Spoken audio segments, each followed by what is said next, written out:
Audiobook. The Agony and the Ecstasy. Author, Irving Stone. Book 7. The Pope. He had no way of knowing, during his stay in the mountains of Carrara, that his years of grace were over. He returned to Rome in time for Julius' New Year's reception of 1506, and to unload the boats as they arrived at the Ripa Grande, only to find that the war between himself and the Pope had begun. Brummond had persuaded Julius to abandon Sangallo's idea for a separate chapel to house his tomb. Instead, a new street, Peter's, was to rise on the hill where the chapel was to have gone, the best design to be chosen through public competition. Michelangelo heard of no provision for his tomb.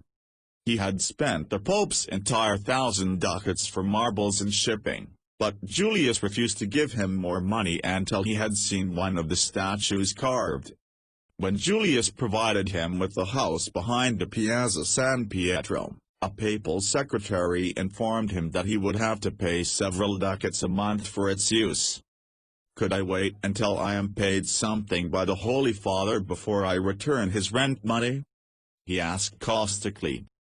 He went to the docks in a grey January overcast, accompanied by Piero Rosselli, a Livorno muralist who was known as the best preparer of walls for fresco. A peppery, freckle-faced chap who had gone to sea as a youth, Rosselli walked along the quays with a swaying movement as though to accommodate a rolling deck. "I've fought this current many times in winter," said Rosselli, looking downstream at the swollen Tiber. "It'll be days before a boat can make its way up here." Back at Sangallo's house, Michelangelo warmed his hands before the library fire while his old friend showed him his finished designs for the new street. Peter's, incorporating the old basilica. Sangallo believed that he had overcome the objections of the Sacred College in the public to replacing the original church. "Then you don't think Brummond has a chance to win the competition?" "He has talent," replied Sangallo. "His Tempietto in San Pietro in Montorio is a gem. But he has had no experience in building churches." Francesco Sangallo broke into the room, crying, "Father, they've unearthed the big marble statue in the old palace of Emperor Titus. His Holiness wants you to go at once and supervise excavating it." A crowd had already gathered in the vineyard behind Santa Maria Maggiore. In a hollow, the bottom half still submerged, gleamed the magnificent bearded head and a torso of tremendous power. Through one arm, and turning around the opposite shoulder, was the serpent. On either side emerged the heads, arms and shoulders of two youths, encircled by the same serpent. Michelangelo's mind flashed back to his first night in Lorenzo's studiolo. "It is the Laocoon," Sangallo cried. "Of which Pliny wrote," added Michelangelo. The carving was over 8 feet in height and equally long, an awesome sight. When the news spread through Rome, the vineyard and streets and steps of Santa Maria Maggiore became jammed with high church officials, merchants, noblemen, all hoping to acquire the prize. The farmer who owned the land announced that he had sold the statue to a cardinal for 400 ducats. The Vatican's master of ceremonies, Paris de Graces, offered 500. The farmer yielded. Paris de Graces turned to Sangallo. "His Holiness asks that you bring it to the papal palace immediately." Then, to Michelangelo, he added, "He requests your attendance this afternoon to examine the block."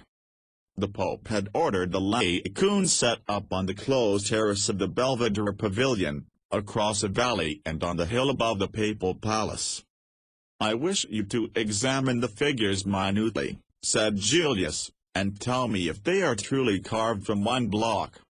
Michelangelo began working the statue, front and back, with sharp eyes and sensitive fingertips, finding 4 vertical junctures where separate pieces of marble had been joined together by the sculptors of Rhodes.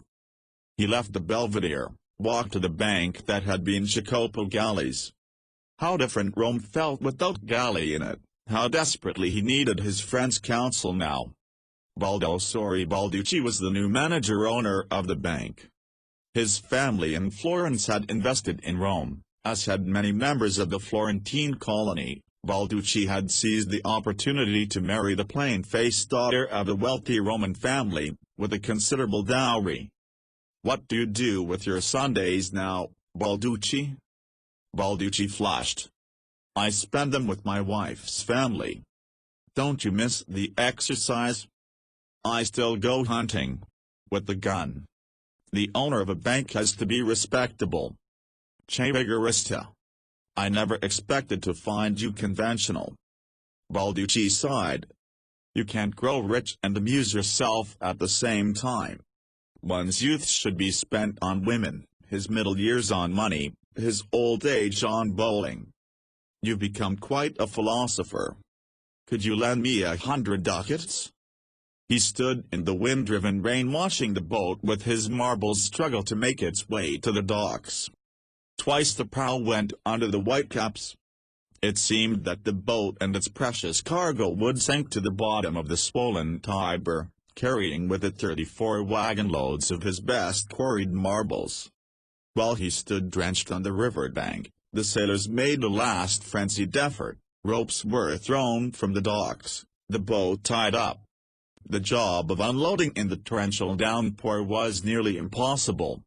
He helped carry 10 of the smaller blocks off the bobbing boat which the current whipped away from its lashing several times, but he was unable to move the 6, 10, and 12-foot columns until San Gallo came to direct the use of a loading crane. Dark fell before the job was completed. He lay awake listening to the storm increase in fury. When he reached the docks in the morning he found that the Tiber had overflowed. The Ripa Grande was a marsh. His beautiful marbles were covered with mud and yellow silt. He waded through water up to his knees to clean off the loose debris, remembering the months he had spent in the quarries searching for the purest bed, supervising the cutting of the big blocks from the mountainside, lowering them down the precipitous slopes on cables and rollers, loading them on wagons which took them to the beach, rolling them gently over the sand onto the boats at low tide, all without a chip or crack or stain. And look at them now, after the barest few hours in Rome. It took 3 days for the rain to stop and the Tiber to recede from the quay. The Guffati sons came with the family wagon to carry the marbles to the rear portico of the house. Michelangelo paid them out of the loan from Balducci, then bought a large tarpaulin to cover the blocks, and some used furniture. On the last day of January, surrounded by his wet and stained marbles, he sat down at the plank table and wrote his father a letter, enclosing a note to Argento, which he asked Lodovico to send on to the farm at Ferrara, where Argento had gone when the Signoria reclaimed Michelangelo's house until he could resume work for them. Pending Argento's arrival, San Gallo recommended an elderly carpenter by the name of Cosimo, with a thin thatch of silver hair and rheumy eyes, who needed lodgings. His cooking tasted of resin and shavings, but Cosimo in a methodical fashion helped Michelangelo build a wooden model of the first 2 floors of the tomb. Twice a week young Rosselli would go to the fish markets at the portico of Octavia to buy fresh clams, mussels, shrimp, squid and sea bass, cooking a Livornese caxiaco, or fish stew, over Michelangelo's fire. The 3 men mopped up the spicy oregano sauce with crusts of bread. To buy a forge, Swedish iron and chestnut wood, it was necessary for him to visit Balducci's bank to borrow another 100 ducats. "I don't mind making a second loan," said Balducci. "But I do mind you're getting deeper into the hole. When do you expect to put this tomb on a business-like basis?" "As soon as I have some carving to show Julius. First I must decorate several of the bass blocks, to establish models for Argento and a stone carver I'm planning to bring from the Duomo workshop. Then I can start massing the Moses. But that could take months." What do you intend to live on until then? Be sensible, go to the Pope. From a bad paymaster, get what you can. He returned home, measured Cosimo's wooden model for the size of the block at the corner of the tomb, then cut a marble to shape, carving a series of 3 masks, 2 in profile, a full face below, surrounded by flowing calligraphic lines. That was as far as he got, 3 structural support blocks. Argento sent no word in response to his letter. The stonemason from the Duomo workyard could not come. St. Gallo did not think it a good time to ask the Pope for money. The Holy Father is judging the plans for St. Peter's. The winner is to be announced on March 1st. At that time I will take you to His Holiness. But on the 1st of March the St. Gallo Palace fell silent. When Michelangelo arrived at the house he found it deserted, not even the draftsmen having come to work. St. Gallo, his wife and son were huddled together in an upstairs bedroom as though someone in the family had died. "How could this have happened?" cried Michelangelo. "You are the Pope's official architect. You are one of his oldest and most loyal friends. All I hear is rumor. The Romans around the Pope hate all Florentines, but they are friendly to Urbino, and hence turbulent. Others say he makes the Holy Father laugh, hunts with him, entertains him. Clowns. Do they build great churches? They ingratiate themselves. I will get the truth from Leo Bagliani." Bagliani gazed at him in genuine astonishment. "The truth? Don't you know the truth? Come with me." Brummond had bought an old palace in the Borgo, close to the Vatican, torn it down and rebuilt it with simple elegance. The house was jammed with important personages of Rome, courtiers from the Vatican, princes of the church, nobles, professors, artists, merchants, bankers. Brummond held court, the center of all eyes and admiration, his red face beaming, the green eyes crackling with excitement and triumph. Leo Bagliani steered Michelangelo upstairs to a large workroom. Pinned to the walls and scattered about the work tables were Brummond's drawings for the new St. Peter's. Michelangelo gasped. It was an edifice to dwarf the Cathedral of Florence, yet of an elegant, lyrical design, noble in its conception. By comparison St. Gallo's Byzantine conception, a dome over a square, seemed ponderous and fortress-like. Now Michelangelo knew the truth. It had nothing to do with the Romans hating Florentines or Brummond being an entertainer. It had to do with talent. Brummond St. Peter's was the more beautiful and modern in every aspect. "Trademark sorry for St. Gallo's sake," said Bagliani matter-of-factly, "but this was a competition, and there's no doubt in anyone's mind who won it. What would you do, if you were the Pope? Award the commission to a friend and build a church that was outmoded before it began? Or give it to a newcomer, and create the most beautiful church in Christendom?" Michelangelo did not trust himself to answer. He fled down the steps, out into the Borgo, circled the Leonine wall until he was drugged with exhaustion. If he, Michelangelo Buonarrotti, had been Pope Julius II, he too would have been obliged to choose Brummond's plan. This church, far more than the paved streets and enlarged piazzas, could be the beginning of a new and glorious Rome. That night, as he lay cold and sleepless in his bed, listening to Cosimo snore as though each breath were his last, it became obvious to him that Brummond, from the moment the Pope had sent him with them to find a proper spot for the tomb, had laid his plans to see that the special chapel would never be built. He had used St. Gallo's idea for a separate building, and Michelangelo's grandiose plan for the mausoleum, for his own purpose, the securing of a commission to build a new cathedral. There was no question but that Brummond St. Peter's would be a glorious abode for the tomb. But would Brummond allow it in his church? Would he be willing to share credit and attention with Michelangelo Buonarrotti? By the middle of March the sun came out. Michelangelo had the Buffatti family set 3 giant columns upright. Soon he would be ready to remove the negative marble and probe for the Moses and the captives. On April 1 it was announced that the Pope and Brummett would lay the cornerstone of the new cathedral on April 18. Paris de Grasses was busy establishing protocol. When the workmen began digging the wide hole which the Pope was to descend to bless the laying of the first stone, Michelangelo saw that the sacred old basilica was not to be included in the new structure, but would be demolished piecemeal to make room for the new church. He was outspoken in his disapproval. He loved the columns and ancient carvings. He also felt that it was sacrilege to destroy the earliest temple of Christendom in Rome. He spoke of it with whomever he met, until Leo Bagliani warned him that some of Brummett's less savory hangers-on were saying that unless he stopped attacking their friend his tomb might be built before that of the Pope. "I wouldn't want you turning up in the Tiber, my unpolitic young friend," laughed Leo. He received a letter from the man who owned the boats in Carrara, advising him that another shipment of marbles would reach the Ripa Grande early in May. Michelangelo would have to make payment at the docks before the marbles could be released. The bill was for more ducats than he had.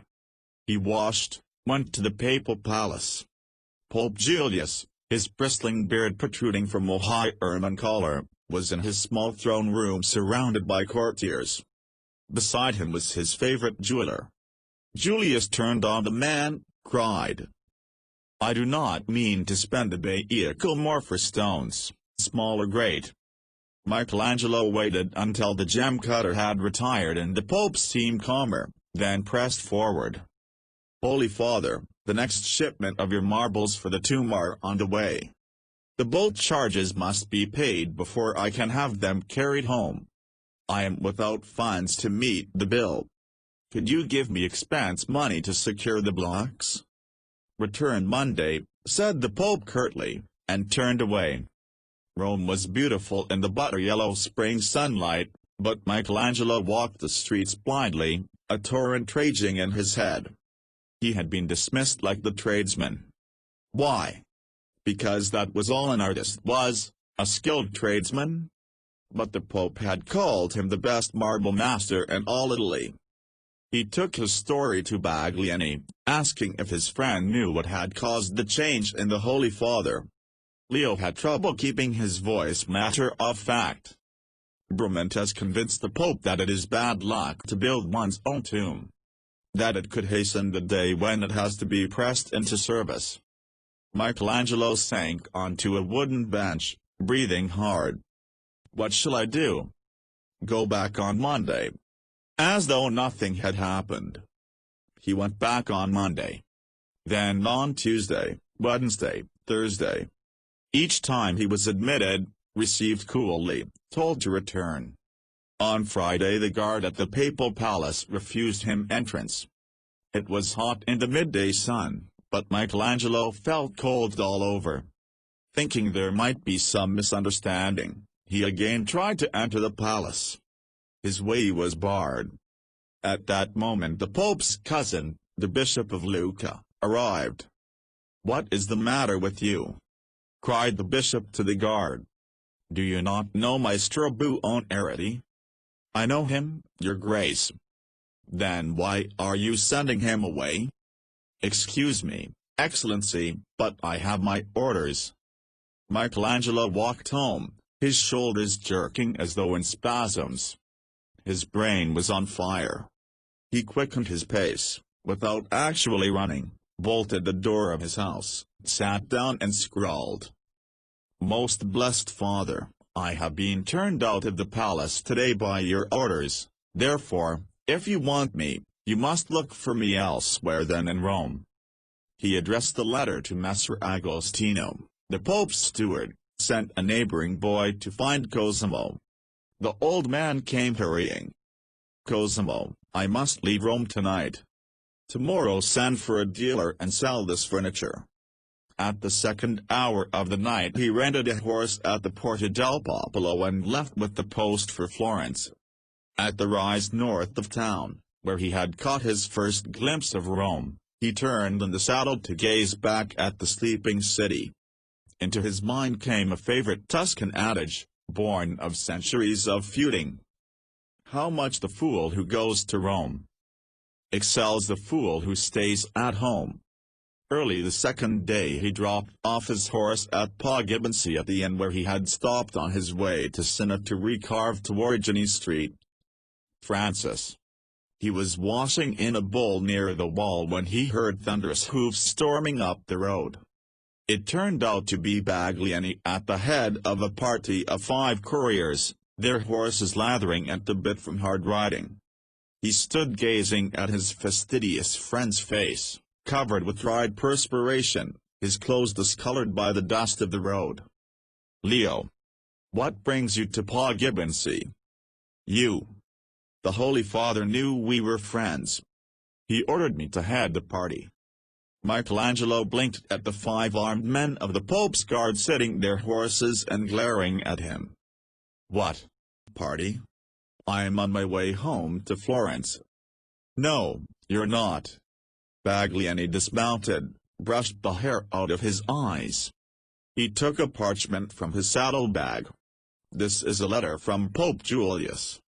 He commands you to return forthwith to Rome under penalty of disgrace. I did not deserve to be driven from his presence. All will be set to rights. Permit me to doubt. I have the Holy Father's word for it." "The Holy Father has lapses of memory." A burly horseman asked, "Shall we truss him up, Messer Bagliani? We could sling him over his own saddle." "I was not instructed to use force." "Michelangelo, you're not the first to be kept waiting by a pope. If Julius says, wait, you wait, if it takes a week, a month or a year. I'm going back to Florence for good." "Not for good. Nobody leaves the Pope dangling." "Upon my oath, the Holy Father is sorry about what happened. He wants you to return and resume work. I will not allow any man to treat me as dirt." "The Pope is not any man." Leo came close, so the guards could not hear, said, "Bravo! You sound like the Florentine Marzocco. But now that you have asserted your independence, come back. Do not put me in a difficult position." Michelangelo was silent. Bagliani had always been a good friend. But what about his own self-respect? No one should ask another man to surrender his pride. He told Leo so. Bagliani's face became stern. "It is not possible to defy the pontiff. You will see. Now or later. And later could be worse. As your friend I urge you not to match your will against his. How could you win?" Michelangelo lowered his head, crinkled his eyes and studied the pattern of the earth beneath his feet. "I don't know, Leo. But if I return now I lose everything. I'm going on to Florence to get my house and my contract back. If he wishes it I'll sculpture the Pope's tomb under the shadow of the Savonarola tower." His father was not pleased to see him. He had imagined Michelangelo to be earning large sums from the Pope in Rome. He took over his front room again, set Tadai's Our Lady on a workstand, checked his marble for the Apostle Matthew where it was stored in a Duomo workshed, carried home from the foundry the still unfinished bronze David. His cartoon for the bathers had been moved from the dyer's hall, mounted on a fir-tree frame and attached to the wall of the gallery beyond the great hall of the Palazzo della Signoria. The news of the exchange in the yard of the Poughkeepsie Inn took only a few hours to make its way over the mountain. When he and Granixi reached Trustee's studio for supper with the company, he found himself a hero. "What a tremendous compliment Pope Julius has paid you!" cried Botticelli, who had painted frescoes in the Sistine chapel for Julius' uncle, Pope Sixtus IV, to send an armed recovery party after you. "When has this ever happened to an artist?" "Never," growled Il Cronaca. "One artist is like another, if he vanishes, there are a dozen to take his place." But here is the Pope acknowledging that an artist is an individual, added Rustesi excitedly. With special talents and gifts, not to be found in exactly the same combination in anyone else in the world. Michelangelo felt more put upon than a hero. "What else could I have done?" he cried, as Graniexi shoved a glass of wine into his hand. "I was barred from the Vatican." The following morning Michelangelo was awakened to the fact that the Florentine government did not agree with the Company of the Cauldron on the beneficent effects of his revolt. Gonfaloniere Soderini's face was grave when he received Michelangelo in his office. "I'm apprehensive about what you did. At Rome, as the Pope's sculptor, you could be of considerable help to Florence. Defying him, you become a source of potential danger to us. You're the first Florentine to defy a pope since Savonarola. I'm afraid your fate will be about the same." "You mean I'll be hanged from a gibbet in the piazza, and then burnt?" He shivered involuntarily. Soderini smiled for the first time, wobbling the end of his nose. "You are not guilty of heresy, only of disobedience. But in the end the Pope will have his way. Gonfaloniere, all I want to do is settle down in Florence. I'll start carving the street Matthew tomorrow so that I can have my house back." Soderini's skin went as yellow-white as his hair. "Florence cannot renew your sculpture contract now. His Holiness would consider it a personal affront. No one can employ you, not Doni, or Piti or Tadai, without incurring the Pope's enmity. Not until you complete Julius II's tomb, or the Holy Father releases you. Would it embarrass you if I were to complete existing contracts? Finish the David. Our ambassador in Paris keeps writing that the king is irritated with us because we do not send the statue. And the bathers, can I do the fresco?" Soderini looked up at him. "You have not been in the Great Hall. The groom brought me through your apartment. I suggest you go out that way." He went directly to the east side of the council platform where Leonardo da Vinci had painted the Battle of Agony. The back of his hand swung up to his mouth. "Dio mio, no." The entire lower half of Leonardo's fresco was in ruin, the colors having run as sharply downward as though pulled by powerful magnets. Horses, men, spears, trees, rocks, having flowed into each other in an indistinguishable chaos of color. All the antagonism, the quarrels, the feuds washed away in whatever solvent had destroyed Leonardo's magnificent mural. Michelangelo felt only the deepest regret for a fellow artist who had created mightily for a whole year of his life, only to have the results wiped out. What could have gone wrong? Tuscans had been the masters of fresco for over 300 years. He felt Soderini at his shoulder. "Gonfaloniere, how did it happen?" Leonardo was determined to revive ancient encaustic painting. He took the recipe for the plaster from Pliny, used wax with the solvent, and then gum to harden the mixture. When finished, he applied heat by lighting fires on the floor. He said he had tried it on a small mural in Santa Maria Novella, and it had worked well. But this mural is 12 feet high, and in order for the heat to reach the upper portion, he had to heap on this fuel. The intense heat on the lower half caused the wax to run, and pulled all the colors down with it. Leonardo lived in the San Giovanni quarter. Michelangelo knocked on the clapper. A servant answered. He was ushered into a large, beam-slinged room filled with artworks, musical instruments, tapestries, oriental rugs. Leonardo, in a Chinese red robe, was writing in a notebook at a high ledger-like desk. He looked up, saw Michelangelo, put the notebook into a drawer and locked it with a key. He came forward, limping markedly from a fall he had sustained in his flying machine on a hill near Fiesole. An edge of his shining beauty had faded from his face, his eyes held a touch of melancholy. "Leonardo, I've just come from the Signoria." I want you to know how sorry I am about the fresco. I, too, have just wasted a year of my life, so I know what it must mean to you. You are kind." Leonardo's voice was cool. "But that was not my main purpose in coming. I wanted to apologize to you for my crustiness, for the wretched things I have said about you, about the statue in Milan. You were provoked. I said slighting things about marble carvers." Leonardo was beginning to thaw. Color had returned to the alabaster skin. "I saw your cartoon for the bathers while you were away. It is truly magnificent. I sketched from it, even as I did from your David. It will become a glory of Florence. I don't know. I've lost all appetite now that your battle of Agony will not be fought beside mine." If he had straightened out an enmity, he was endangering his most valuable friendship.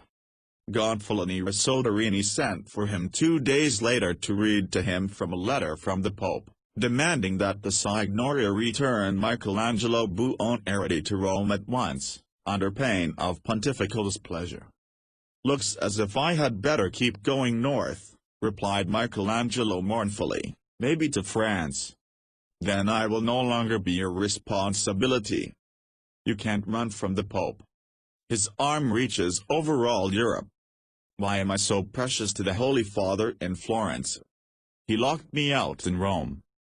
Because in Rome you were an employee who could be ignored. Having repudiated his service, you become the most desirable artist in the world.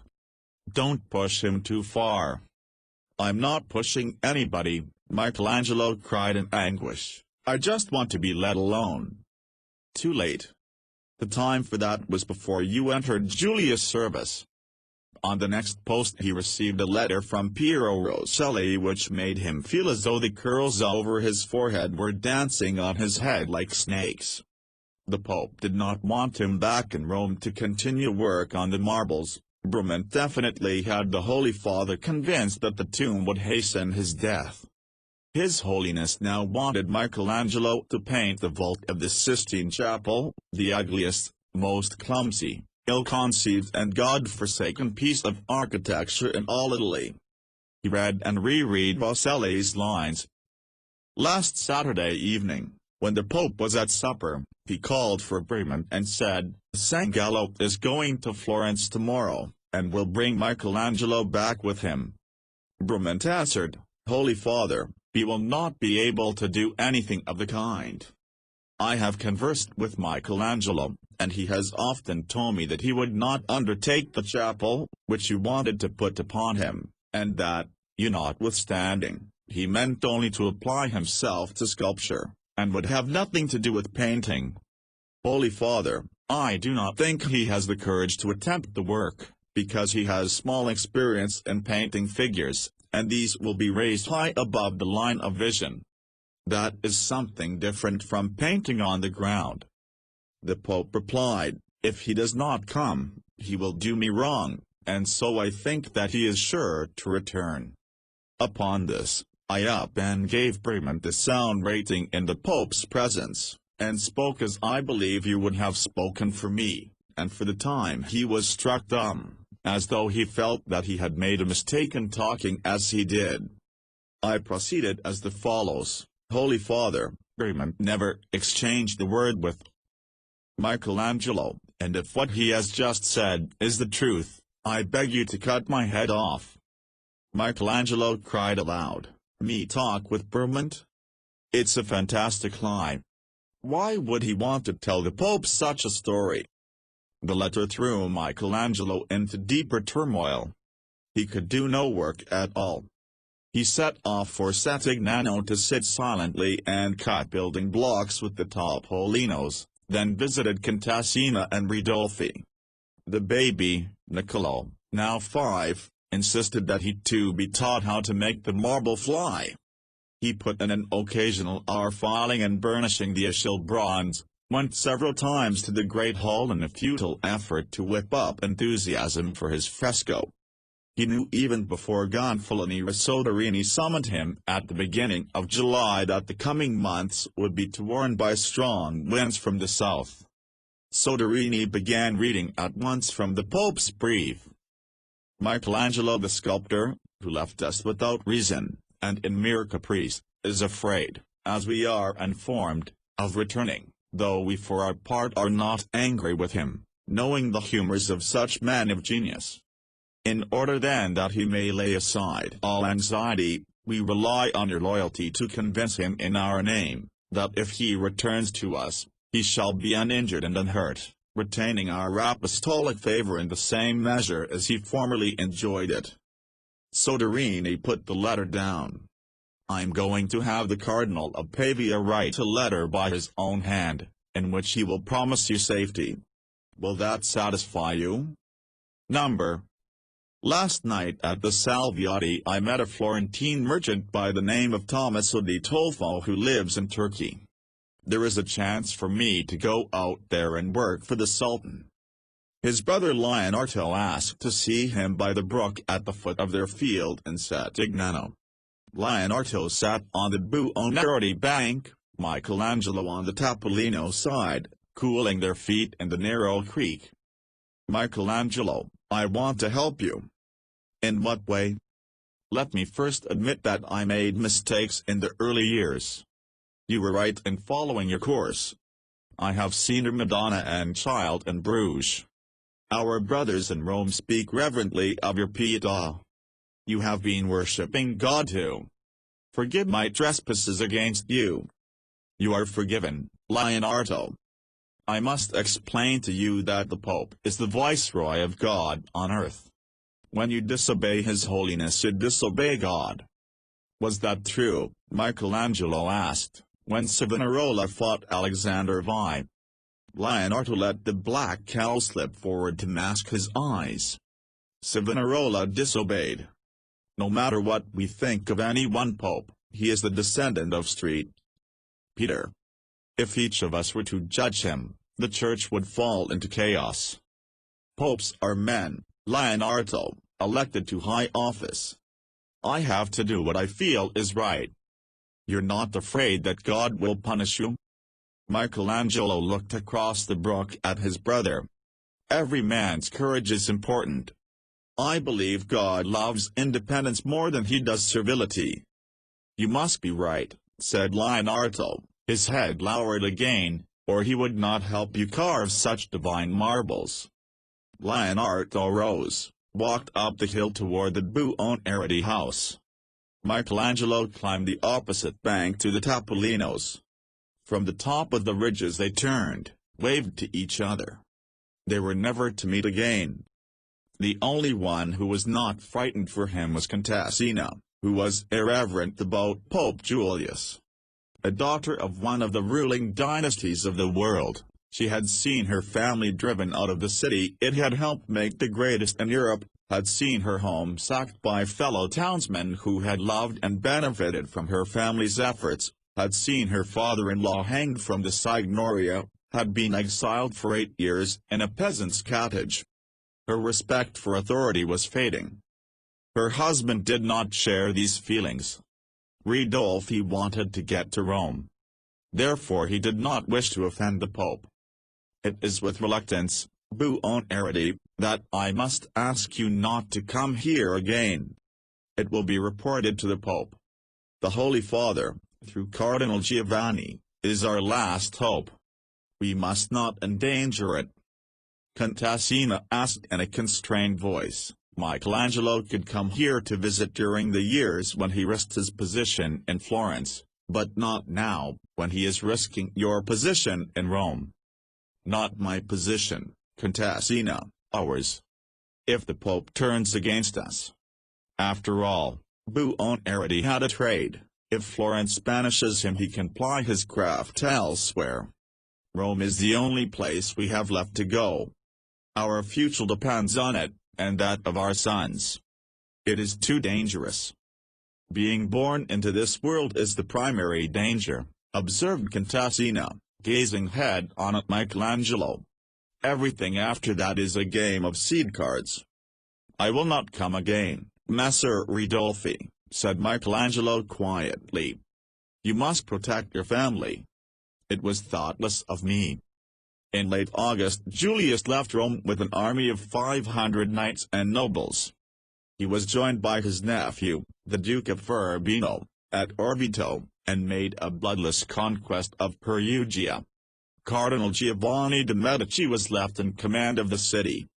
The Pope was joined by the Marquis Gonzaga of Mantua with a trained army, crossed the Apennines to avoid Rimini, which was held by a hostile Venice, bribed the Cardinal of Run out of the 8,000 French troops sent to protect Bologna by offering cardinalate hats to his three nephews, and publicly excommunicated Giovanni Bentivoglio, the ruler of Bologna. The Bolognese drove out Bentivoglio.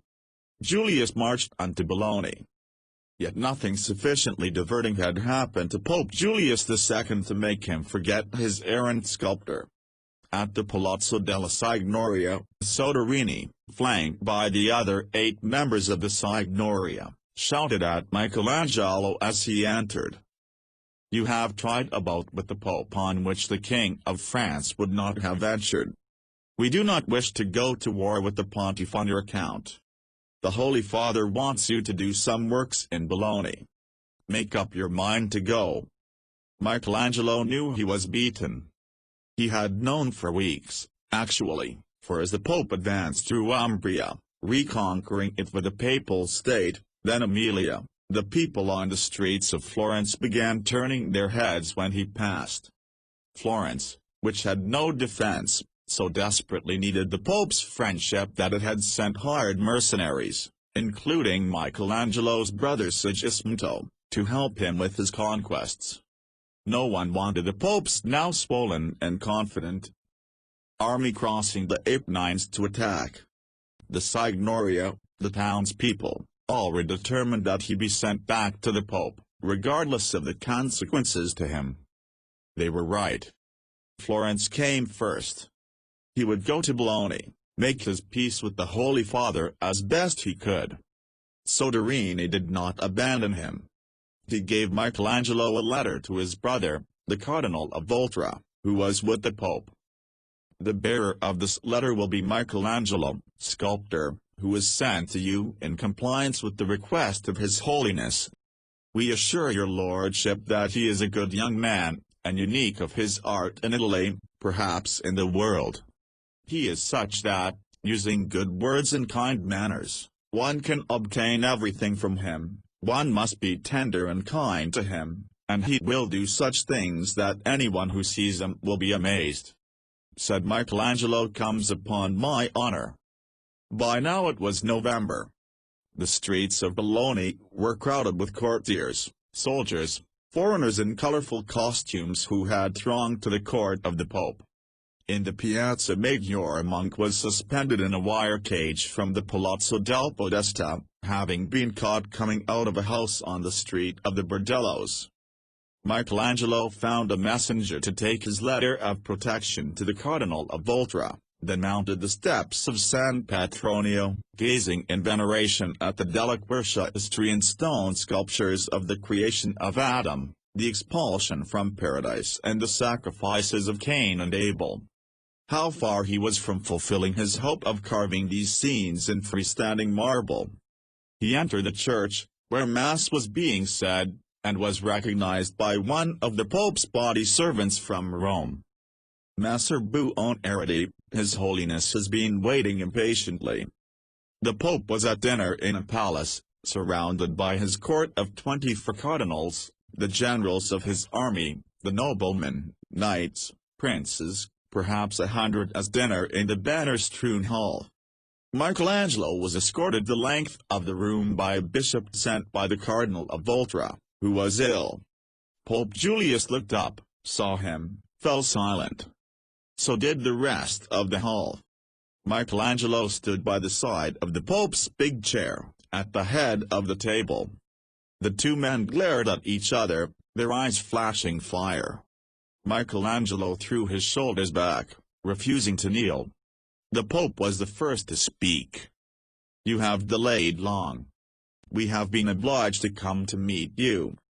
Michelangelo thought grimly that this was true. The Pope had traveled a good many more miles than he had. He said stubbornly, "Holy Father, I did not deserve the treatment I received in Rome in Easter week." The silence deepened in the big ball. The bishop, attempting to intervene on Michelangelo's behalf, stepped forward. "Holiness, one must be indulgent toward this race of artists. They understand nothing outside their trade, and often lack good manners." Julius rose from his chair, thundered, "How dare you say to this man things that I myself would not say? It is you who lack manners." The bishop stood dumbfounded, unable to move. The Pope gave a signal. Several courtiers seized the terror-stricken prelate and ushered him from the hall with a rain of blows. Having received as close to a public apology as a pope could proffer, Michelangelo knelt, kissed the Pope's ring, murmured his own regrets. The Pope bestowed his benediction, said, "Come to my camp tomorrow. We will arrange our affairs." At dusk he sat before a fire in Aldovrandi's library. Aldovrandi, who had been sent as ambassador to Julius on 2 earlier occasions, and had been appointed by the Pope as a ruling member of the Council of 40, could not stop chuckling at the happenings in the dining hall. His fair skin and jovial eyes looked as young as Michelangelo remembered them from 10 years before. "You're so much alike," he commented, "you and Julius. You both have a terribility, a terrifying awesomeness. I'm sure you are the only one in Christendom who would have thought of approaching the pontiff after having openly defied him for 7 months. No wonder he respects you."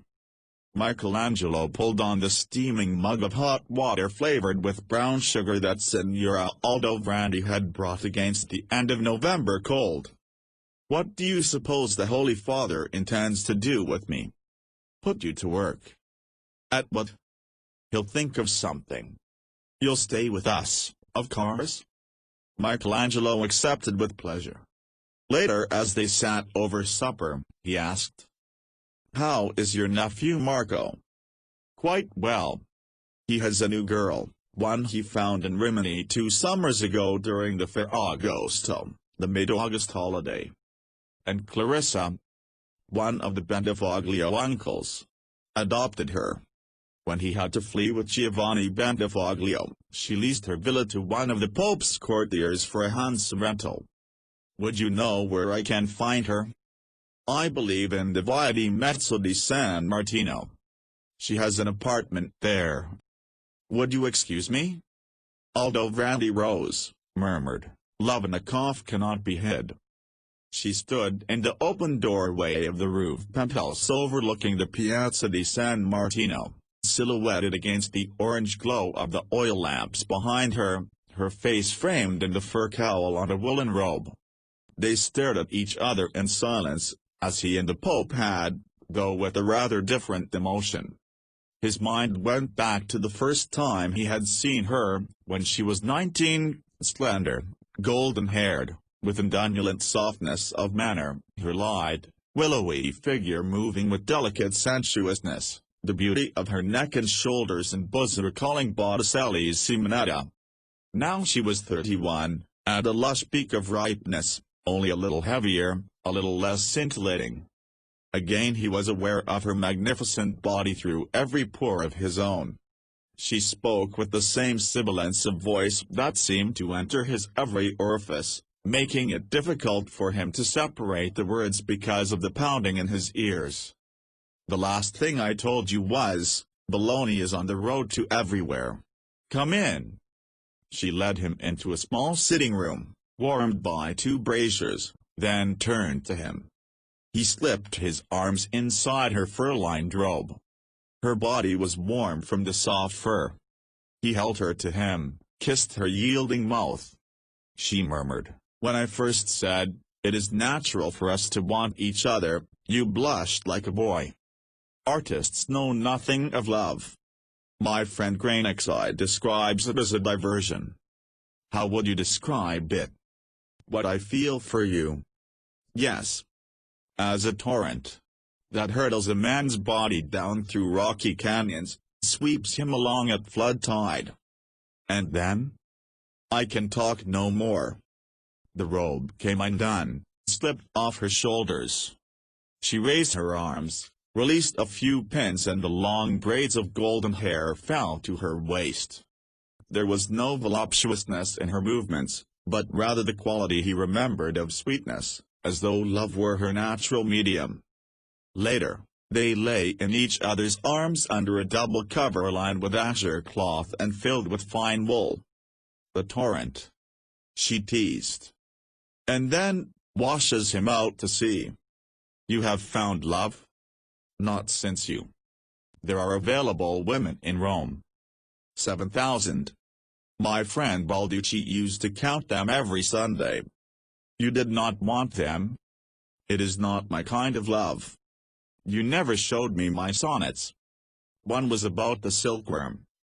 Were it mine, that shaggy fleece that stays, woven and wrought into a vestment fair, around her beauteous bosom in such bliss. All through the day she'd clasp me. Would I were the shoes that bear her burden. When the ways were wet with rain, her feet I then should kiss. She savored the lines. How did you know I had a beauteous bosom? You had only seen me clothed. You forget my craft. And the second sonnet? He quoted a few lines from his first agony-wrought stanzas. What joy hath yon glad wreath of flowers that is around her golden hair so deftly twined, each blossom pressing forward from behind, as though to be the first her brows to kiss. I have heard that you are a marvelous sculptor. Travelers have spoken of your Pietà and David. You are a poet, as well. My master, Messer Binovieni, would be pleased to hear you say so.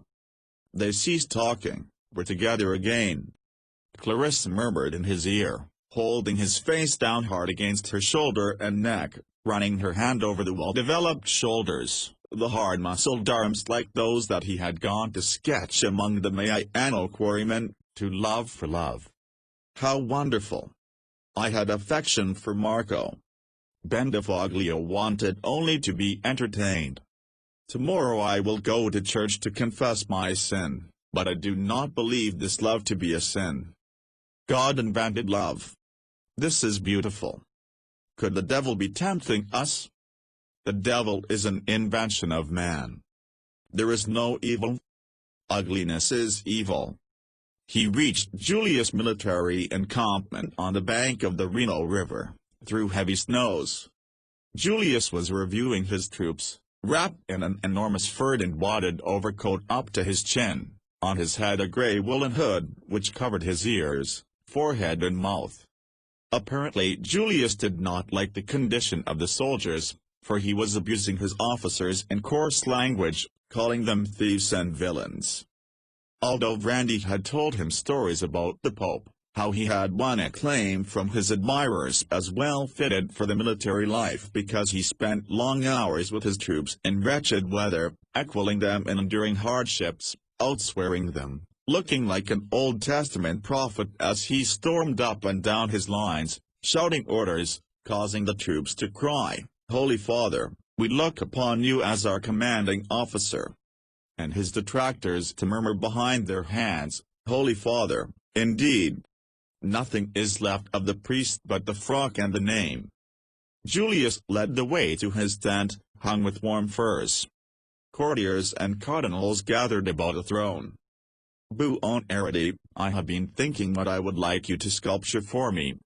A tremendous bronze statue. A portrait in my ceremonial robes and triple crown." Bronze. It was an agonized cry, wrung from his vitals.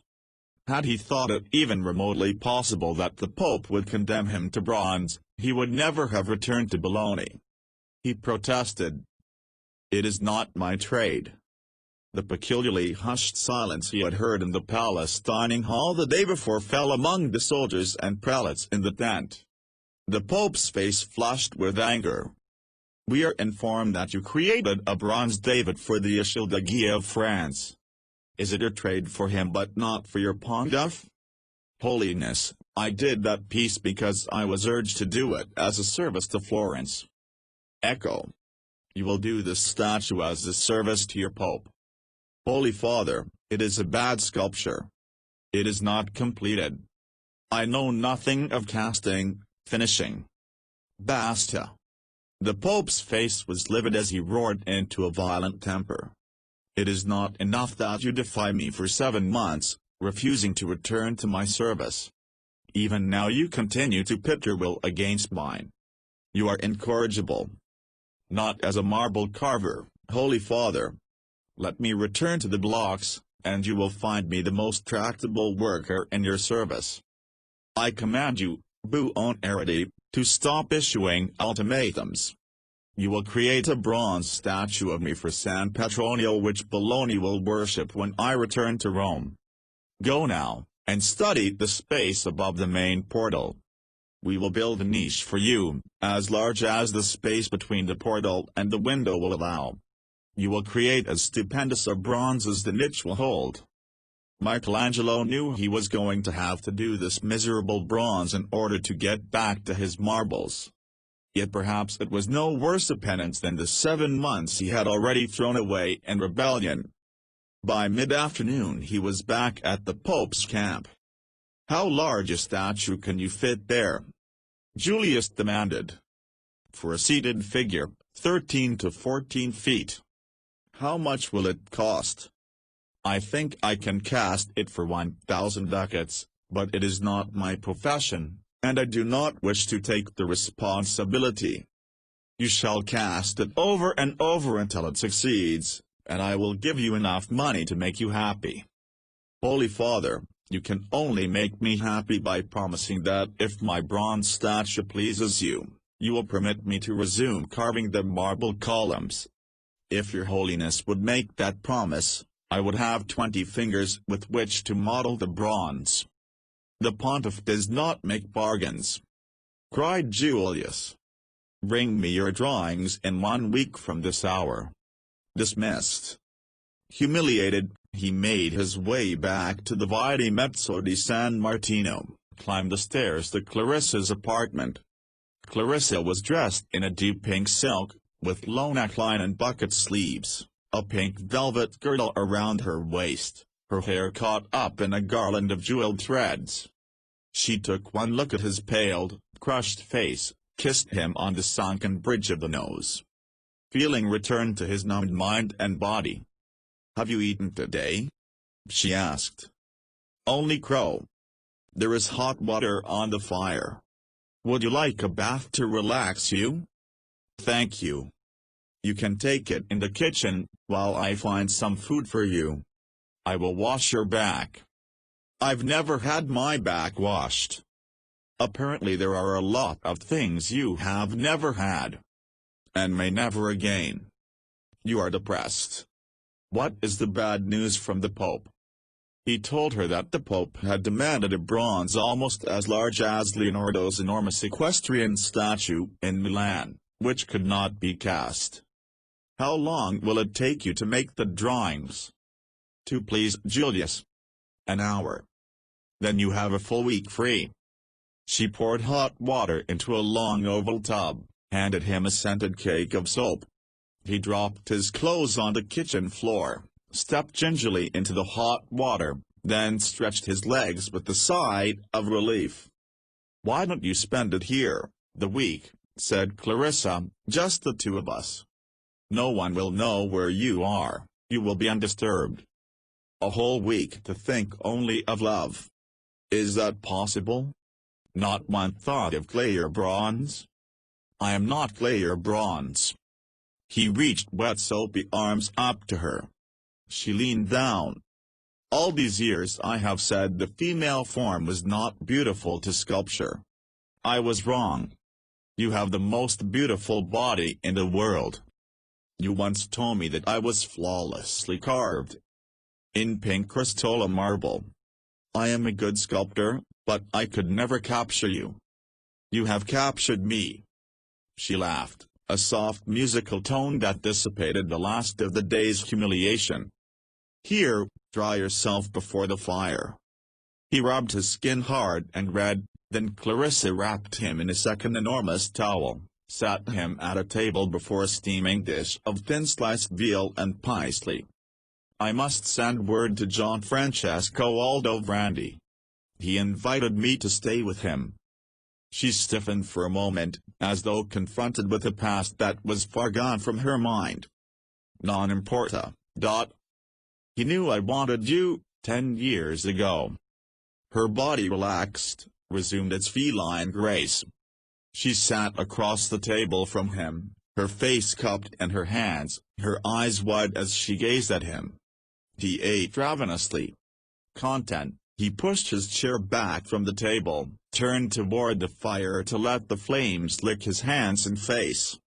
Clarissa came to sit at his feet, her back against his shins. The feel of her flesh through her gown burned him more fiercely than the heat from the logs. "No other woman has made me want her," he exclaimed. "How can it be explained? Love is not to be explained." She turned, got on her knees, wrapped her long slender arms about his neck. "It is to be enjoyed. And to be marveled at," he murmured. He burst into peals of laughter. "I'm sure the Pope didn't mean to do me a kindness, but he has. The first." On the last afternoon of the week, filled with a delicious lassitude, unable to feel any part of his body without a determined effort, oblivious to the cares of the world, he picked up drawing paper, a piece of charcoal, was amused to find he barely had the will to move it across the paper. He remembered the lines from Dante: "Neither upon down, nor under coverlets, men come to fame. Without which, he who runs his course of life leaves of himself on earth the self-same trace that smoke leaves in the air, or foam on water." With an effort he called to mind Julius sitting in the big throne room in the Appartamento Borghia in his long white robes. His fingers started to move. For several hours he drew Julius in a dozen tentative positions before catching a formal pose, with the Pope's left leg extended, the right leg bent inward, resting on a raised base for support, one arm reaching out, perhaps in benediction, the other holding some solid material object. The robes would cover the Pope's feet, so Michelangelo would be casting almost 13 feet of solid bronze draperies. 2 sets of fingers would be exposed, and whatever could be seen of Julius' features under the triple crown. "What about the Pope's face?" Clarissa asked. "The Holy Father is not going to be happy unless he recognizes himself. The only thing I hate worse than making robes is making portraits. As my friend Jacopo Galli used to say, after sweetmeat comes sour sauce." At the appointed hour he appeared before Julius, sketches in hand. The Pope was delighted. "You see, Buonarrotti, I was right, you can make bronze statues." "Begging your pardon, Holy Father, this is not bronze, it is charcoal. But I will do my best so that I may return to the marbles in Rome. And now, if you will direct your treasurer to pay out some money to me, I shall buy supplies and begin work." Julius turned to Messer Carlino, his papal treasurer, and said, "You are to give Buonarrotti whatever he needs." The treasurer, a sallow, thin-lipped man, gave him 100 ducats from a chest. Michelangelo sent a messenger for Argento, only a few miles away in Ferrara, and wrote to Manfredi, the new herald of the Signoria, asking if the 2 bronze casters Lapo and Lodi, who were employed by the Duomo, could be sent to him in Bologna to help cast the Pope's statue. He offered a liberal wage. He rented a former carriage house on the Via de' Tosci, street of the Tuscans, with a high ceiling, stone walls and an uneven orange-colored brick floor. There was a garden with a door at the back, and a walk-in fireplace for cooking. The walls had not felt a drop of paint in 100 years, but unlike his rooms in Rome, they were dry and unstained by watermarks. His next stop was at a used furniture shop, where he found a proto-marriage bed, 10 feet wide. On both sides and at the end was a low footboard which served as bench and chest. The bed came with a canopy, curtains and a striped mattress, old and lumpy, but clean. He also bought a kitchen table, some unpainted wood chairs. Argento arrived from Ferrara, explained that he had been unable to leave his brother's farm when Michelangelo called him to Rome in the spring, and set up his kitchen in the fireplace. "I like to learn about bronze," he told Michelangelo while scrubbing down the walls and then the floor. Lapo and Lotti arrived 2 days later, attracted by the offer of a higher wage than they were earning in Florence.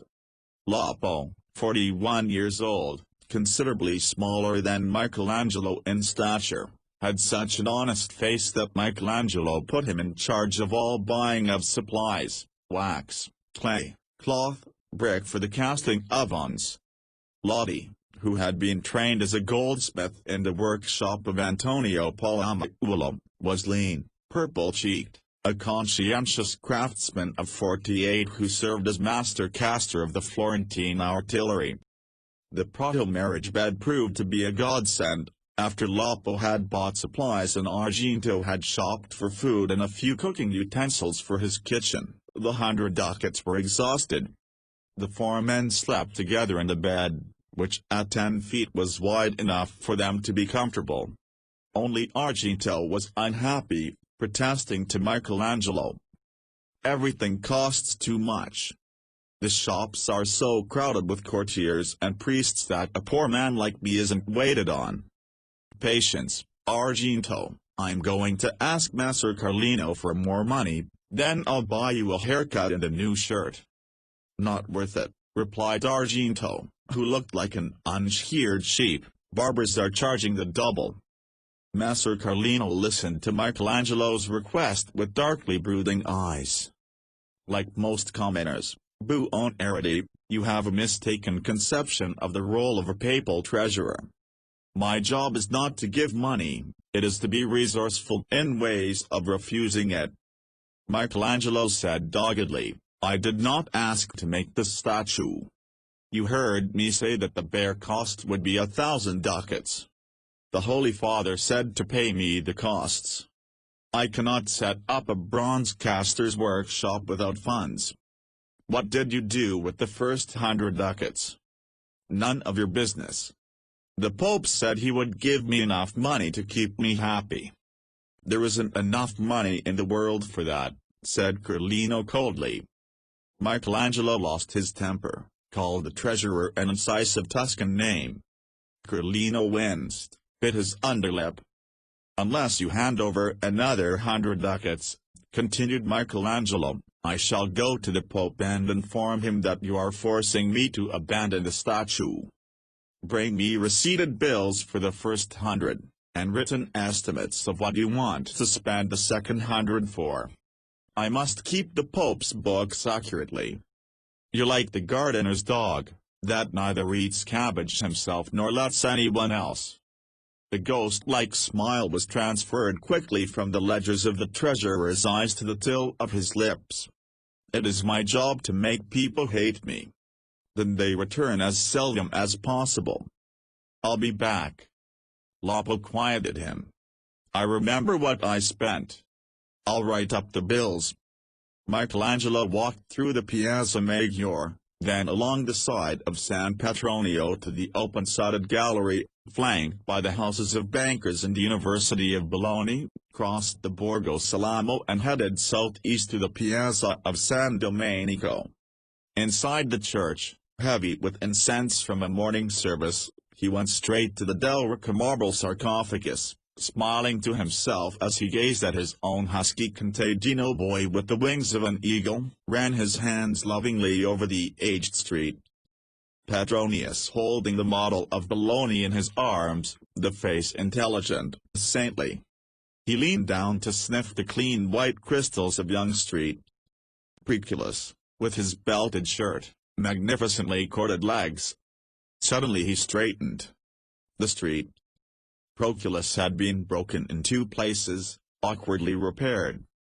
He felt someone staring at him, whirled, saw a man with an egg-shaped head, narrower at the top than at the base, a ragged shirt covering his chest, his bulging arms and shoulders orange-colored with the dust of the Bolognese earth. Vincenzo. Welcome back to Bologna. You wretch, you made good your promise to break one of the marbles. The day it fell I was in the country, making brick. I can prove it. You saw to that. It could happen again. There are wicked folk who say your statue of the Pope will be melted down the day his soldiers leave Amelia. Michelangelo blanched. If I report that to the Holy Father, he will have you drawn and quartered in the public square. Me? I am a most devout man. I plan to kneel and cross myself before it. It's other sculptors who make threats. He started work at white heat, driven by a fury to get finished almost before he began. Loppo and Lotti knew what could be cast, advised him on the technical structure of his armature under the wax model, the composition of the enlarged clay. They worked together in the cold carriage room, which Argento's fire heated only for a radius of a few feet. Come warm weather, he would return to the enclosed courtyard at the rear of San Petronio where he had carved his earlier marble figures.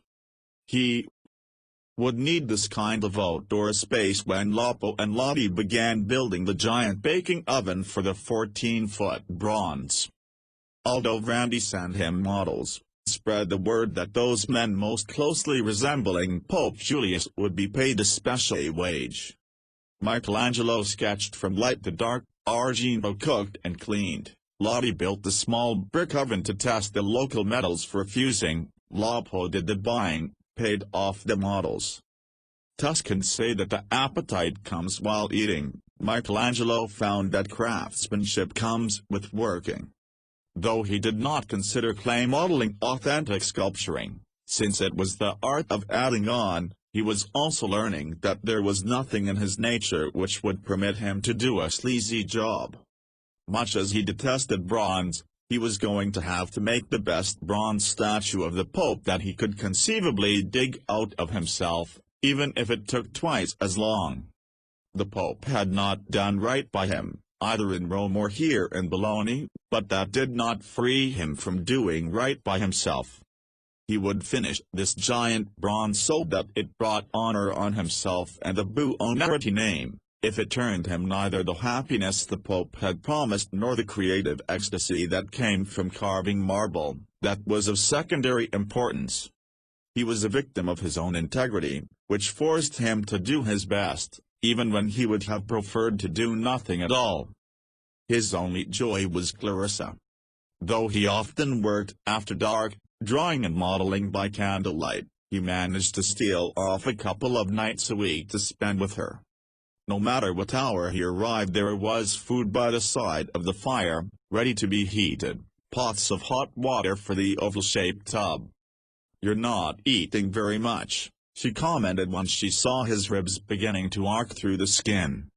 "Is it because Argento is a bad cook?" "More because I have been turned away 3 times by the papal treasurer when I went for money.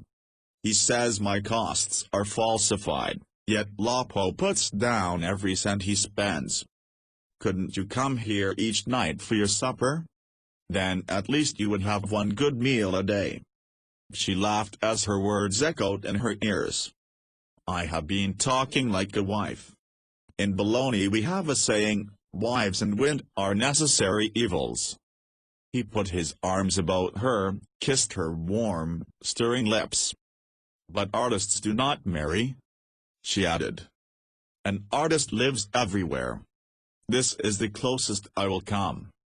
She returned his kiss. "We will have no more serious talk. In my house I want you to have only happiness. You are better at keeping your promises than the Pope. I love you. That makes it easier." I hope that when he sees himself in 14 feet of bronze he will be so pleased he too will love me. Only in that way can I get back to my columns. Are they so exquisite? How fair thou art, my true love, how fair! Eyes soft as dove's eyes, half seen behind thy veil, the neck rising proudly, nobly adorned, graceful thy breasts as two fawns that feed among the lilies. Fair in every part, no fault in all thy fashioning. So, too, my marble columns. Mail from home came irregularly over the Futa Pass. Michelangelo looked forward to news of the family, but mostly he received requests for money. Lodovico had found a farm at Pozzo Attico. It was good income property, but a deposit had to be paid right away. If Michelangelo could send 500 florins, or even 300.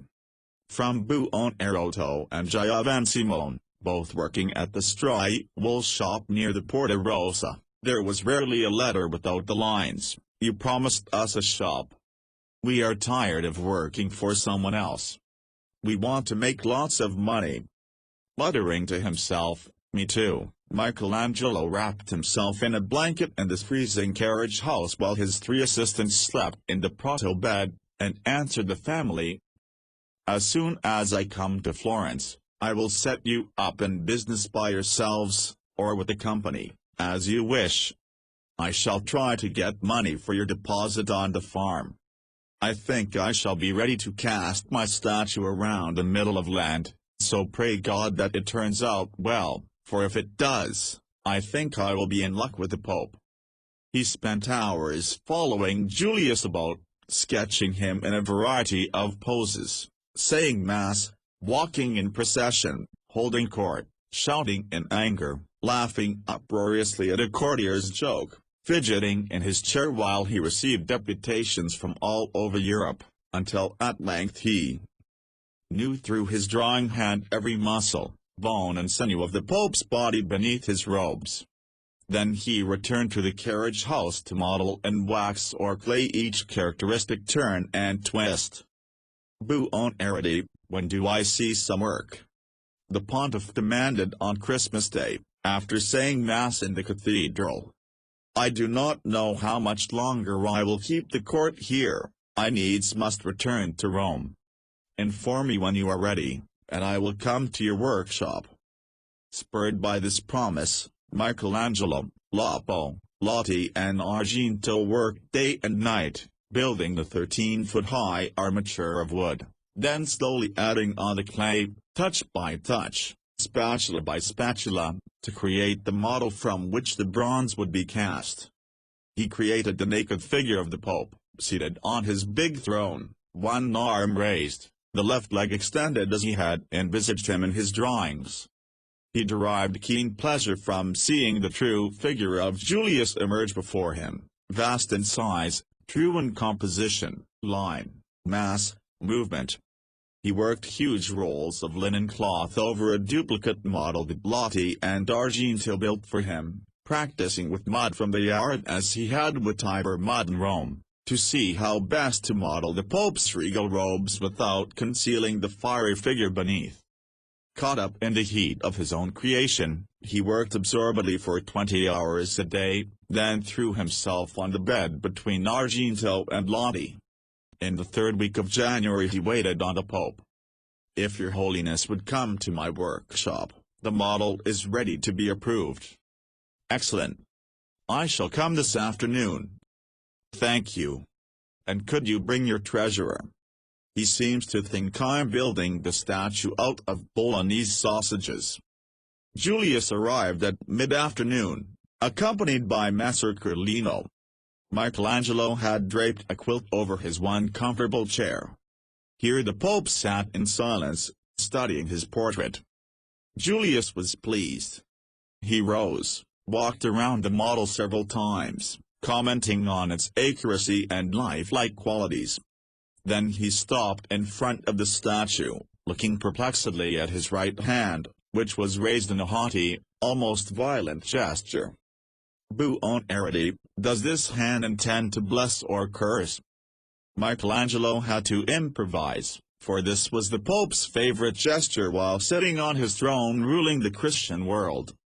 The right hand lifted, Holy Father, bids the Bolognese be obedient even though you are in Rome. And the left hand, what shall it hold? A book? Asked Michelangelo. A book? Cried the Pope scornfully. A sword. I am no scholar. A sword. Michelangelo winced. Could the Holy Father perhaps be holding in his left hand the keys to the new street? Peter's? Bravissimo. We must extract large sums from every church for the building, and the symbol of keys will help us. Glancing at Carlino, Michelangelo added, I must buy 700 to 800 pounds of wax to create the model for the oven. The Pope authorized the expenditure and swept out to join his train waiting in the street. Michelangelo sent Loppo to shop for the wax. Loppo returned shortly. I cannot get it for less than 9 florins and 40 soldi 100. Better buy it at once, it is a good bargain. Go back and tell them that if they will knock off the 40 soldi I'll take it. No, the Bolognese people would be the last in the world to take a lira off what they ask. Michelangelo was disturbed by a strange note in Loppo's voice. It can wait until tomorrow. When Loppo was occupied, Michelangelo said quietly to Argento, go to the same shop and ask the price. Argento returned, whispered, they are asking only 8.5 florins, and I can get off the brokerage charge. That's what I thought. Loppo's honest face has made a fool of me. Carlino was right. Here, take the money, get a receipt, and wait for their wagon to deliver. It was dark by the time the donkey pulled up in front of the carriage house and the men brought in the wrapped bales of wax. When they had gone, Michelangelo showed Loppo the bill. Loppo, you've been taking a profit from me. On everything you bought. Why shouldn't I? The man demanded without change in expression. When you pay so little. Little. I've given you 27 florins in the last 6 weeks, far more than you earn at the Duomo. But we live so miserably. There isn't enough to eat. You eat what we eat, growled Argento, his heavy-knuckled fists clenched. Food's expensive in the markets, the court and the visitors buy it up. If you had stolen less there would have been more for all of us. There's food in the restaurants. And wine in the wine shops. And women in the street of the bordellos. I would not live the way you live. Then return to Florence, said Michelangelo bitterly, where you live better. You're firing me? You can't do that. I've told everybody that I am the artist on the job, and am in favor with the Pope. Then you go right back and tell them that you're a liar and a petty thief. I'll complain against you to the Signoria. I'll tell Florence what a miser you are. Kindly leave behind the 7 florins I advanced you against future work. Never. It will be my travel money home. He began packing his possessions. Lodi came to Michelangelo, said apologetically, I'm afraid I must go with him. But why, Lodi? You have done nothing wrong.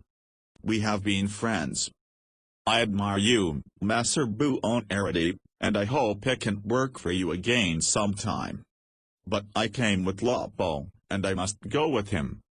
That night, alone in their empty, echoing carriage house, Michelangelo and Argento were unable to eat the stufato that Argento had thrown together. Michelangelo waited until Argento was asleep in the enormous bed, then went to Aldovrandi's, wrote a full account to the herald of the Signoria, and one as well to his father. He then walked the deserted streets to Clarissa's, found her asleep. Cold, nervous, shaking inwardly with frustration and rage, he got under the quilts, warmed his body by clasping her to him. But that was all. He was worried and upset, lay wide-eyed. Unhappiness is not the climate for love-making. he lost not only Lapo and Lodi but Clarissa as well. The Pope announced that he would return to Rome for Lent. This gave Michelangelo only a few weeks in which to perfect the wax model and get the Pope's approval. Without experienced helpers, without a bronze caster to be found in Emilia, it meant that he had to work through the days and weeks with no thought of food, sleep, relaxation. On those rare hours when he could tear himself away, he had no time to sit companionably with her, to talk to her, tell her what he was doing. He went only when he could no longer contain his own passion, when hunger for her drove him blindly through the streets, to seize her, possess her, and then to leave at once. This vestigial shred was all that the demands of his job left for love. Clarissa was sad. She gave less of herself each time he came, until she was giving nothing at all, in an act that bore no resemblance to the full sweetness of their early love. Leaving the apartment one night, he studied his fingers, discolored from the wax. "Clarissa, I'm sorry for the way things are." She raised, then lowered her hands hopelessly. "Artists live everywhere. And nowhere. You are inside that bronze statue. Bendefoglio has sent a groom from Milan, with a carriage to take me there." A few days later the Pope visited the workyard for the last time, approved the model, the hand holding the keys of St. Peter's, the face at once fierce and benign. Julius liked this image of himself, gave Michelangelo his benediction, as well as an order on Anton Maria di Lignano, a Bolognese banker, to continue paying his costs. "Farewell, Buonarrotti, I shall see you in Rome." Hope flared in Michelangelo. "Then we will continue on the tomb." "I mean the marbles?" "Only God can predict the future," replied the pontiff loftily. Desperately needing a bronze caster, he wrote again to the herald in Florence, asking him to send Master Bernardino, the best in Tuscany. The herald wrote that Master Bernardino was not available. Michelangelo scoured the countryside until he found a French cannon maker who agreed to come, build the big oven and cast his statue. He returned to Bologna to wait. The Frenchman never arrived. He wrote again to the herald in Florence. This time Master Bernardino agreed to come, but it would be weeks before he could finish his tasks in Florence. Unseasonal heat struck early in March, killing the spring crops. Bologna the fat became Bologna the lean. The plague followed, invading 40 families within a few days. Those who dropped in the streets were left exposed, no one daring to touch the bodies. Michelangelo and Argento moved their workshop out of the carriage house and into the yard at the side of San Petronio, where there was an occasional breath of air. Master Bernardino arrived in a blaze of May heat. He approved the wax model, built a tremendous brick oven in the center of the courtyard. There followed weeks of experimenting with the fires, testing the way the metals fused, making an enclosing envelope of ash, earth, horse manure and hair, applying them layer by layer, and enclosing the wax to the width of half a span. Michelangelo was filled with impatience to cast, and go home. "We must not hurry," Bernardino warned him. "One untested step, and all our work will be for nothing." He must not hurry, but it was already more than 2 years since he had entered the employ of Pope Julius. He had lost his house, his years, and he had not been able to save a single scudo. As far as he could gather, he was the only one who did not profit from his contact with the Pope. He read again the letter that had arrived from his father that morning, crying for money for another wonderful opportunity to invest. The details Lodovico dared not write, they had to be kept secret for fear someone might steal them, but he had to have 200 florins immediately or he would lose the great bargain, and he would never forgive Michelangelo for his stinginess. Feeling put upon by both his Holy Father and his earthly father, Michelangelo went to the bank of Anton Maria di Lignano. He set down the figures and details of his 2 barren years in Julius' service, his urgent need. The banker was sympathetic. "The Pope has only authorized me to pay out money as you need supplies. But tranquility is an important supply too, for an artist. Suppose we compromise. I'll advance you 100 florins against future needs, and you can send the money home today." Aldo Randi came frequently to watch the preparations. "This bronze of yours is going to make me a rich man," he commented, wiping his brow as the testing of the oven turned the workyard into an inferno. "How so?" "Bologna is betting that your statue is too large to cast. Giving good odds. I'm taking all bets." "It will cast," replied Michelangelo grimly. "I have watched Master Bernardino step by step. He could make bronze without fire. But when they finally poured in June, something went wrong. The statue came out well as far as the waist, the rest of the material, nearly half of the metal, remained in the furnace. It did not fuse.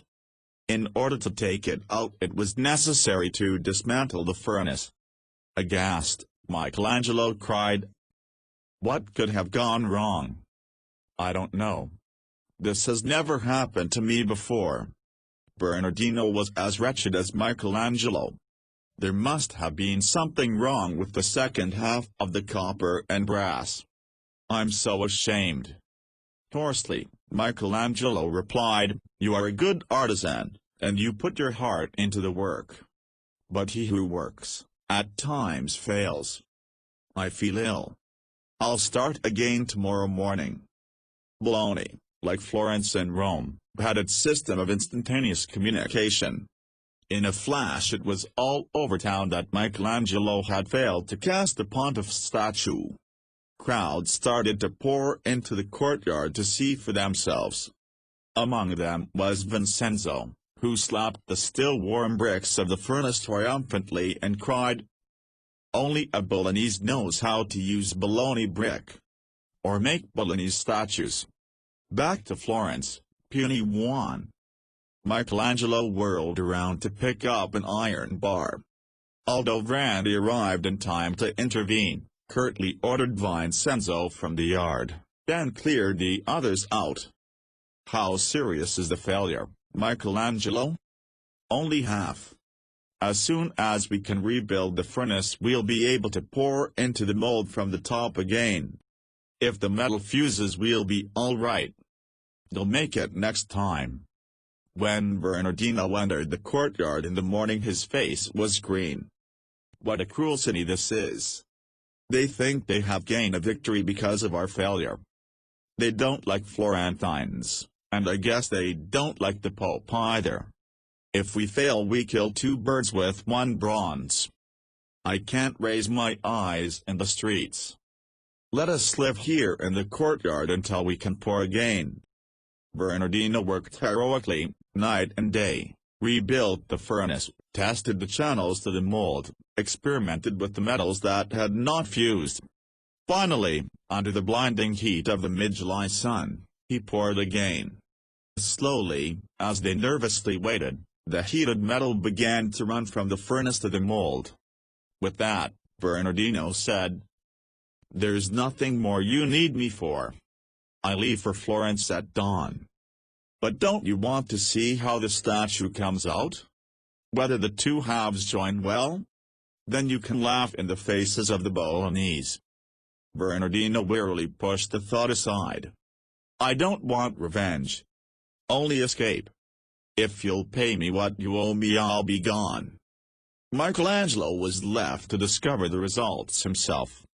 He had to sit on his hands for 3 weeks, while the country burnt up in a drought and Argento could find fewer fruits and vegetables in the market, until the mold cooled sufficiently for him to tear it down. Bernardino had done his job. The 2 halves of the statue were joined without a serious mark. The bronze was red and rough, but there were no imperfections. A few weeks of filing and polishing, Michelangelo thought, and I, too, will be on my way. He had misgauged the task.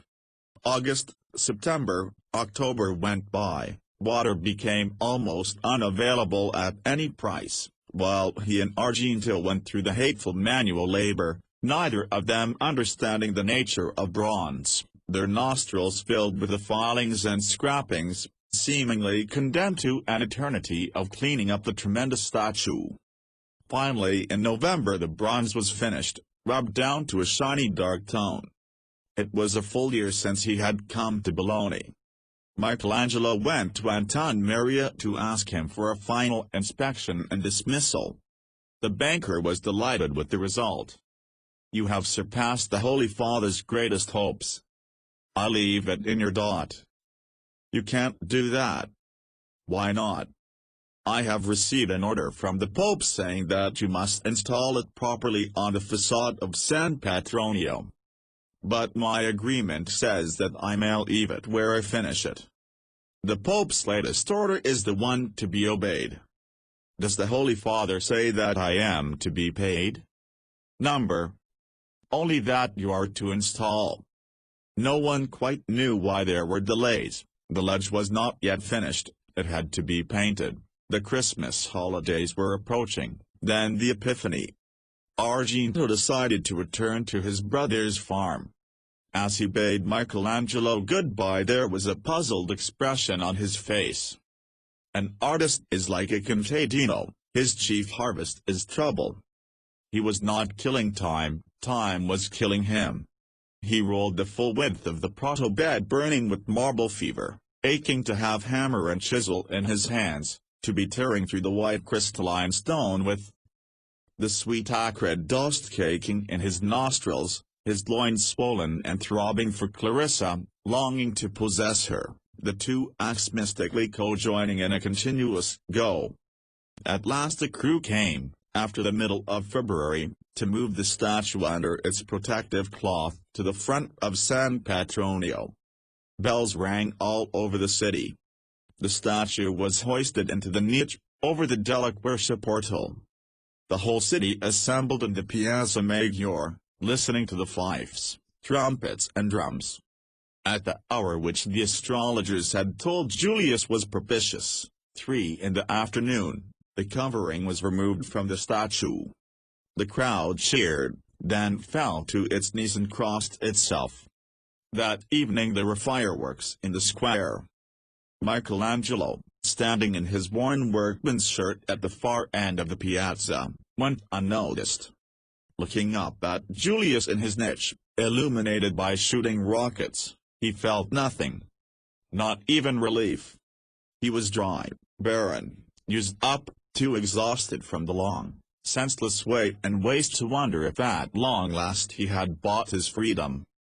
He walked the streets of Bologna all night, hardly knowing where he was. There was a cold drizzle. He had exactly 4.5 florins left.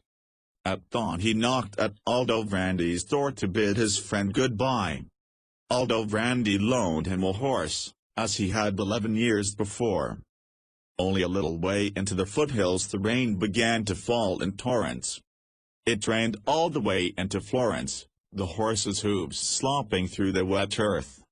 The road seemed endless. His hands loosened on the reins, his head began to spin, exhaustion overtook him. Until he lost consciousness, fell off the horse and struck his head on the roadbed. "My dear Michelangelo," said Gonfaloni Soderini, "it seems to me that you are more often covered with mud than with capon broth." He sat back, let the brittle early March sunlight stream over his face. Michelangelo had learned in the several days since his return to Florence that Soderini had good reason to be satisfied with himself, through his brilliant roving ambassador, Niccolò Machiavelli, whom he had been training in the same manner that Lorenzo de' Medici had trained him. Florence had concluded a series of amiable treaties which should enable the city-state to live in peace and prosperity. All reports from Bologna and the Vatican tell us that Julius is delighted. Gonfaloni, "The 5 years I spent carving the David, the Bruges Madonna and the Tondos were the happiest of my life. I hunger for only one thing, to carve marble." Soderini leaned across the desk, his eyes sparkling. The Signorian knows how to express its gratitude. I am empowered to offer you a fine commission, a gigantic Hercules, to match your David. With one of your figures on either side of the main gate to the Palazzo della Signoria, ours will be the noblest entrance to a city-state government in the world. Michelangelo drew in his breath.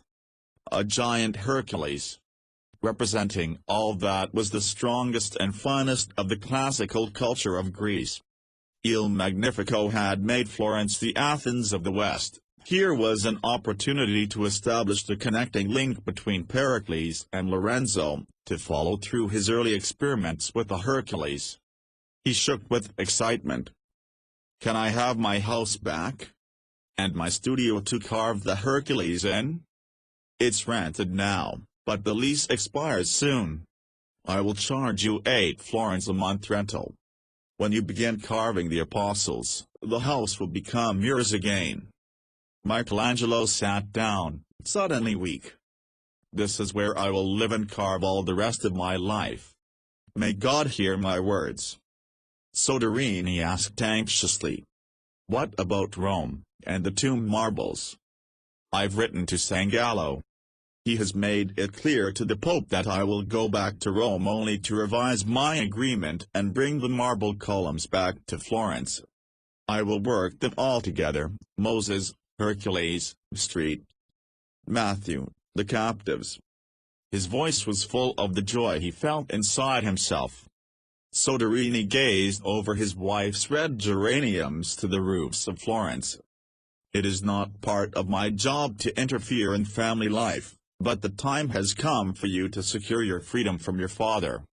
I want him to go with you to a notary and sign a legal emancipation. Up to now the money you have earned has been legally his. After your emancipation it will belong to you, and you can control it. What you give to your father then will be a gift, not an obligation. Michelangelo was silent. He knew all of his father's failings, yet he loved him, shared Lodovico's pride in this family name, the desire to rebuild its place in Tuscan society. He shook his head, slowly. It would do no good, Gonfaloniere. I would have to turn over the money to him anyway, even if it were mine. Soderini persisted. I shall make an appointment with the notary.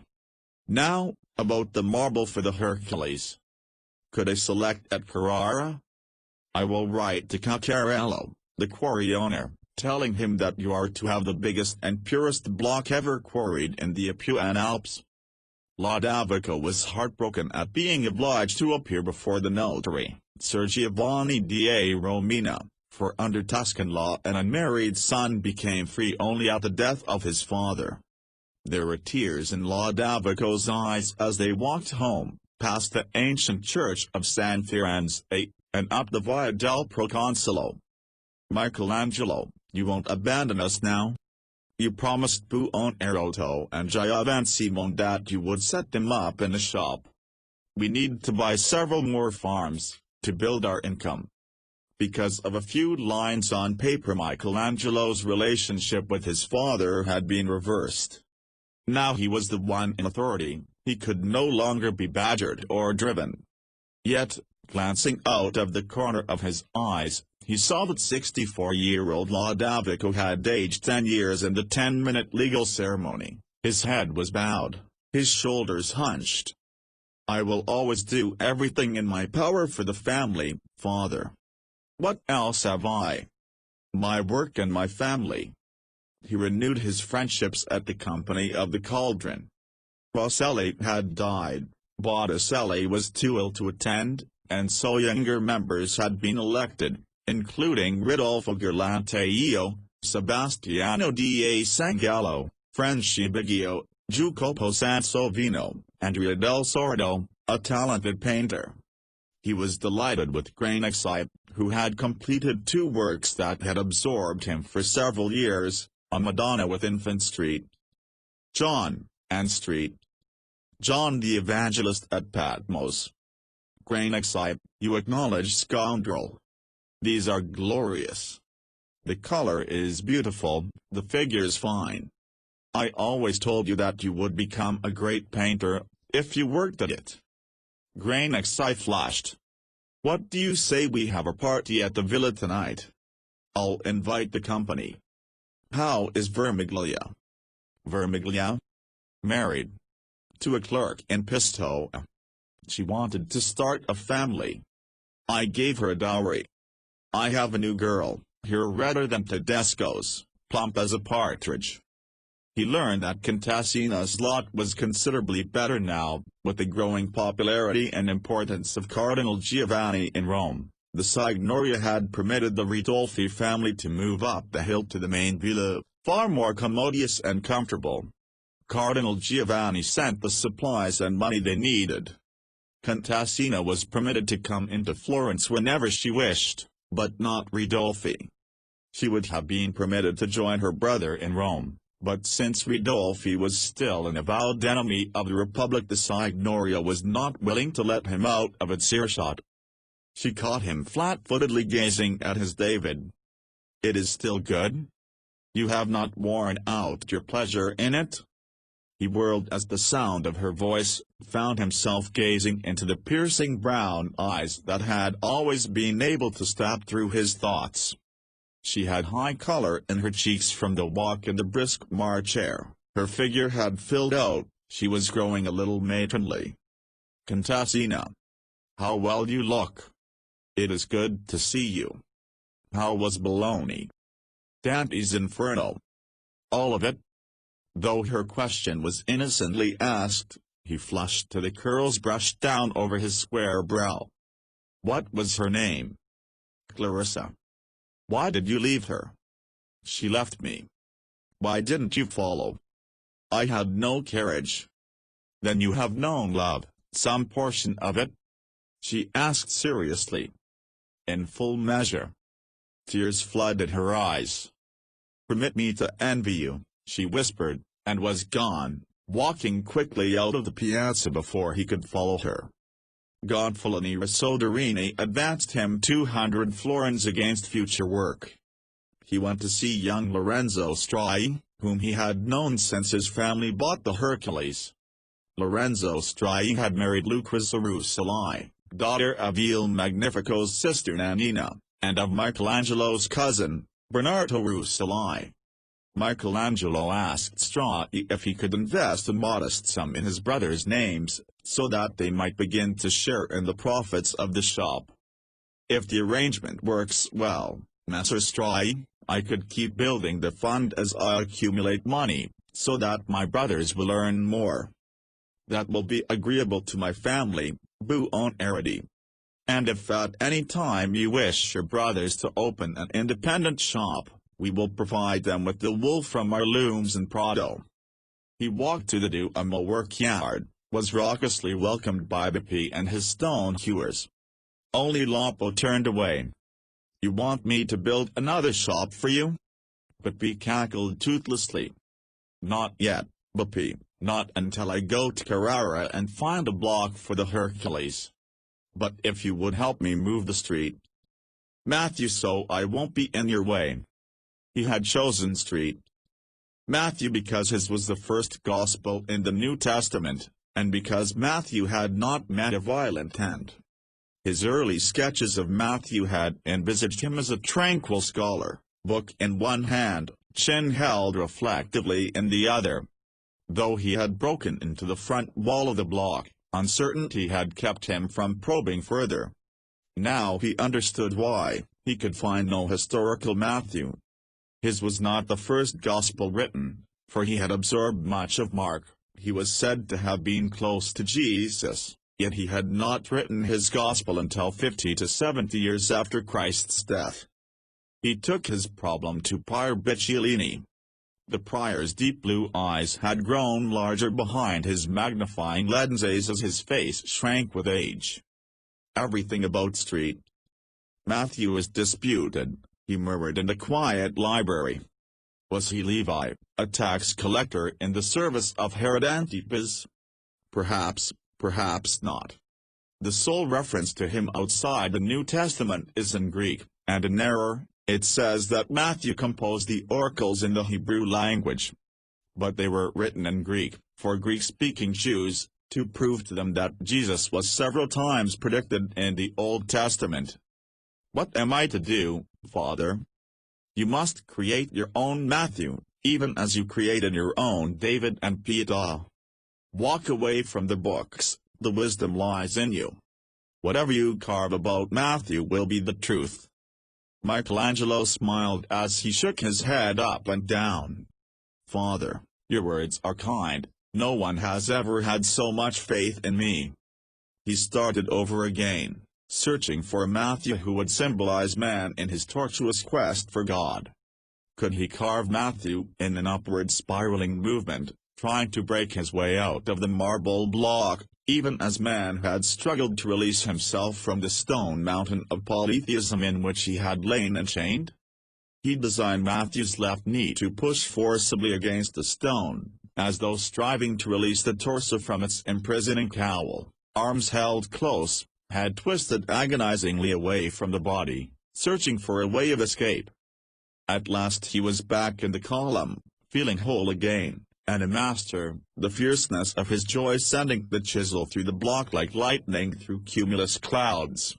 He carved in a heat as great as that of the forge in which his tools were tempered. The marble and the flesh of Matthew became one, with Matthew projecting out of the block by the sheer force of his will, to achieve a soul with which to rise to God.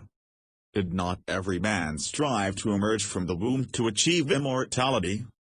Thirsting for a more lyrical mood, he returned to Tadai's Our Lady, carving the round frame, the serene, lovely face of Mary, the textured skin of the infant Jesus stretched across his mother's lap.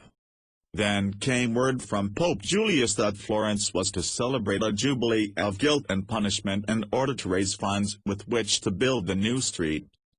Peters. I have been put in charge of the decorations, announced Granexide gleefully. Granexide, you're not going back to theater scenery again, after those fine paintings? It's a waste of your talent. I protest. My talent has plenty of time, said Granexide. A man should have some fun. A jubilee to pay for Brement's church would be no fun for Michelangelo. It was scheduled for April. He vowed to flee the city and spend the days with the Topolinos. Again the Pope interfered with his plans. We have just received a brief from Pope Julius, said Soderini. You see, it was sealed with the fisherman's ring. He asks you to come to Rome. He has good news for you. That can only mean he is going to let me carve again. You will go? Tomorrow. Sangallo wrote that my second shipload of marbles has been lying exposed in the Piazza San Pietro. I want to rescue them. His eyes bulged when he saw the marbles dumped like a cord of firewood, discolored by rain and dust. Giuliano da Sangallo gripped his arm. The Holy Father is waiting for you. They passed through the smaller of the throne rooms of the papal palace, filled with a variety of supplicants hoping for an audience.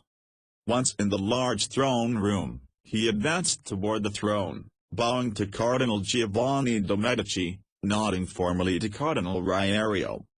Pope Julius caught sight of him, suspended a conversation with his nephew Francesco, prefect of Rome, and Paris to Grassus. Julius was dressed in a white linen cassock, his pleated knee-length tunic had tight sleeves, while the elbow-length scarlet velvet cape was trimmed in ermine, as was the scarlet velvet skull cap. Ah, Buonarrotti, you have returned to us. You are pleased with the statue in Bologna, are you not? It will bring honor on us. You see, cried Julius triumphantly, throwing out his arms energetically to include the entire room. You had no confidence in yourself. When I made this splendid opportunity available to you, you cried out, "It is not my trade." The Pope's mimicking of Michelangelo's slightly hoarse voice brought appreciative laughter from the court. Now you see how you have made it your trade, by creating a fine bronze. You are generous, Holy Father, murmured Michelangelo with a twinge of impatience, his mind occupied with the pile of stained marbles lying just a few hundred yards away. "I intend to continue being generous," cried the Pope heartily. "I am going to favor you above all the painting masters of Italy." "Painting masters?" "Yes. I have decided that you are the best artist to complete the work begun by your countryman Botticelli, your Lanteo, Rosselli, whom I myself hired to paint the frieze in the Sistine Chapel. I am commissioning you to complete my Uncle Sixtus Chapel by painting the ceiling." There was a light patter of applause. Michelangelo was stunned. Nausea gripped him. He had asked San Gallo to make it clear to the Pope that he would return to Rome only to begin carving on the sculptures for the tomb. He cried passionately, "I am a sculptor, not a painter." Julius shook his head in despair. "I had less trouble conquering Perugia and Bologna than I have in subduing you. I am not a papal state, Holy Father. Why should you waste your precious time subduing me?" The room went silent. The Pope glared at him, thrust out his bearded chin, demanded icily, "Where did you have your religious training, that you dare to question your pontiff's judgment?" As a prelate said in Bologna, "Holiness, I am but an ignorant artist, without good manners." "Then you can carve your masterpiece in the cell of Sant'Angelo." All Julius had to do was wave a hand at a guard, and he could rot in a dungeon for years. He gritted his teeth. "That would bring you little honor. Marble is my profession. Let me carve the Moses, victors, captives. Many would come to see the statues, offering thanks to your holiness for making them possible." "In short," snapped Julius, "I need your sculptures to assure my place in history." "They could help, Holy Father." There was an audible gasp from those around the throne. The Pope turned to his cardinals and courtiers. "Do you hear that, gentlemen? Julius too, who recovered the long-lost papal states for the Church and brought stability to Italy, who have cleaned out the scandals of the Borgias, published a constitution abolishing simony and elevated the decorum of the Sacred College, achieved the modern architecture for Rome. I need Michelangelo Buonarrotti to establish my historical position." San Gallo had gone deathly pale. Cardinal Giovanni stared out the window as though he were not there. The Pope loosened the collar of his cape against his own warmth, took a deep breath and started again. "Buonarrotti, my informants in Florence describe your panel for the Signoria as the school of the world."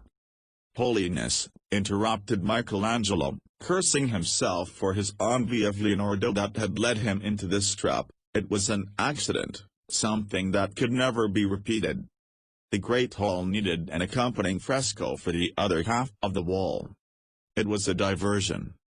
"Benny, make such a diversion for the Sistine. Are we to understand that you will paint the wall for a Florentine hall, but not the ceiling for a papal chapel?" The silence in the room was crushing. An armed courtier, standing by the Pope's side, said, "Your Holiness, give me the word and we will hang this presumptuous Florentine from the Tour di Nona." The Pope glowered at Michelangelo, who stood before him defiant but speechless. Their eyes met, held in an exchange of immovability.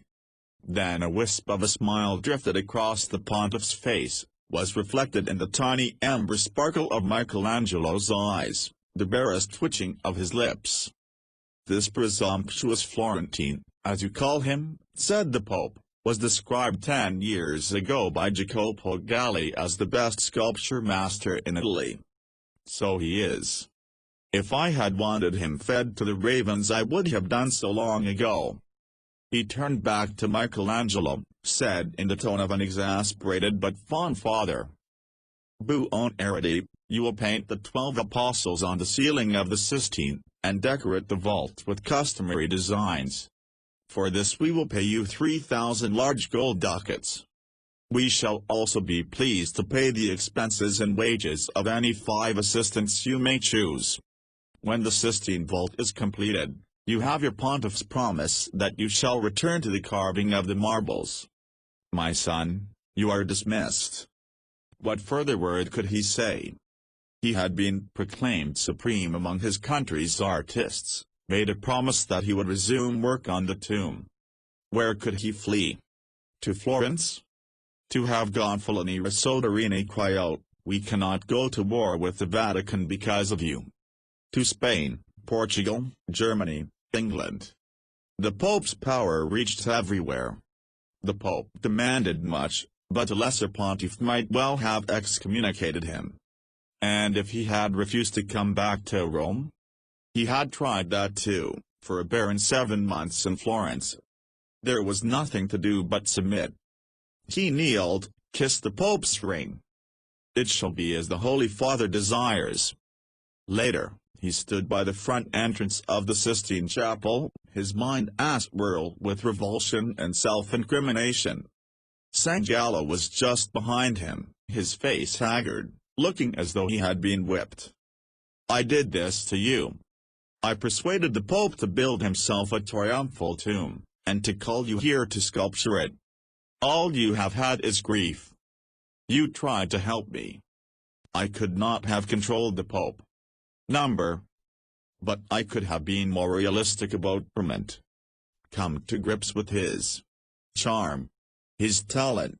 Because of him I am no longer an architect and you are no longer a sculptor." San Gallo wept. Michelangelo shepherded him inside the protective doorway of the chapel, put an arm about the trembling shoulders. "Pazienza, caro, patience. We will work our way out of this predicament. You are young, Michelangelo, you have time. I am old. Nor have you heard the crowning indignity. I volunteered to erect the scaffolding for you, since I renovated the chapel and know it well. But even this I was denied. Julius had already arranged with Bruman to build it. All I want now is to return to my home in Florence, enjoy a little peace before I die." "Do not speak of dying. Let us speak instead of how we can tackle this architectural monstrosity." He threw both arms up in a despairing gesture that embraced the Sistine. "Explain this edifice to me. Why was it built this way?" San Gallo explained that when it was first completed the building had looked more like a fortress than a chapel. Since Pope Sixtus had intended to use it for the defense of the Vatican in the event of war, the top had been crowned by an open battlement from which soldiers could fire cannons and drop stones on attackers.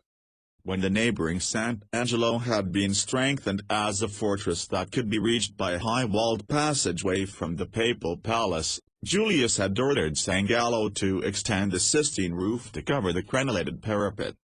Quarters for the soldiers, above the vault that Michelangelo had been ordered to paint, were now unused.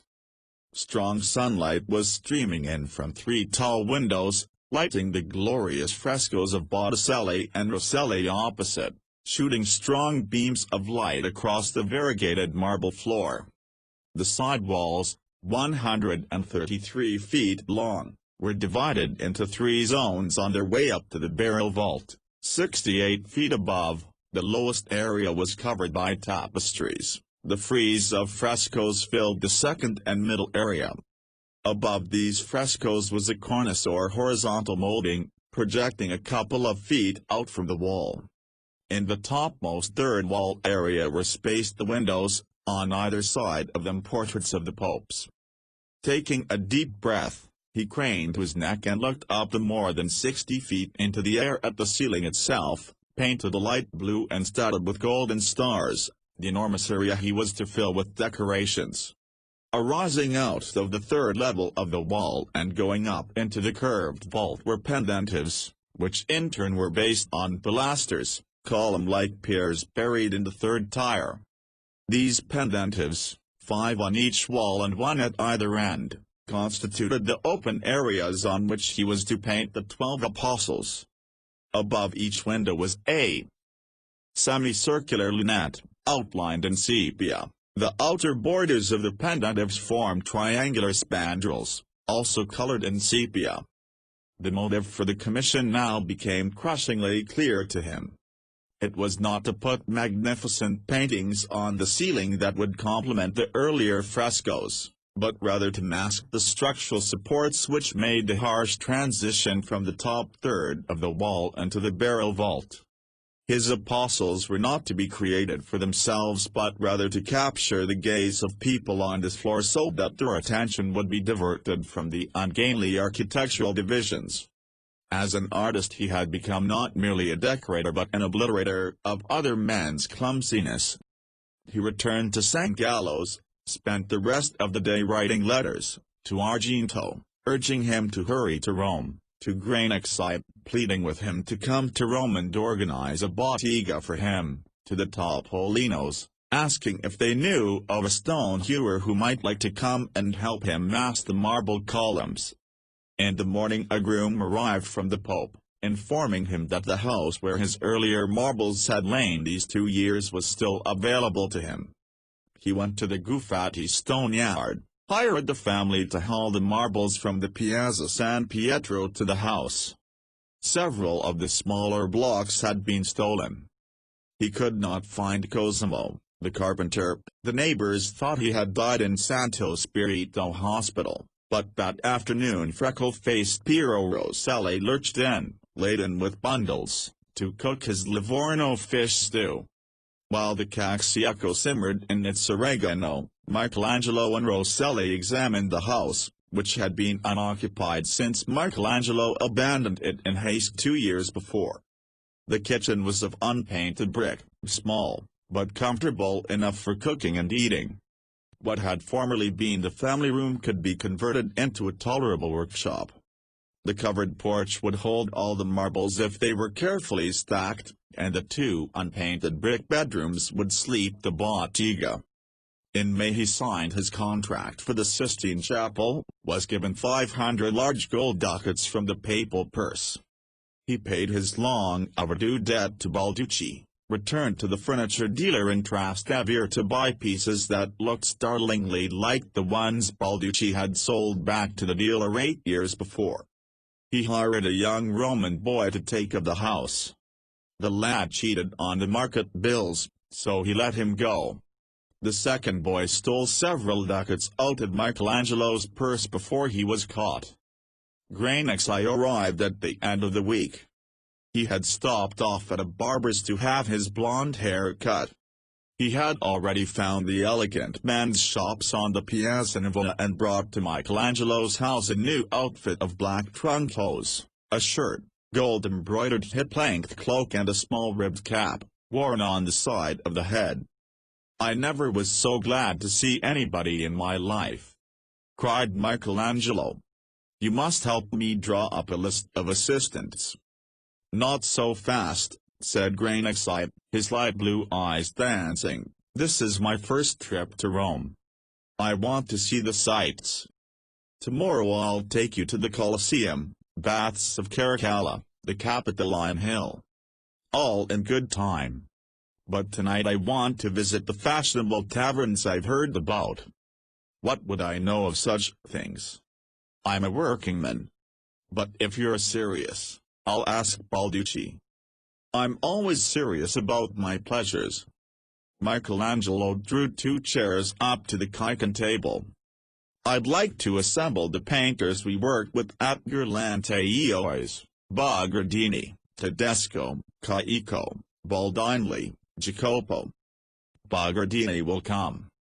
Tedesco, too, though I don't think he knows much more about painting now than he did at your Lanteiois. Jacopo will go anywhere on somebody else's money. But Caico and Baldini, I don't know whether they're still in the art. Who can we get?" "Sebastiano da San Gallo, first of all. He considers himself a follower of yours, copies before your bathers every day, gives lectures on it to new painters. I'll have to search for a 5th. It's not easy to get 5 painters all free at the same time. Let me give you a list of colors to send for. These Roman colors are no good at all, I glanced shrewdly at his friend. It appears to me that you don't find anything good in Rome. Does any Florentine? I'm going to. I've heard about the sophisticated and beautiful courtesans who have the charming villas. As long as I must stay here to help you get that vault plastered, I'm going to find an exciting mistress. A letter brought him news that his uncle Francesco had died. And Cassandra, after living with the family for 40 years, had moved back to her parental home, starting suit against the Buonarotti to oblige them to return her dowry and to pay Francesco's debts. Though there had never been any real friendships between Michelangelo and his uncle, he had a strong blood loyalty. He was grieved to see the next to last of the elder Buonarotti go. He was also worried. His father obviously intended him to fight Cassandra's lawsuit, hire a notary, see it through the courts. The next day he summoned up the courage to return to the Sistine. He found Brummont there, directing carpenters who were hanging a scaffolding from the ceiling by means of 40 pipe poles that had been driven through the cement vault and lashed together with ropes interlocked through the soldiers' quarters above. There's a scaffolding that will hold you securely for the rest of your life. You'd like to think so, Brummont, but actually it will only be a matter of months. Brummont stuck in his throat like a half-swallowed fly. The Pope by himself would hardly have thought of inflicting this ceiling on him. He inspected the scaffolding, knit his brows. Just what do you intend to do with the holes in the ceiling after the poles come out? Fill them. How do we get up to the holes to fill them after the scaffolding is down? Ride on an eagle's back? I hadn't thought of that. Nor of what we are to do with 40 ugly cement fills in the middle of my painting after I have finished the job. Let's discuss it with the Pontiff. The Pope was dictating briefs simultaneously to several secretaries. Michelangelo laid out the situation in a few clear words. I understand, said Julius. He turned a puzzled expression to Brummont. What did you intend to do with those holes in the ceiling, Brummont? Just leave them, the way we leave holes in the sides of buildings when we pull out the poles that hold up the scaffolding. It can't be helped. Is that true, Buonarotti? Assuredly not, Holy Father. I will design a scaffold which will never touch the ceiling. Then the painting will remain perfect. I believe you. Take down Brummont's scaffold and build your own. Chamberlain, you will pay the expenses for Buonarotti's new scaffold. As Michelangelo turned away he saw Brummont biting the corner of his lip. He ordered the carpenters to take down the scaffold. When all of the timber had been lowered to the floor of the chapel, Martino, the hunchbacked foreman of the carpenters, said, "You will be using these materials for your own scaffolding?" "Not the dot. You may have it. But it is valuable. You could sell it for a considerable sum. It is yours." Martino was ecstatic. "This means I will have a dowry for my daughter. Now she can be married. They say in Rome that you are a difficult man, Messer Buonarotti. Now I see it is a lie. May God bless you." "That's precisely what I need, Martino. God's blessing. Come back tomorrow." That night he tackled the problem inside his own head, which he found to be his best at workshop. Since he had never seen such a scaffolding as he had promised the Pope, he would have to invent one. The chapel itself was divided into two parts, separated by Mino da Fasole's carved screen, the half for laymen, which he was going to paint first, the larger division, or presbyterium, for cardinals. Then came the altar and the Pope's throne. On the rear wall was the fresco of the Assumption of the Virgin by his erstwhile enemy Perugino. The walls were thick and strong, they could stand any amount of pressure. If he built with planks that were solidly wedged against them, then the more weight put on his scaffold the more pressure it would apply and the more secure his framework would be. The problem was how to anchor the ends of his planks, since he could not cut niches into the walls. Then he remembered the projecting cornice. This ledge would not be strong enough to carry the weight of the scaffolding and men, but it could give his planks anchorage. "It might work," said Piero Rosselli, who frequently had to build his own scaffolding. He directed Martino in the bolting of the planks and construction of the bridge. Michelangelo and Rosselli tested it, summoned the carpenter crew, one by one. The more weight on the trestle, the stronger it became. They were jubilant. It was a tiny victory, really, yet it provided the impetus to begin the detested chore. Argento wrote that he could not leave his brother's farm until the crops had been harvested. Neither could Granexi assemble a crew of assistants by mail. "I'll have to go to Florence and help them finish their commissions. It may take a couple of months, but I promise to bring back everyone you wanted. I'll do the drawings. When you get back we'll be ready to start the cartoons." Summer clamped down. Miasmic vapors moved in from the marshes. No one could breathe. Half the city became ill with clogged heads and pain in the chest. Rosselli, his only companion during these stifling days, fled to the mountains. Michelangelo climbed the ladder to his trestle at dawn, savagely tormented for want of hammer and chisel in his hands. Instead he spent the airless days drawing scale models of the 12 pendentives where the apostles would be painted, cutting out paper silhouettes of the lunettes and spandrels, which he would also have to fill with what the Pope had called customary decoration. By mid-morning the vault was like a furnace, and he was gasping for breath. He slept as though drugged through the heat of the afternoon, then worked at night in the back garden, evolving designs for the nearly 6,000 square feet of sky and stars that had to be replastered and made pretty. The hot days and weeks passed in lonely suffocation, broken only by the arrival of a former Settignano stonecutter whom his father had found in Florence, Medici by name, who had always wanted to visit Rome. Medici was about 50, gnarled and pock-marked, sparely spoken, with the chipped, staccato accent of the stone hewer. Medici knew how to cook a few Settignano dishes. Before his arrival Michelangelo had gone for days on bread and a thin wine. In September Granexi returned with a full bottega in tow.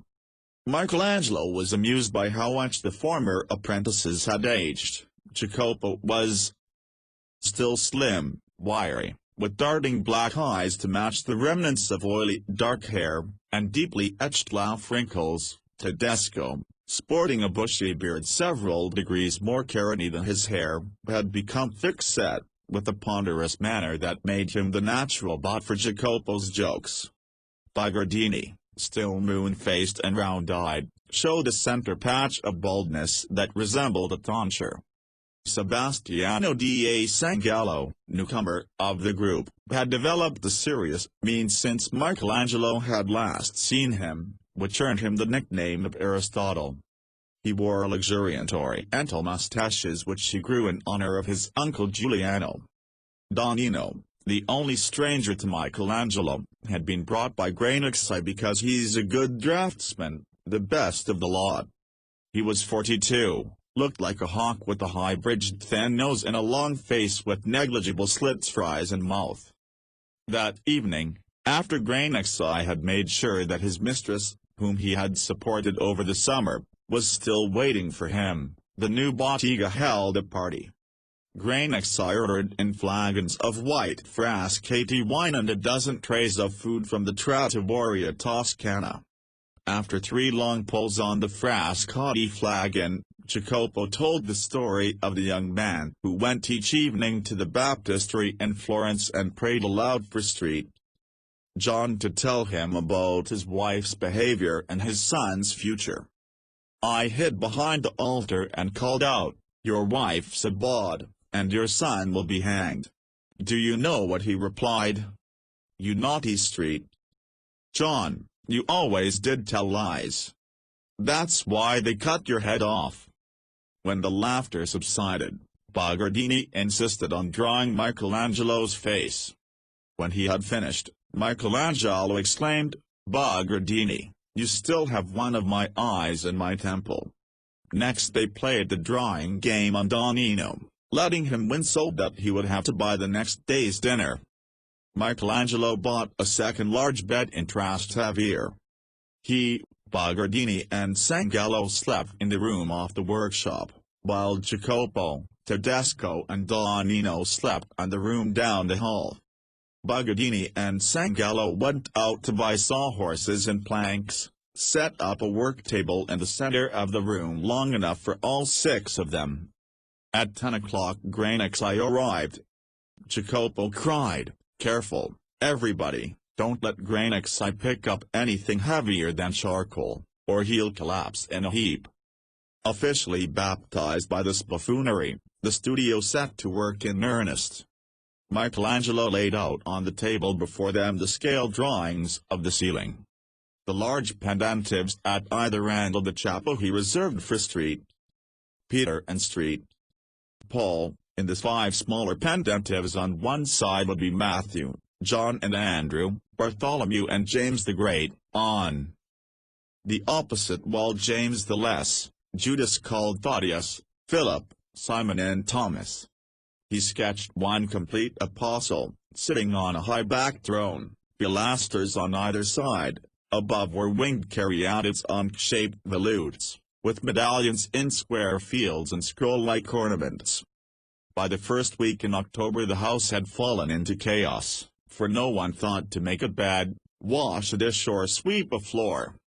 Argento came in from Ferrara, was so delighted to find that he was to have 6 companions in the house that he washed and scrubbed and polished for days, in addition to cooking the meals, before he got around to being unhappy about Michelangelo's commission. "I want to work stone. Be a sculptor." "So do I, Argento. And so we shall, if only you'll be patient and help me get that ceiling splashed with paint." To each of his 6 assistants he assigned a division of the vault for decoration: rosettes, cassettoni, circles and rectangles, trees and flowers with spreading foliage, wave-like movements of undulating lines, spirals. Medici, he discovered, was adept at grinding colors. He himself would do the final cartoons for most of the apostles, but Ecstasy could paint a couple of them, and perhaps Donino and Sangallo could each do one. He had already spent 5 months getting to this day, but now that he had them all together and started, he felt certain he could cover the whole ceiling in 7 months. That would be another year out of his life. A total of 4 since he had first come to Rome to confer with Pope Julius. He would finish by May, and then either go to work on the marble figures for the tomb or return to the Hercules block which Gonfaloni Soderini had brought to Florence for him. It did not quite work that way. Donino, though he was as fine a draftsman as Ecstasy said, lacked the courage to venture past his sketches into the colored cartoons. Jacopo kept them entertained but did no more work at 35 than he had at 15. Tedesco painted poorly. Sangallo dared anything Michelangelo put him on, but he was still inexperienced. Buonarroti was solidly reliable, but just as at Gerlanteils he could paint only flat walls and windows, thrones and pilasters. Ecstasy's cartoon for his apostle came out well, but Ecstasy was having a good time in Rome. Since he had refused to take a salary, how could Michelangelo oblige him to put in more work hours? Michelangelo worked twice as hard as he had thought he would have to, and made slow progress through the weeks of November. At last the time arrived, during the first week of December, when they were ready to fresco a major zone of the ceiling. One of the apostles was the street. John on the side, opposite, Ecstasy was to paint St. Thomas. The others on the scaffold, led by Buonarroti, were to paint the decorations on the barrel vault between the 2 apostles. Piero Rosselli had laid a heavy coat of Intonico on the area the day before, hatching a rough surface on which, this morning, he would plaster the precise area to be painted by dark. At dawn they set out for the Sistine, Medici driving the donkey, the cart loaded with pails, brushes, tubes of paint, cartoons, bundles of sketches, pointing sticks, pots and bottles for color, with Rosselli sitting in the midst of sand and lime. Michelangelo and Granacci walked ahead, Buonarrotti and San Gallo just behind them, Tedesco, Jacopo and Donino bringing up the rear. Michelangelo felt hollow at the pit of his stomach, but Granacci was in a gay mood. "How do you feel, Master Buonarotti? Did you ever imagine you would be walking at the head of your own bottega to begin a fresco commission?" "Not in my wildest nightmares." "Good thing we were also patient with you. Remember how the Galanteals taught you to use the instruments for squaring up? How Maynardi showed you to tint flesh in tempera, and David showed you how to make brushes from wet pigs? And Caicco and Baldini called me a fraud because I wouldn't paint wings on an angel? Oh, Granacci, what have I got myself into? I'm no fresco painter." The group worked well together, Medici mixing the plaster on the scaffold after hauling the sacks up the ladder, Rosselli expertly laying the daily area to be painted, remaining to watch its drying rate and to keep it sprinkled. Even Jacopo worked hard to copy the cartoon colors into the designs that Buonarrotti had outlined with an ivory stick. After the paint had had time to oxidize and dry, Michelangelo returned alone to study the result. With the seventh of the vault completed, he was able to see what the entire ceiling would be like when they had frescoed the rest. The Pope's objective would be accomplished. No one would be disturbed anymore by the projecting spandrels, loomingly empty lunettes or the broken-up vault with its monotonous circles of gold stars. The apostles on their thrones, the thousands of square feet of brightly colored designs would conceal and divert. But what about the quality of the work? It was in the marrow of his bones to create only the finest he could produce, to create far beyond his abilities because he could be content with nothing that was not new, fresh, different, a palpable extension of the whole of the art. He had never compromised with quality. His integrity as a man and an artist was the rock on which his life was built. If he split that rock by indifference, by giving less than the exhausting best of himself, if he were content merely to get by, what was left of him? He could have done the bronze statue of Pope Julius twice as fast, but he being satisfied with a merely adequate statue, no one would have criticized him, since bronze was not his trade, and the commission had been forced upon him. But he had spent energy-draining months determined that his work must bring honor upon himself and his family and all artists. Had he been willing or able to do an immediately conceivable bronze of Julius, it would perhaps be easier now to do this conceivable ceiling fresco. He and his group could apply the remaining paint without much trouble. But he could not deny that the quality was mediocre. He told Giuliano da San Gallo so. "You have done your best under the circumstances," replied his friend.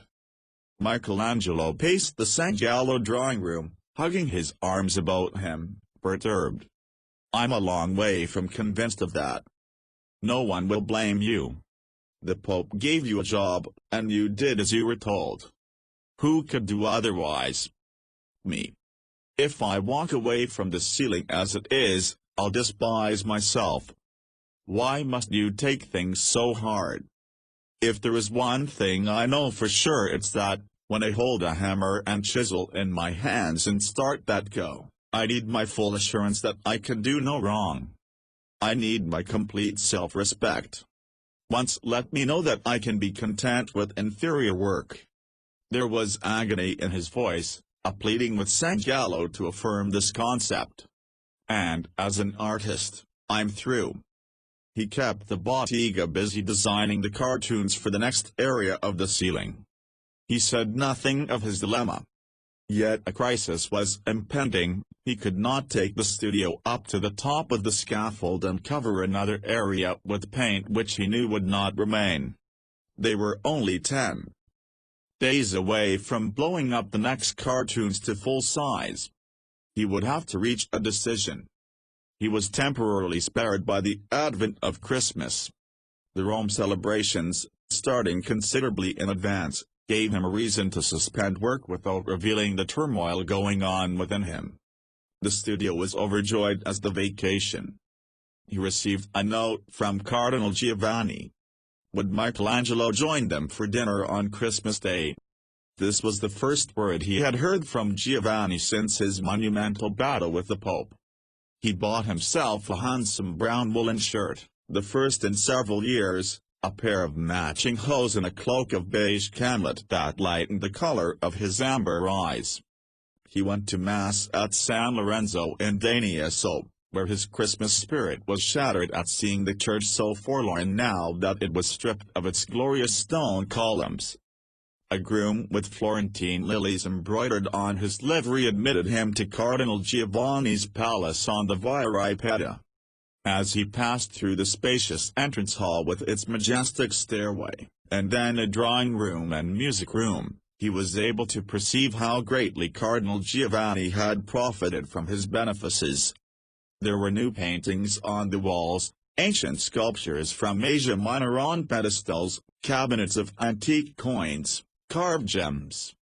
He moved slowly, studying the recent acquisitions, marveling that of his father's formidable genius Giovanni should have inherited only this one facet, flawless good taste in the arts.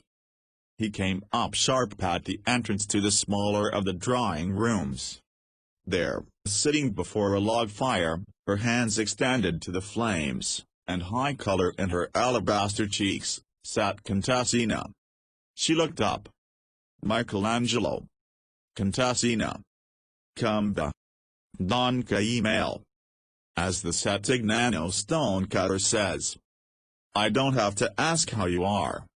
You look beautiful. The color mounted higher in her cheeks. You've never said that before. But I've always thought it. She rose, came close to him. Her scent was the one she had used as a child in the Medici palace. Nostalgia for those happy years swept over him. You are a deep part of me. From the days when my life began. In the sculpture garden. Her eyes filled with pain and joy in equal measure. As you have always been a part of me. He became aware of the others around them, changed his tone. Luigi and Niccolo, they are well? They are here with me. And Ridolfi? No. Then you are not staying. Giovanni has taken me to see the Pope. The Holy Father has promised to intercede with the Signoria for us. But I cannot hope. My husband is committed to the downfall of the Republic. He never loses an opportunity to make his views known. I know. They smiled at each other, wistfully. That is not discreet of him, but it is his resolve. She stopped abruptly, studied his face. I have talked about myself. Now I want to speak of you. He shrugged his shoulders. I fight, but always I lose. The work does not go well? Not yet. It will. Are you sure? I'll put my hand in fire. She held her hand out toward him as though it were already in the searing heat of the flames. He longed to take it in his own, if only for a moment. Then she threw back her head in laughter at the drastic Tuscan phrase of affirmation. Now their laughter joined together, seized each other and held close, harmoniously, intertwined through each other's fabric and substance. This too, he knew, was a kind of possessing, rare, beautiful and sacred. The Campagna Romana was not Tuscany, it did not fill him with an all-absolving lyrical grace. But it had power, and history, the flat, fertile plains rolling for miles, traversed by the remains of Roman aqueducts that had brought clean water down from the hills. Hadrian's villa, where the emperor had recreated the glory of Greece and Asia Minor, and where Michelangelo watched the excavators unearth marbles that went back to the generations of Pericles. Tivoli, with its majestic waterfalls, favorite holiday village for the Romans of the Empire, the Castelli Romani, a series of towns located on the lava and tufa slopes of the volcanic Alban Hills, each village on its separate peak in a series of peaks surrounding an enormous crater, with other ranges, covered by dark green forests, rolling back sculpturally as did the mountains beyond Settignano, Frascati, Tusculum, higher into the hills, where he wandered among the ruins of Cicero's villa, the amphitheater, forum, buried temple, the hills dotted with tiny stone villages whose origins were lost in obscure ages of history, before the Romans. Before the Etruscans, the Temple of Fortune at Praeneste, whose walls included an entire village, with a cave of destiny and crypts that dated from who knew what distant age of man. He walked deeper and deeper into the past, circling the enormous rim of the volcano, coming across carved building stones that had been spilled over the ground like milk, beneath which lay ancient settlements. Each night he stopped at a tiny inn or knocked on the door of a contadino family to buy his supper and space on a bed to rest, gripping the magnificent mountains between his legs, the irresilient tufa beneath his feet, filled with the delicious pulsating fatigue that beat up from his soles and ankles and calves and knees and thighs into his groin. The deeper he penetrated into the eon-old past of the volcanic hills and civilizations, the clearer his own problem became for him. His helpers would have to go. Many marble masters had permitted their apprentices and assistants to hew the marble block to within a safe margin of the central figure, but he had to hammer off the corners, mask the edges, work the four flat sides, remove every last crystal himself. He did not have the nature of a Garlanteio, able to do the main figures and focal scenes, allow the bottega to do the rest. He had to work alone. He paid no attention to passing time, the days seemed so infinitesimal among the lost ages of the lava rock. In lieu of time he was conscious of space, trying to fit himself into the core of the Sistine vault as he had into the center of the Dusha block, so that he would know its weight and mass, grasp what it might hold and what might break off in imbalance. He had cleared the fields, plowed, seeded, stood with his head in the sun and the rain. Nothing showed, the thin, bright green miracle announcing the beginning of new life remained below the surface of his mind. On New Year's morning, with his country hosts celebrating the first day of the year of our Lord 1509, he left their stone hut in the mountains, mounted higher and higher along the sheep trail until he came to the summit. The air was sharp, clear and cold. As he stood on the peak, muffler wound around his mouth to keep his teeth from freezing, the sun came up behind him, over the most distant range to which his eye could travel. As the sun rose in the sky, the Campagna plains came to life in pale pinks and tawny browns. In the distance stood Rome, sparklingly clear. Beyond and to the south lay the Tyrrhenian Sea, pastel green under a brittle blue winter sky. The whole landscape was flooded with luminosity, forests, the descending ranges beneath him, the hills, towns, the fertile plains, the somnolent farms, the stone pile villages, the mountain and sea roads leading to Rome, a ship on the ocean. Reverentially he thought, what a magnificent artist was God when he created the universe, sculptor, architect, painter, he who originally conceived space, filled it with his wonders. He remembered the lines from the beginning of Genesis. God, at the beginning of time, created heaven and earth. Earth was still an empty waste, and darkness hung over the deep. Then God said, "Let there be light." God said too, "Let a solid vault arise amid the waters."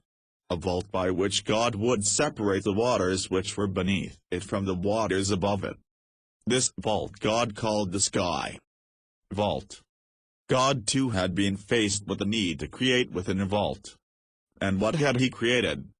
Not merely the sun and moon and heavens of the sky, but a whole teeming world below it. Sentences, phrases, images flooded his mind from the book of Genesis. God said, "Let the waters below the vault collect in one place to make dry land appear." The dry land God called earth, and the water, where it had collected, he called the sea. "Let the earth," he said, "yield grasses that grow in seed." God said, "Let the waters produce moving things, and winged things that fly above the earth under the sky's vault."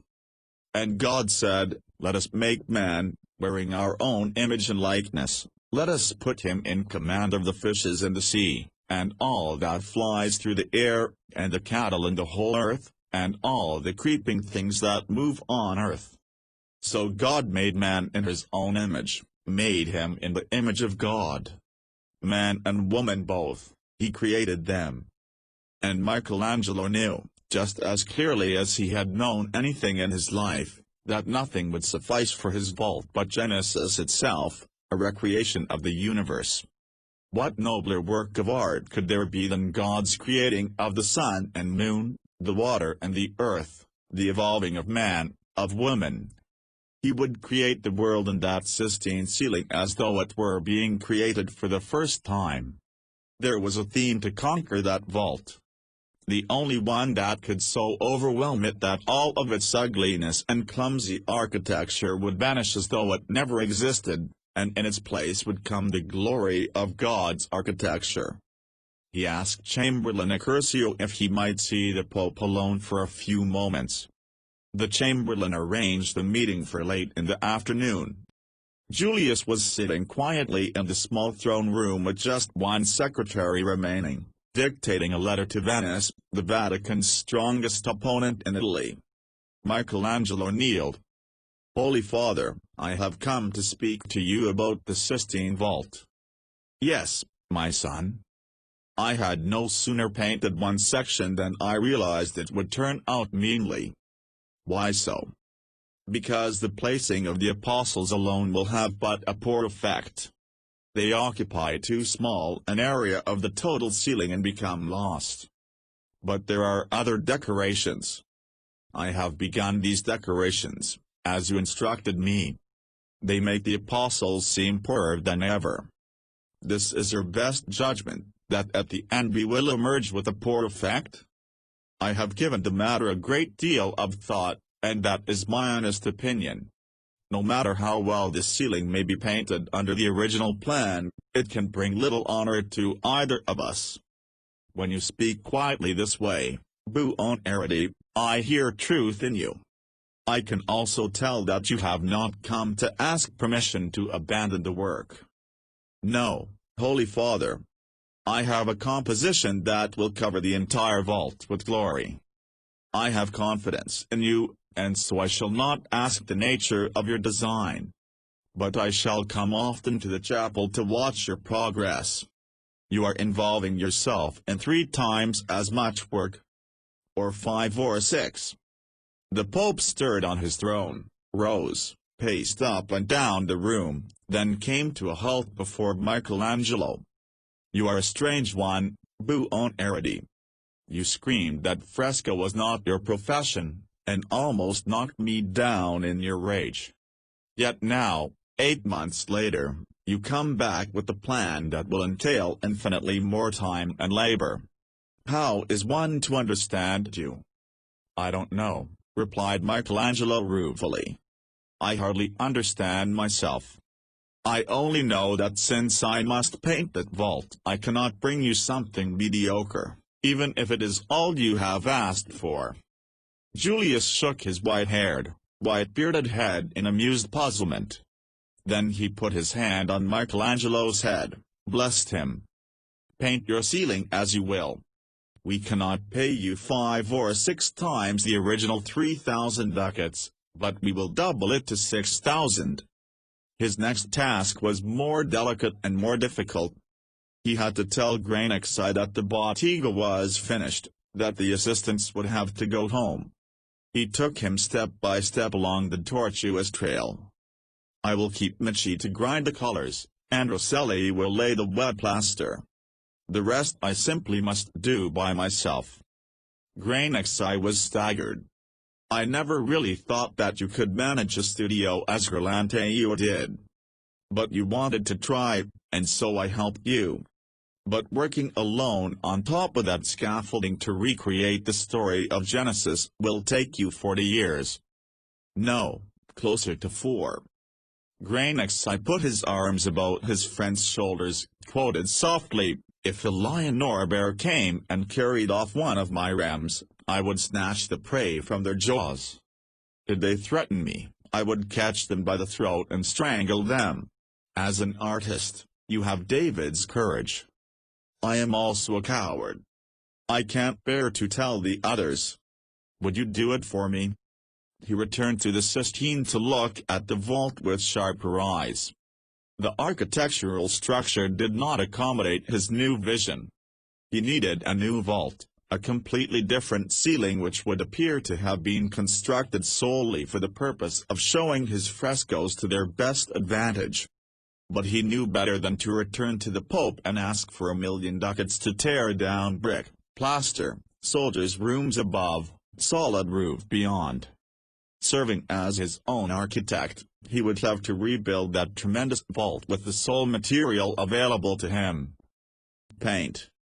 Through sheer invention he must transform the ceiling, utilizing its shortcomings even as he had the gouge in the dasho block, to force his creative powers into channels they might not otherwise have taken. Either he was the stronger, and could displace this vault space, or the force of the vault to resist would crush him. He was determined to get the teeming humanity up on the ceiling, as well as God Almighty who created it, mankind portrayed in its breathless beauty, its weaknesses, its indestructible strengths, God in his ability to make all things possible. He must project a throbbing, meaningful vitality that would invert the universe. The vault would become the reality, the world of those looking at it would become illusion. Argento and Medici built a workbench for him in the center of the icy marble floor. Now he knew what the vault must say and accomplish. The number of frescoes he could paint would be determined by his architectural reconstruction. He must create the content and the container simultaneously. He stared at the ceiling above him. The center space running the full length of the vault he would use for his major legends, dividing the waters from the earth. God creating the sun, the moon. God creating Adam and Eve, expelling them from the garden, the legend of Noah and the deluge. Now, at long last, he could pay his debt to Delic worship for the magnificent biblical scenes carved in Istrian stone on the portal of San Petronio. Architecturally he must frame this crucial middle section. He must also make the long narrow vault visible as a unified whole, with a single impact. For all practical purposes he had not one ceiling to paint, but 3. He was going to have to be a magician to achieve a unifying force which would embrace every portion of the walls and ceiling, tie the elements together so that each supported the other, and no figure or scene would be isolated. It took weeks of concentration, but at length the solution emerged from the severest limitation of the ceiling: the 8 heavy, obtruding triangular spandrels, 4 on each side, their apexes coming a third of the way into the vault, and the 4 double-sized spandrels at the ends, with their inverted apexes in the corners. He spent 100 hours trying to design them out, so that they would not dominate the ceiling, before he saw that he had been thinking in reverse. He must transform them into assets by decorating them with rich sculptural designs, then they would constitute a continuous frieze, an outer frame for the whole of his inner design. Ideas now came tumbling over each other so tumultuously that he could hardly move his hands fast enough to set them down. The 12 pendentives between the apexes of the spandrels on the ends and sides he would reserve for his prophets and sibyls, sitting each one on a spacious marble throne. Connecting these 12 thrones would be a marble-like cornice going around all four sides of the chapel. This strong architectural cornice would serve as a cohesive interior frame to encompass his 9 central stories. On either side of each throne would be marble-appearing putti. Above them, enclosing the panels at the corners, would be the glorious male youth of the world, 20 nudes, their figures facing away from the giant panels toward the smaller panels, filling the released corners. When Rosselli mounted the scaffolding with a claw hammer to tear out the plaster already frescoed, with Medici holding a canvas catch-all below, Argento came to Michelangelo. There were tears in his muddy brown eyes. "Argento, what's wrong?" "My brother is dead." Michelangelo put a hand on the young man's shoulder. "I'm so sorry. I have to go home. The family farm is mine now. I must work it. My brother left little children. I'll be a contadino. I marry my brother's wife, raise the children." Michelangelo laid down his pen. "You don't like living on the farm. You'll be up on that scaffold a long time." "I don't like paint." Michelangelo rested his head wearily on his hands. "Neither do I, Argento. But I'm going to paint those figures as though they were carved out of a stone mass. Every one of them will look as though they could move right off that ceiling and come down to earth." "It's still paint. When will you leave?" "Today, after dinner. I will miss you." He paid Argento's back wages, 37 gold ducats. This was almost the last of his funds.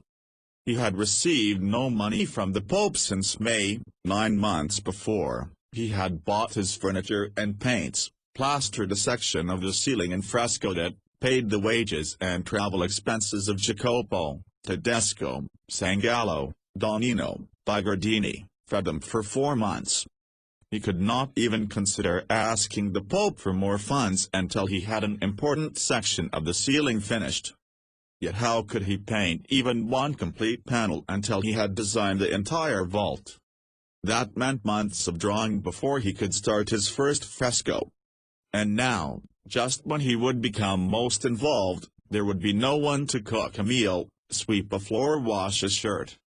He ate his soup of the country in the silent house, thinking back to the month that it had been so noisy and gay, with Jacopo telling stories, Aristotle giving a lecture on the bathers, Bigardini singing love songs about Florence.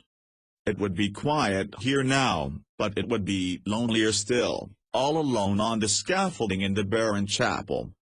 He began with the deluge, a large panel toward the entrance of the chapel. By March he had the cartoon blown up and ready to be transferred to the ceiling. Winter had not released its grip on Rome. The Sistine was bitterly cold. 100 braziers could not heat its lowest areas. He wore his warm wool stockings, bray and shirt. Rosselli, who had left for Orvieto for a profitable commission, had trained Medici in the mixing of the plaster and the method of applying it. Michelangelo helped him carry the sacks of lime, sand and pozzolana, volcanic tufa dust, up the steep wall ladders to the top of the scaffolding. Here Medici made his mix. Michelangelo was dissatisfied with the tawny color caused by the pozzolana, adding more lime and ground marble. He and Medici then climbed a series of 3 receding platforms that Rosselli had built so that they could plaster and paint the top of the rolling vault. Medici laid an area of intonaco, then held the cartoon. Michelangelo used the stick, charcoal bag, red ochre for connecting lines. Medici descended, set to work grinding colors below. Michelangelo was now on his tall platform, 60 feet above the floor. He had been 13 when he stood for the first time on the scaffolding in Santa Maria Novella, alone on a peak above the chapel and the world. Now he was 34, and now, as then, he suffered vertigo. The Sistine seemed so hollow from up here, with his head just 1 foot below the ceiling.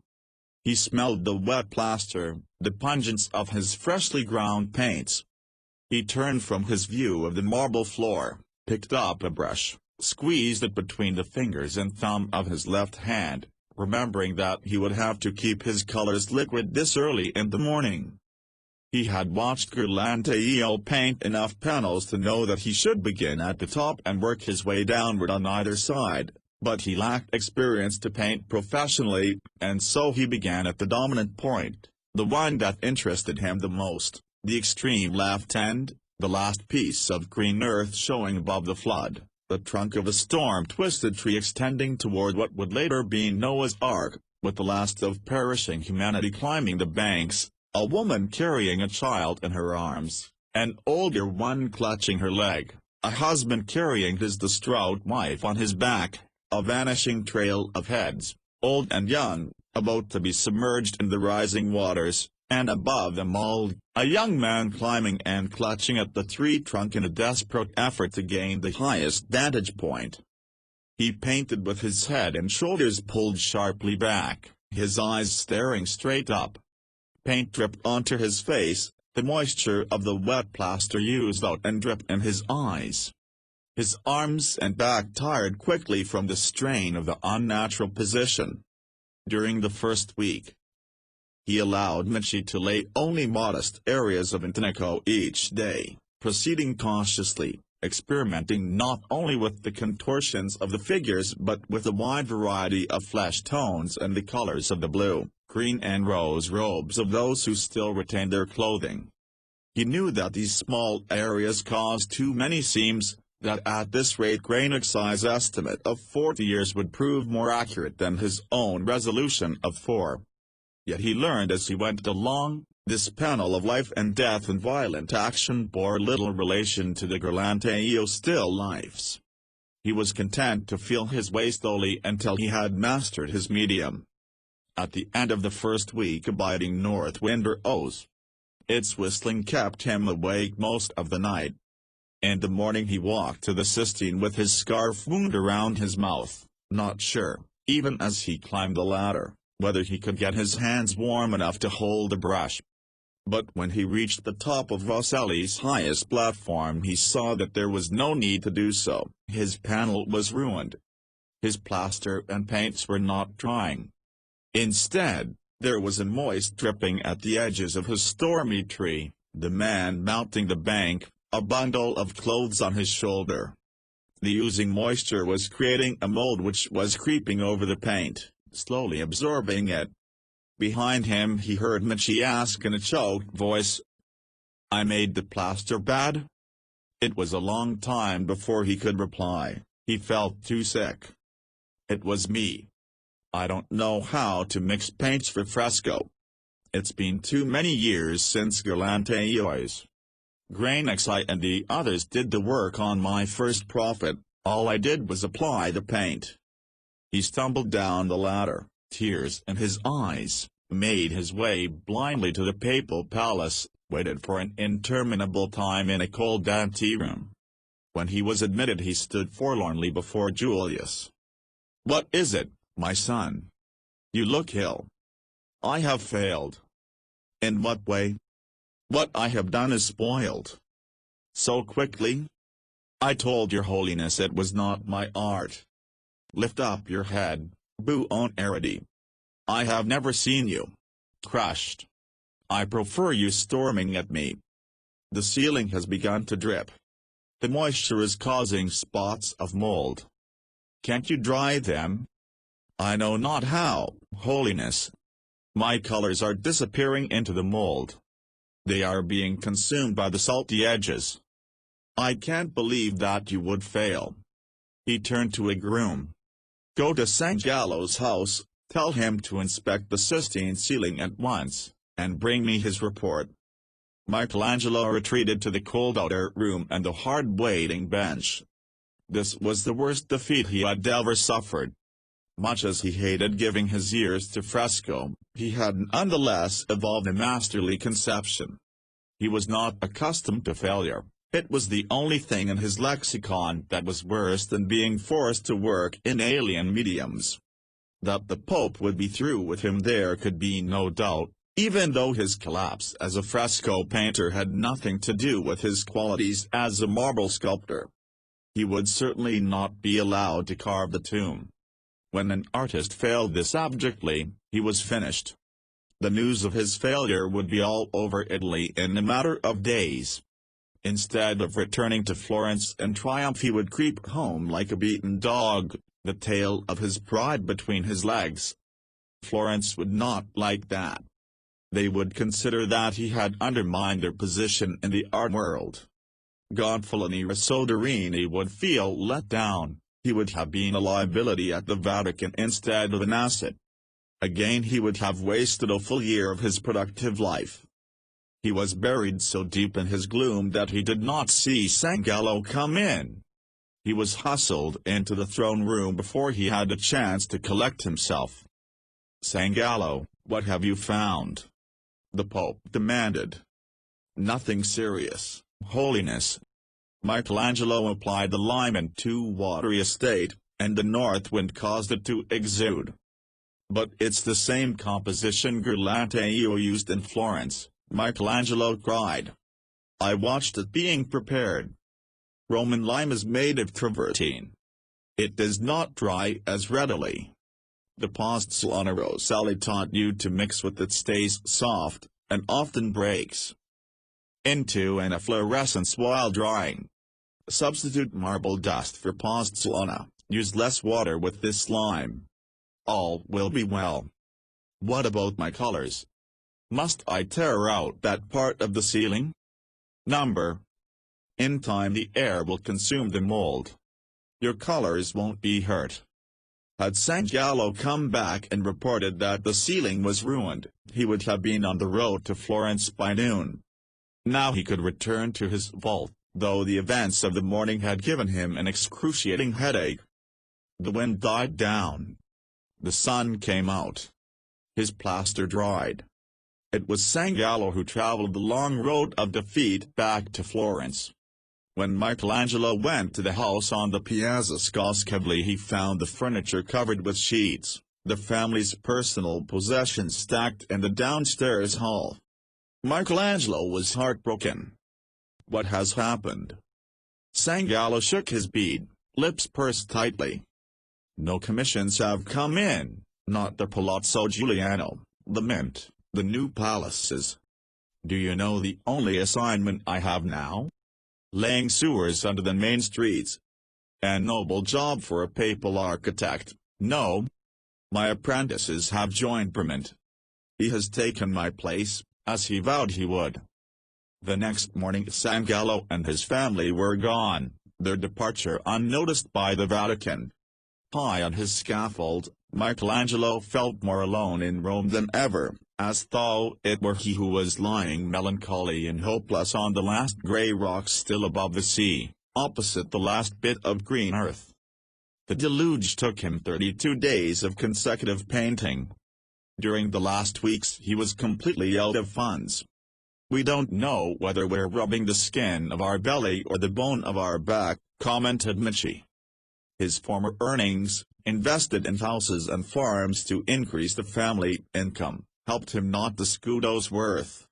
On the contrary, every letter still brought laments. Why wasn't he sending his brothers money to open their shop? Laudavoco money to buy fertile farms he had located? Why wasn't he arranging to have Aunt Cassandra's suit transferred to Rome, where he could defend it? At this point he felt like one of the naked men in the center of his panel, trying to climb into Noah's boat where other agonized men, fearing for the safety of their last refuge, were standing above him with clubs raised. How was it that only he did not prosper from his papal connections? Young Raphael Sanzio, recently brought to Rome by Brement, his fellow countryman from Urbino, and an old friend of the Sanzio family, had immediately secured a private commission. The Pope had been so delighted with the grace and charm of the work that he had commissioned Raphael to fresco the stands, the rooms of his new apartment, into which he was moving from the detested Borgia apartment. The frescoes that had already been started by Signorelli and Sodoma the Pope ordered painted out, so that Raphael's work alone would be seen. Paid a generous retainer by the Pope, Raphael had rented a luxuriously furnished villa, installed a beautiful young mistress and a staff of servants to for them. Raphael was already surrounded by admirers and apprentices, garnering the ripe fruits of Rome. The Pope included him in his hunting parties and private dinners. He was to be seen everywhere, petted, loved, everyone bringing him new commissions, including the decorating of a summer pavilion for Chigi, the banker.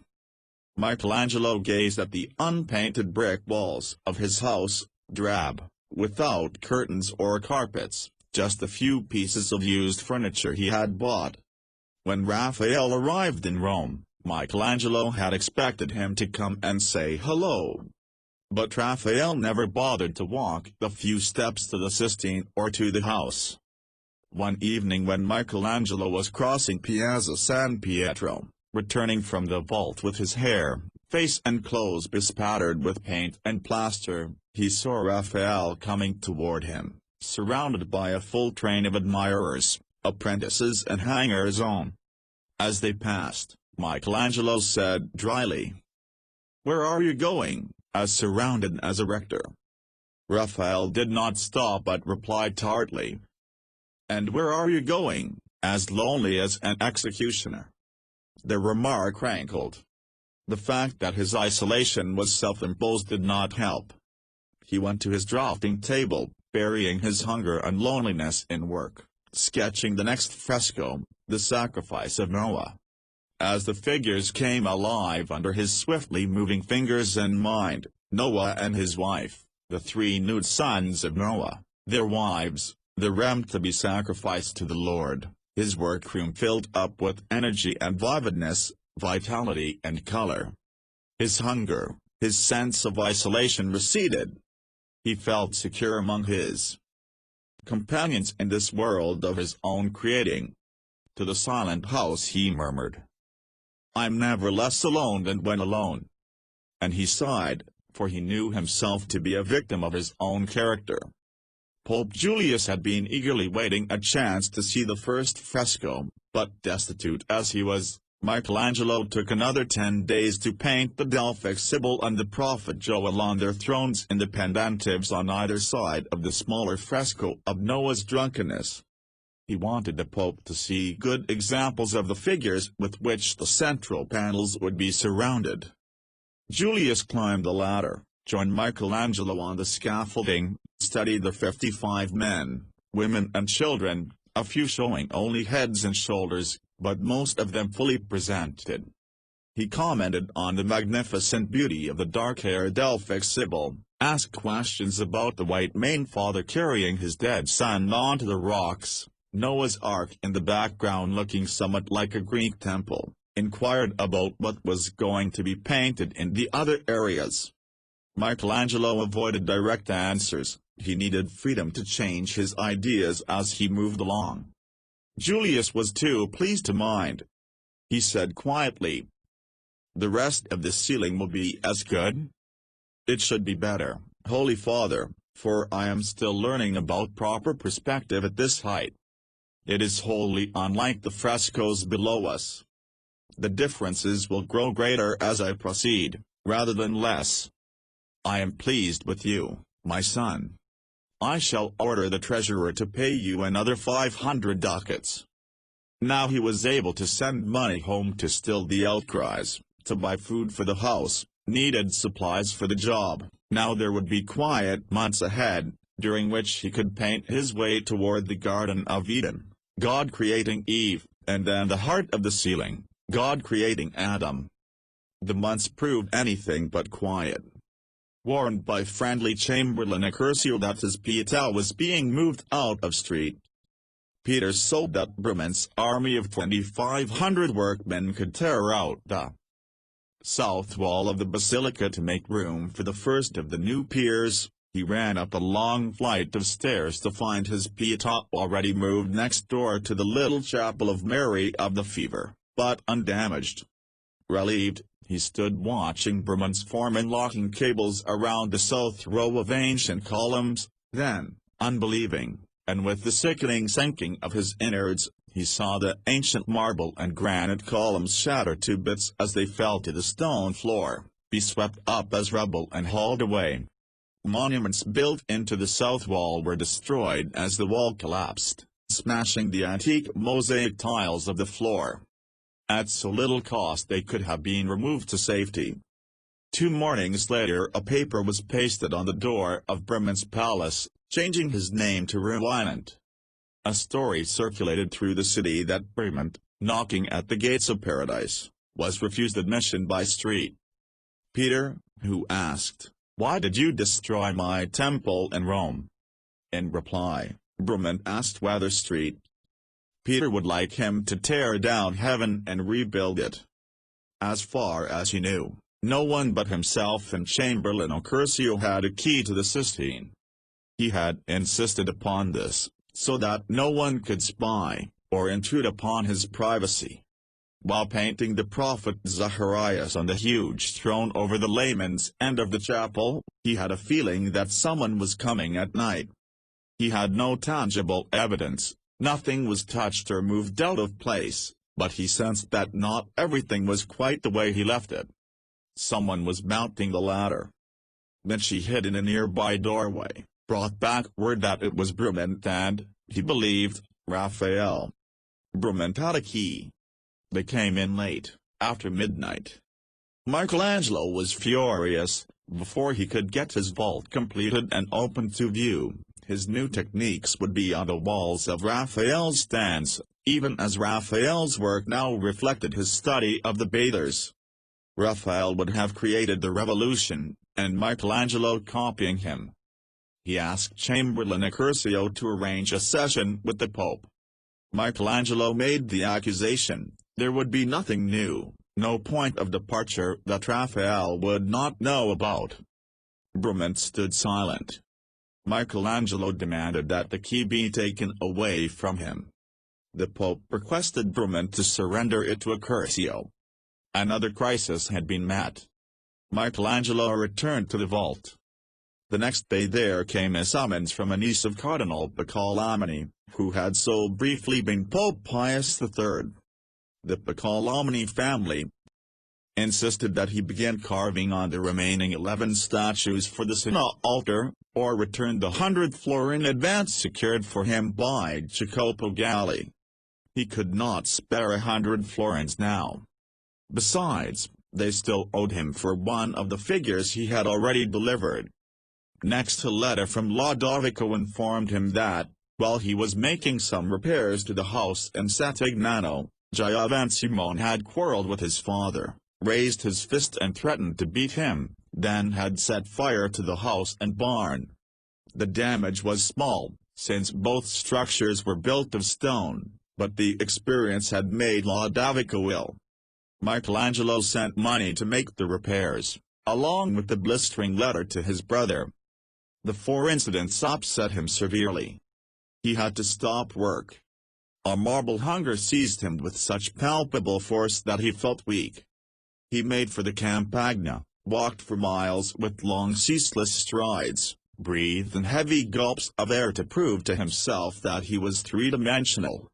In the midst of his despair he received a message from Cardinal Giovanni, summoning him to the Medici palace. What else could have gone wrong? Giovanni was dressed in his red robes and beretta.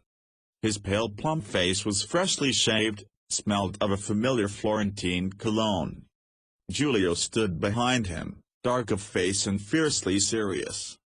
Michelangelo, as a former companion under my father's roof, I have the warmest of feelings for you. Your Grace, I have always felt that to be so. That is why I want you to become a regular of my household.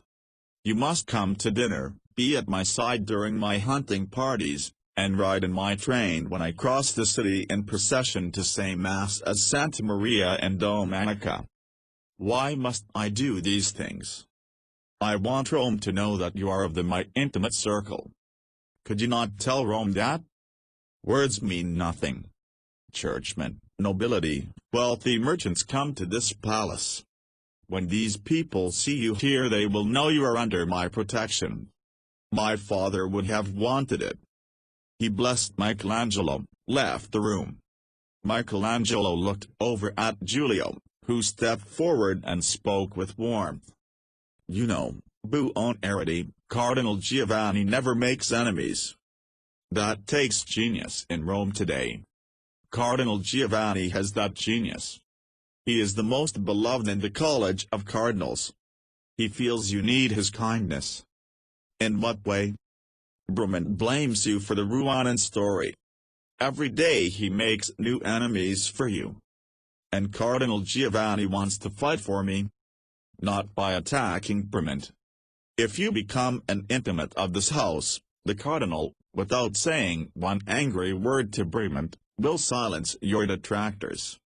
Michelangelo studied Giulio's slender, handsome face. For the first time he felt a liking for Giulio, even as Giulio was manifesting this first friendship toward him.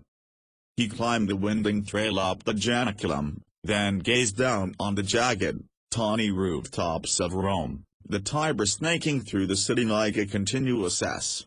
He asked himself whether he could join the train of Cardinal Giovanni and paint the Sistine ceiling at the same time. He was grateful to Giovanni for wanting to help him, and he needed help. But even if he were not working night and day, how could he become a hanger-on? He simply had no talent for social amenities, nor any liking for society. Hard as he had striven to raise the status of the artist above that of the artisan, he still believed that the artist was a man who had to work all the time. The years were so short, the frustrations so numerous, that unless he labored at the top of his capacity he could never achieve a body of work.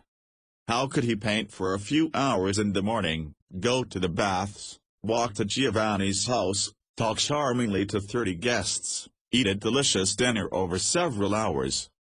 Cardinal Giovanni listened carefully to his gratitude and his reasons for being unable to accept. "Why is it impossible for you, when Raphael does it so easily? He too turns out considerable work of high quality, yet he has dinner at a different palace each day, supper with intimate friends, goes to the plays, has just bought a gem of a house in Trastevere for his newest mistress. His is a full life, would you not say? New commissions come in every day. He refuses none. Why he, and not you?" "I honestly don't know the answer, Your Grace. For Raphael, the creating of a work of art is a bright spring day in the Campagna. For me, it is a tramontana howling down the valley from the mountain tops. I work from early morning to dark, then by candlelight or oil lamp. Art for me is a torment, grievous when it goes bad, ecstatic when it goes well, but always it possesses me. When I have finished with a day of work I am a husk. Everything that was inside of me is now inside the marble or the fresco. That is why I have nothing to give elsewhere. Not even when it is to your best interest? My best interest can only be my best work. Everything else passes." He returned to his scaffold determined that nothing should further divert him, neither troubles in Rome nor in Florence. His sketches for the vault were fairly complete now, and they called for 300 men, women and children, all imbued with the potency of life, displacing space as three-dimensional as those who walk the earth. The force to create them must come from within himself. It would take days, weeks, months of demoniacal energy to imbue each individual character with an authentic anatomy, mind, spirit and soul, an irradiation of strength so monumental and outpouring that few men on the earth below could match them for power. Each one had to be pushed out of his artistic womb, pushed out by his own articulate frenzied force. He must gather within himself his galvanic might, his burgeoning seed must be generated each day anew within his vitals, hurtled into space, projected onto the ceiling, given life everlasting. Though he was creating God the Father, he himself was God the Mother, source of a noble breed, half man, half God, inseminated each night by his own creative fertility, carrying until the dawn, and then, on his lonely truckle bed high in the heavens, going through parturition to deliver a race of immortals. God Almighty creating the sun and the moon, the earth and the water, the plants, the cattle, the crawling things, man and woman, even he had been exhausted from this torrential creativity. God saw all that he had made, and found it very good.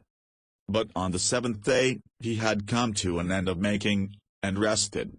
Why then should he, Michelangelo Buonarrotti, a small man, only 5 feet 4, weighing 100 pounds, no heavier than one of Florence's society girls, laboring for months without adequate food and rest, why should he not be exhausted? When he prayed, "Dear God, help me," he was praying to himself, beseeching himself to have fortitude, to be invincible of body and spirit, to have the stamina and will to create mightily in a vision of a more heroic world.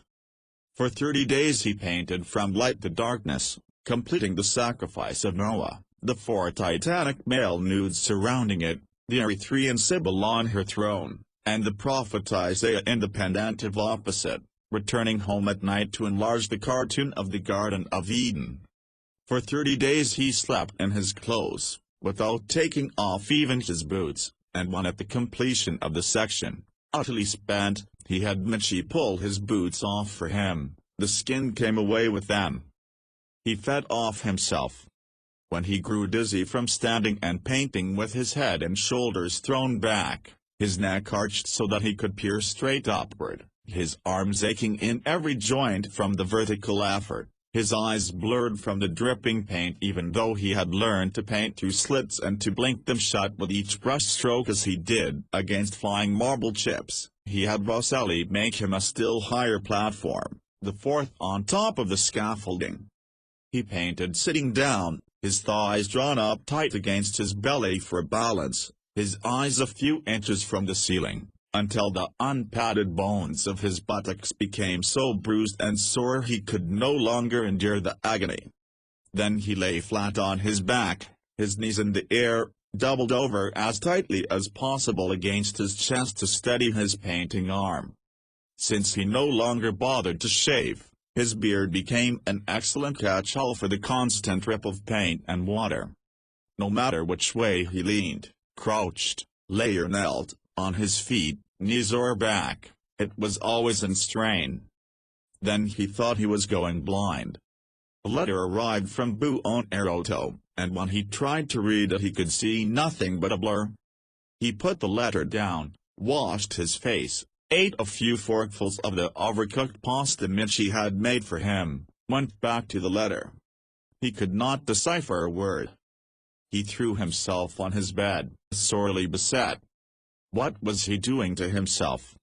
He had refused to paint the simple commission the Pope had requested, and now he would come out of this chapel a gnarled, twisted, ugly, blind dwarf, deformed and aged by his own colossal stupidity. What Torrigini had done to his face, the vault would do to his body. He would carry its scars to his dying day. Why couldn't he have let well enough alone? He would have made his peace with the Pope, been back in Florence long since, enjoying dinner with the company of the Cauldron, living in his comfortable house, carving the Hercules. Sleepless, racked with pain, homesick, lonely, he rose in the inky blackness, lit a candle, and on the back of an old sketch tried to lighten his mood by pouring out his woes. I've grown a goiter by dwelling in Sistine, as cats from stagnant streams in Lombardy, or in what other land they hap to be, which drives the belly close beneath the chin. My beard turns up to heaven, my nape falls in, fixed on my spine, my breastbone visibly grows like a harp, a rich embroidery bedews my face from brush drops thick and thin. My loins into my paunch like levers grind. My buttock like a cropper bears my weight, my feet unguided wander to and fro. In front my skin grows loose and long, behind by bending it becomes more taut and straight. Crosswise I strain me like a Syrian bow. Come then, try to succor my dead pictures my fame, since foul life air and painting is my shame."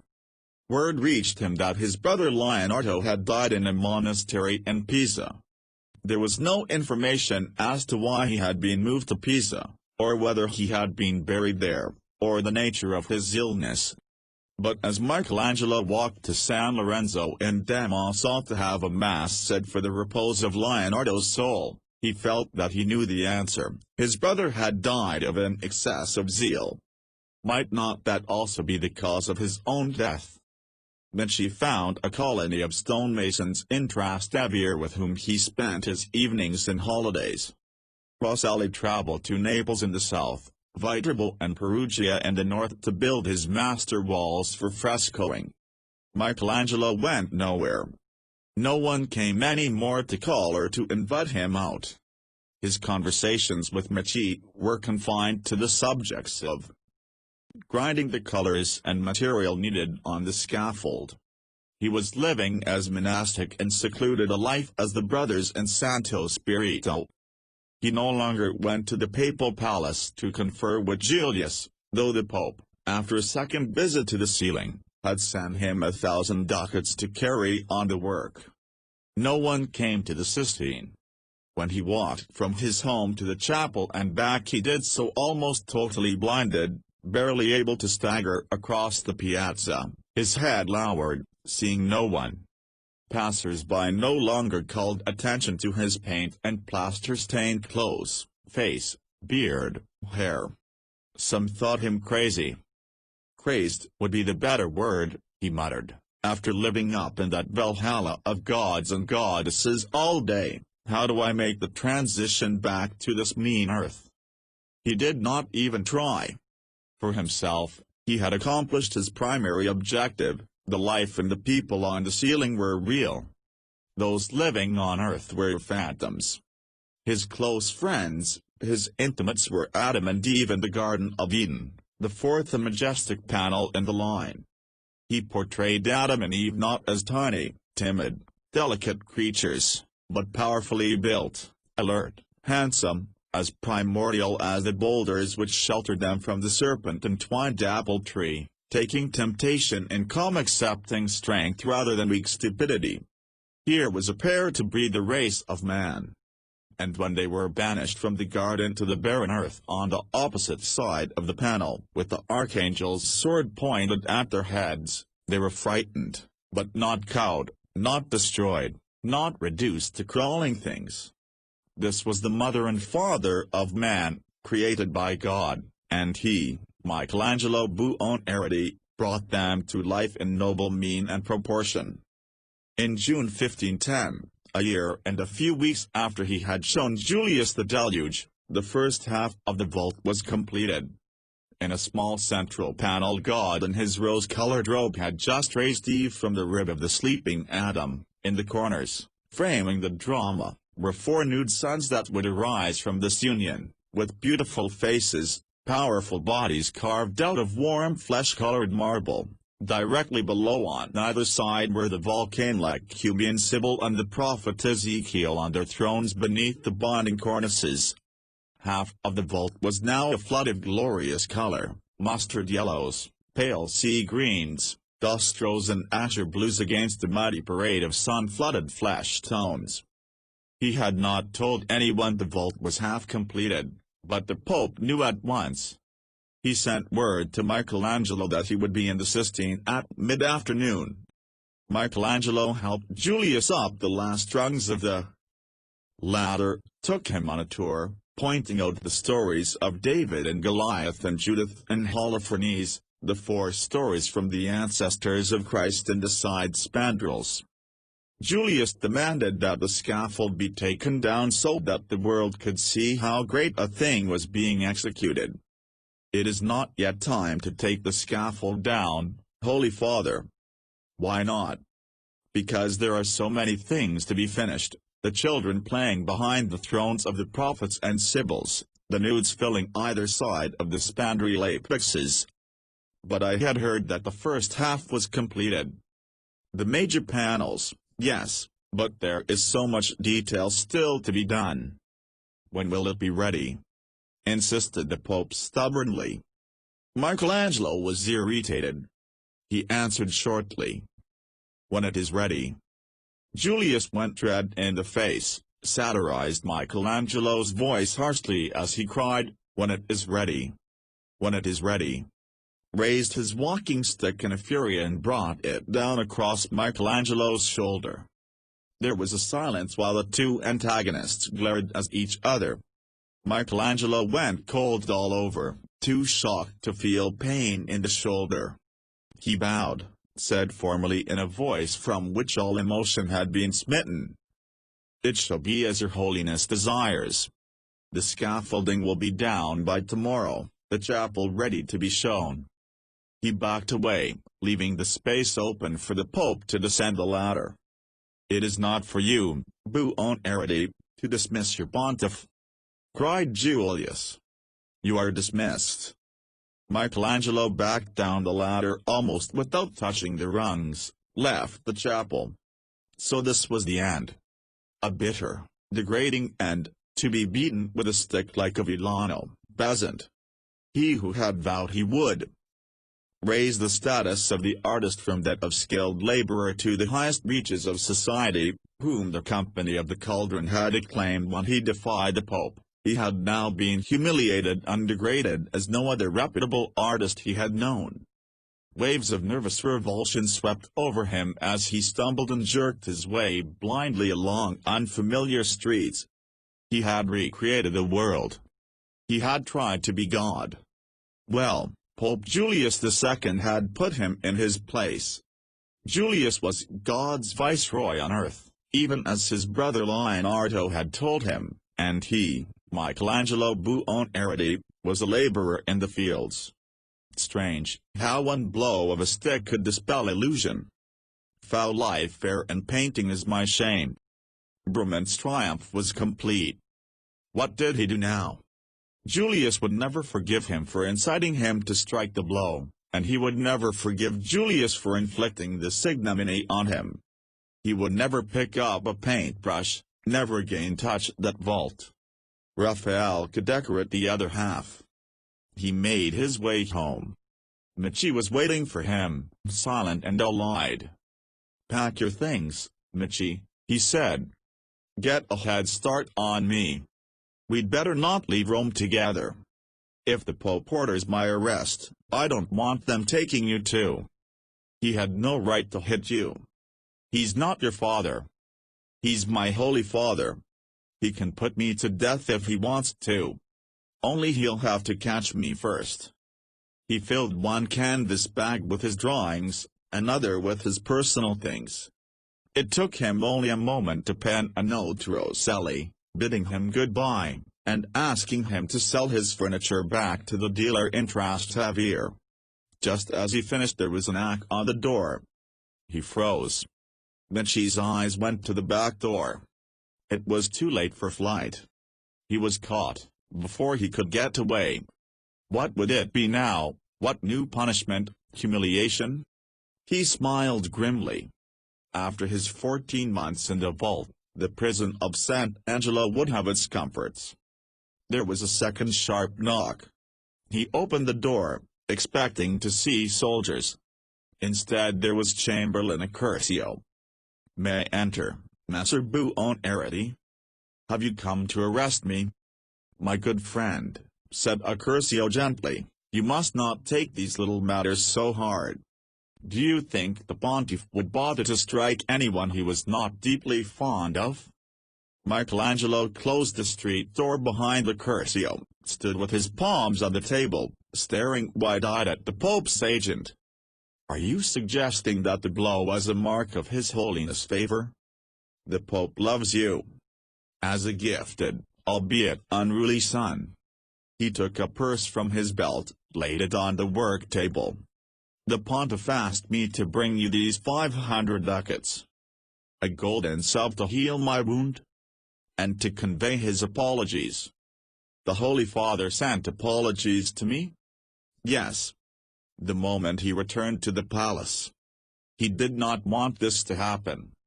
He says it's because you both have a terribilità.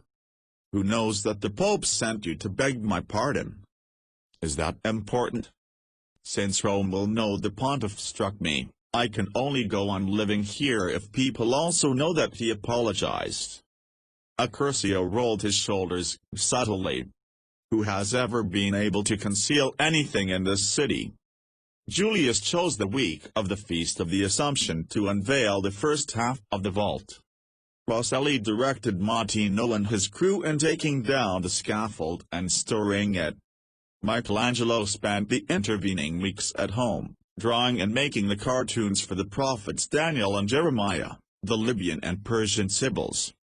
He did not go near the Sistine or the papal palace. Julius sent no word. It was an uneasy truce. He kept no track of time. He knew what season he was in, and sometimes the month, but little more. When he wrote home he could not date his letters, saying, "I know not what day it is, but I think yesterday was Friday, or I do not know what the date is today, but I know that yesterday was street Luke's feast day." The Pope did not order him to the chapel for the ceremonies. The first he knew of the gathering in the Sistine was when Medici answered a knock at midday, bringing Raphael into the workroom. Michelangelo was crouched over his table sketching Haman and a brazen serpent for the spandrels. He looked up at Raphael, saw that the younger man's face had aged considerably, with dark circles under his eyes, the flesh a little flaccid. He was dressed in expensive mauve satin embroidered with costly jewels. Commissions flooding into his bottega included everything from designing a dagger to building great palaces. His assistants completed whatever Raphael had no further time for. Only 27, he looked 10 years older. Even as Michelangelo's hard, grueling labor had taken its toll of him, so Raphael's fine looks were dissolving in his too muchness of everything: food, drink, women, pleasure, company, praise. "Messer Buonarrotti, your chapel staggers me," said Raphael with admiration in his voice and eyes. "I came to apologize for my bad manners. I should never have spoken to you as I did in the piazza. You deserved better of me."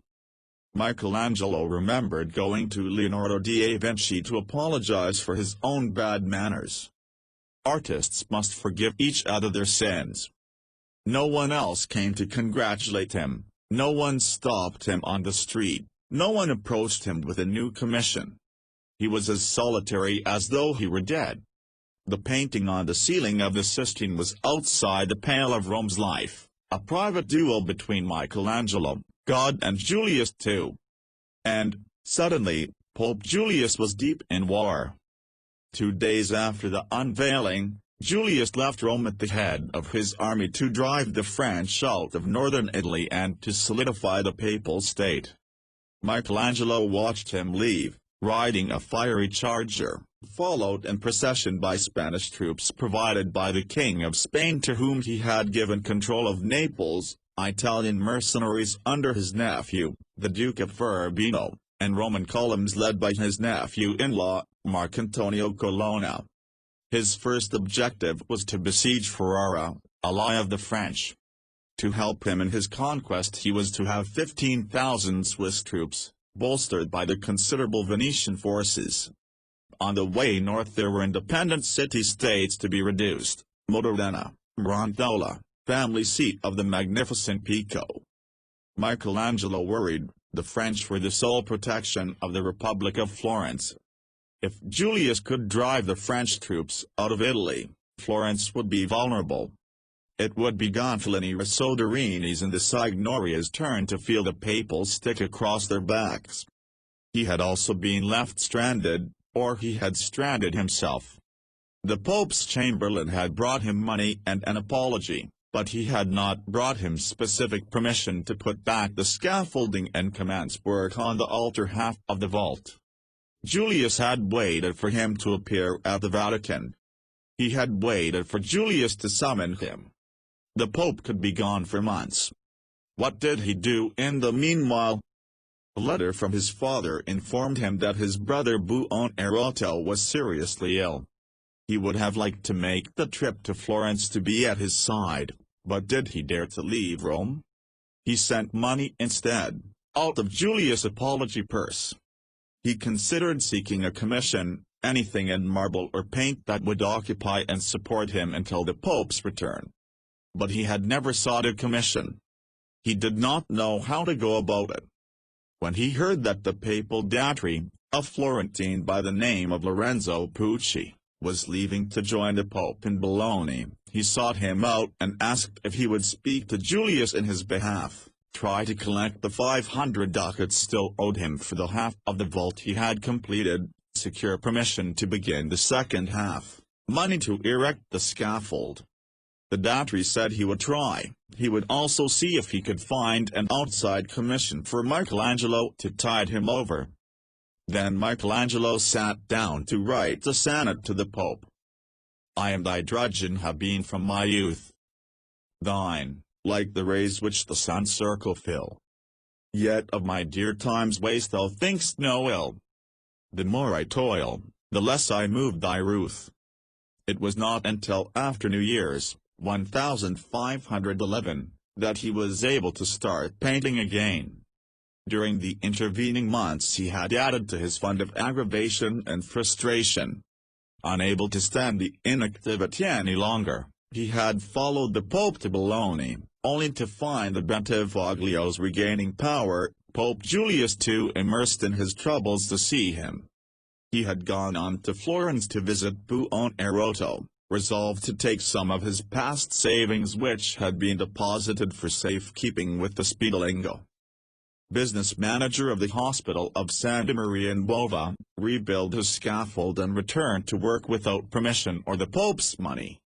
He found Buonarrotti recovered, but too weak to work, and that his father had received the first political appointment tended by Florence to a Buonarrotti in Michelangelo's lifetime, as podesta in the village of San Costiano. Lodovico had taken with him some of the savings from the Spiedalingo without Michelangelo's knowledge or consent, money to which he no longer had a legal right. An apologetic letter from his father explained, I took them with the hope that I should be able to put them back before your return to Florence. Now I see that I did wrong. I am awfully sorry. I did wrong in following other people's advices. He had returned to Rome empty-handed. And it seemed that Pope Julius II would return empty-handed. For Julius, the general, everything had gone wrong. Though his troops had taken Modena, he had found Bologna meagerly garrisoned and low on food supplies, with the Bentivoglios at one gate, the French army entrenched a few miles away. Ferrara had driven off his army in a serious defeat. The Swiss troops had been bribed by the French to return home. He was ready to send Pico della Mirandola's nephew to negotiate his surrender to the French when the Venetian and Spanish troops finally arrived to save him. Now the datry returned with the money owed Michelangelo, permission to place his scaffold under the second half of the chapel, across to the Pope's throne at the end, and the money to pay for it. Now Michelangelo could come to grips with God, God creating Adam, creating the sun and moon, dividing the waters from the earth, separating light and darkness, strive to visualize a God of such transcendence that everyone would cry out, yes. That is the Lord God. None other could be. These 4 panels were the heart of the vault. Everything depended upon them. Unless he could create God as convincingly as God had created man, his ceiling would lack the focal core from whence sprang its reason for being. He had always loved God. In his darkest hours he cried out, God did not create us to abandon us. His faith in God sustained him, and now he must make manifest to the world who God was, what he looked and felt like, wherein lay his divine power and grace. His God must not be special or peculiar or particular, but God the Father to all men, one whom they could accept, honor, adore. It was a delicate task, yet he did not doubt that he could achieve such a God. He had only to set down in drawings the image he had carried with him since childhood. God is the most beautiful, powerful, intelligent and loving force in the universe. Since he had created man in his own image, he had the face and body of a man. The first human whom God created, Adam, had surely been fashioned in his likeness. By setting forth Adam, the son, true creature of his father, magnificent in body, noble in thought, tender in spirit, beautiful of face and limb, archetype of all that was the finest in heaven and on earth, there would be reflected God, the Father. God, in clinging white robe which matched his virile white beard, had only to hold out his right arm to Adam, to reach one infinitesimal life-breath more, men and the world would begin.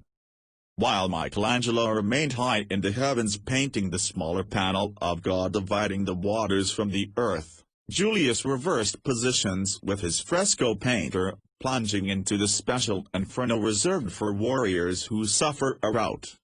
He failed in his siege of Ferrara, failed in his efforts to break the alliance between the Holy Roman Empire and France, went down so badly with gout that he had to be carried to Ravenna in an ox cart. His papal and Venetian forces were severely defeated by the rampaging quarries, his funds so exhausted that he had to raise 80,000 ducats by selling 8 new cartonnades at 10,000 ducats each.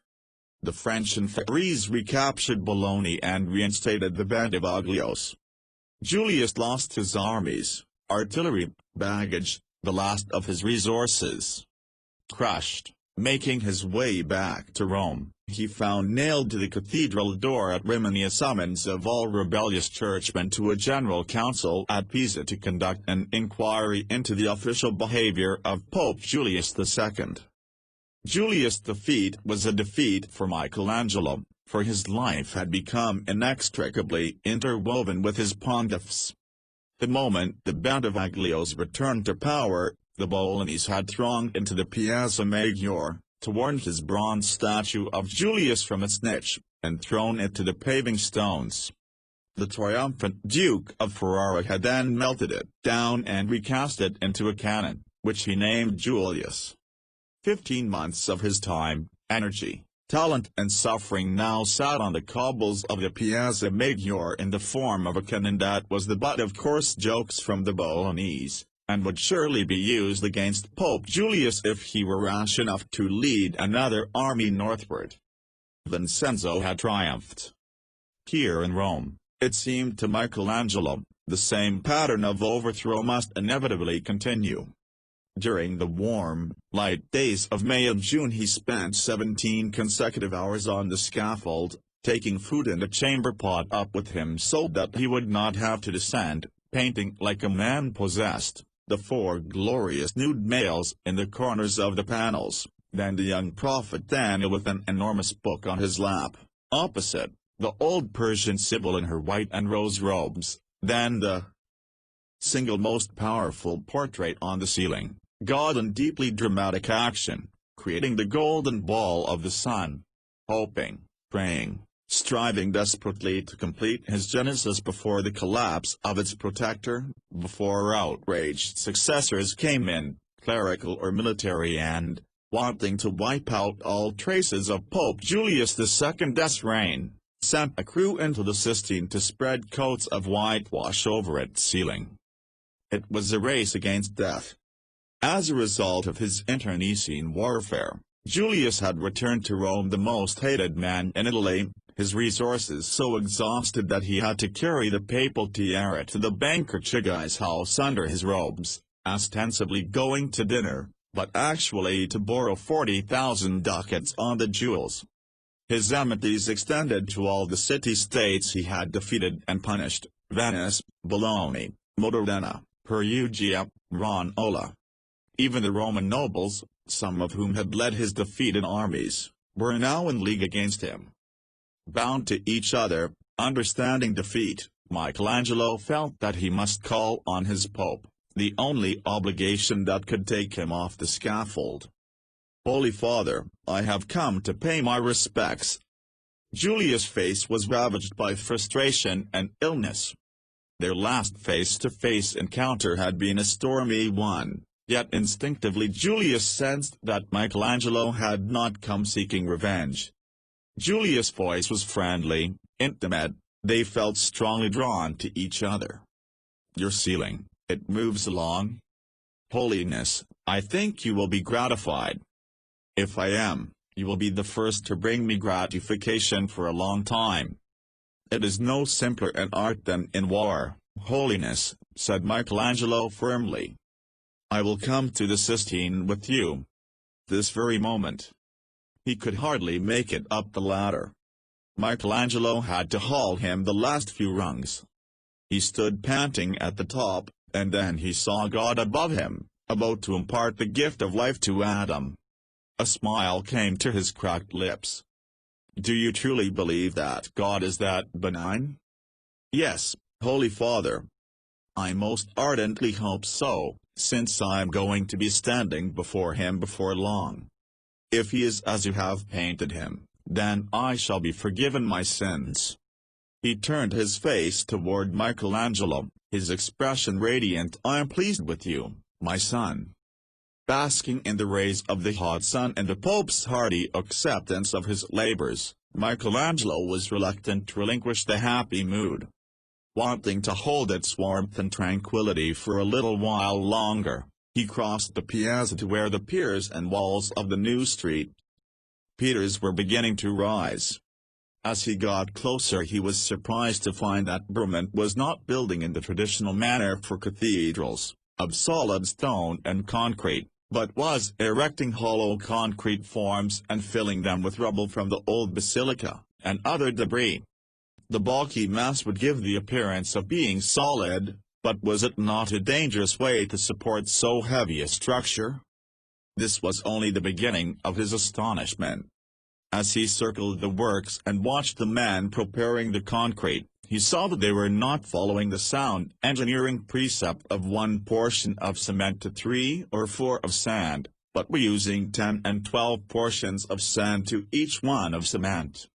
There was no question in his mind that this mix could be fatal under the best of circumstances, but to hold the vast street Peters with uncompacted debris between its piers, it could be catastrophic. He made straight for Brummont's palace, was admitted by a liveried footman into the elegance of the foyer, with its rich Persian carpets, priceless tapestries and furniture. He had not been invited, but the message he had to deliver was urgent.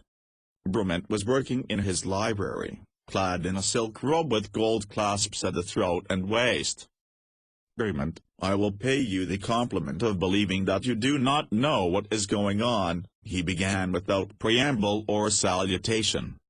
"However, when the walls of St. Peter's crumble, it will make little difference whether you were stupid or merely negligent. Your walls will crack." Brummont was annoyed at the visit. "Who are you, a ceiling decorator, to tell the greatest architect in Europe how to build piers?" "The same one who showed you how to build a scaffold." "Someone is cheating you." "Davvero?"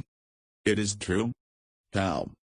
"By putting in the mix considerably less cement than the minimum requirements." "Ah, you're an engineer." Michelangelo ignored the remark. "Brummont, watch your foreman prepare the cement. Somebody is taking advantage." Brummont went purple with rage, his bull-like shoulders hunched up around his jowls. "Whom else have you told this to?" "No one. I hurried here to warn you." Brummont rose, clenched both fists in front of his jaw. "Buonarrotti, if you run to the Pope with this scandal-mongering I swear I'll strangle you with my bare hands. You're nothing but an incompetent troublemaking Florentine." He spat out the last word as though it were a deadly insult. Michelangelo remained calm. "I shall watch your cement mix for 2 days. At the end of that time, if you are not using safe proportions, I shall report it to the Pope and to everyone else who will listen to me." "No one will listen to you. You command no respect in Rome. Now get out of my house." Brummont did nothing to change his materials. Michelangelo sweated out the paint from his pores in the Piazza Scolascabili baths, put on his brown shirt and cowls, went to the papal palace. Julius listened for a time, then interrupted. His voice was impatient, though not unkind. "My son, you should not bother yourself with other people's affairs. Brummond has already warned me of your attack on him. I don't know the cause of your enmity, but it is unworthy of you. Holy Father, I genuinely fear for the structure. The new street. Peters grew out of Sangallo's idea for a separate chapel for your Holiness' tomb. I feel responsible. Buonarrotti, are you an architect? To the extent that every good sculptor is an architect. But you are not as good an architect, or as experienced, as Brummond? No, Holy Father. Is he interfering in the way you are painting the Sistine? No, he is not. Then why can't you be content to paint your ceiling and let Brummond build his church? If your Holiness would appoint a commission to investigate. I came out of a sense of loyalty. I know that, my son, replied Julius. But Street Peters is going to take many years to build. If you come running here in hot blood every time you see something you don't like. Michelangelo knelt abruptly, kissed the Pope's ring, left. The Pope was right. Why could he not mind his own business? Yet he could not be neutral about Street Peters. It had been the cause of unseating his friend Sangallo, had given Brummond the ascendancy in the Pope's mind which led to the cancellation of the tomb marbles, to his being locked out of the papal palace, to the months of irresolution in Florence, the more than a year of wasted work in Bologna, and now more years of servitude in the vault. He was also sorely puzzled. Brummond was too good an architect to put his most important creation in danger. There must be an explanation. Leo Bagliani knew everything. He knocked on his door. "It's not hard to explain," replied Leo casually. "Brummond is living beyond his means, spending hundreds of thousands of ducats. He has to have more money. From any source. Right now the peers of Street Peters are paying his debts." Aghast, Michelangelo cried, "Have you told the Pope this?" "Assuredly not." "But how can you be silent in such a matter? You told the Pope the facts. What did it get you, besides an admonition to mind your own business?" In August, while Michelangelo was beginning his panel of the Creation of Eve, Julius went hunting at Ostia, returning home with malaria. He was reported to be at the point of death. The rooms of his private apartment were sacked, down to its linens. The Roman nobles organized to evict the barbarian from Rome. From all over Italy the hierarchy hurried to Rome to select a new pope. The city buzzed with gossip. Would Cardinal Riario at long last have his turn, and Leo Bagliani become the Pope's confidential agent? Meanwhile the French and Spanish hovered on the borders, hoping to conquer Italy during the confusion. Michelangelo became anxious. If Pope Julius died, what happened to his payment for the second half of the Sistine? He had only an oral agreement with Julius, not a written contract which his heirs would have to honor.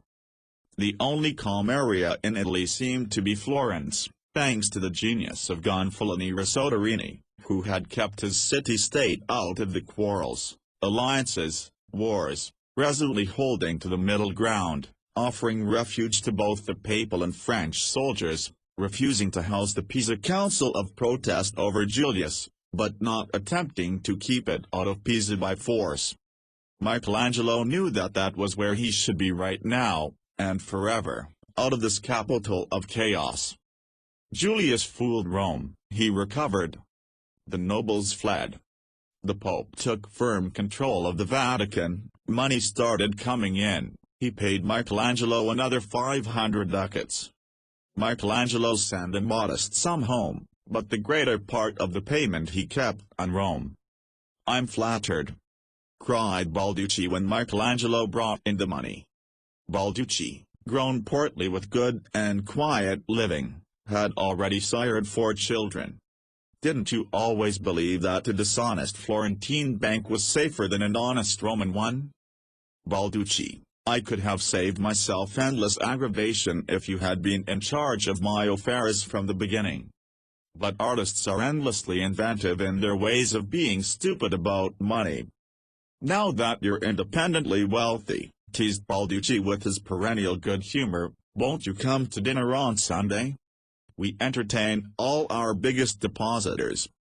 Thanks, Balducci, but I'll wait until I'm a part owner. When Michelangelo made a second sizable deposit, and again refused Balducci's invitation, the banker walked over to Michelangelo's house late of a Sunday afternoon, bringing a cake his cook had baked. He had not been in the house in 2 years. He was shocked at its shabby meanness. For heaven's sake, Michelangelo, how can you live like this? I can't help it, Balducci. I keep hiring apprentices who swear they want to learn and will take of the house, but they're lazy and incompetent. Then hire a servant, one who knows how to cook and clean, who can give you a few of the amenities of life. What would I do with a servant? I'm never here. I don't come home at midday for dinner. What would you do with a trained servant? You would live in a clean house, eat decent food, come home at night to a tub of hot water for your bath, have freshly washed linens laid out for you, a bottle of wine properly cooled. Piano, piano, Balducci, softly, softly, you talk as though I were a rich man. You're stingy, not poor? You earn enough to live well. Not like you are destroying your health. What good will it do you to be a rich man in Florence if you kill yourself in Rome? I won't kill myself. I am of stone. Isn't your life hard enough, up on that scaffold, without making it worse by penury? Michelangelo flinched. I know you're right, Balducci. I must have some of my father in me. But right now I have no patience to live well. As long as I'm on that vault, there's nothing I can salvage in terms of pleasure or comfort. The time to live well is when one is happy. When will that be? As soon as I get back to marble. He pushed rigorously into the autumn, painting Sundays and religious holidays. A young orphan apprentice by the name of Andrea came to help each afternoon, and to take of his house. Michelangelo let him paint a few decorative ram's heads and door frames, flat walls or floor surfaces that Bogardini had done at Santa Maria Novella. He allowed Medici to fill in some of the exposed surfaces of the thrones and cornices. Young Silvio Falcone, who asked to be considered as an apprentice, and who had a talent for drawing, he permitted to do a few of the color decorations buried in the end spandrels. All the rest, the entire reach of the vault, he painted himself, every figure, every robe, every face, every limb of every nude, every expression, emotion, every pado, every child behind the prophets and sibyls, the exquisitely beautiful sibyls, the powerful and glorious Hebrew prophets, every last touch he did himself, a gigantic lifetime of labor jammed into 3 apocalyptic years. There was new trouble abroad.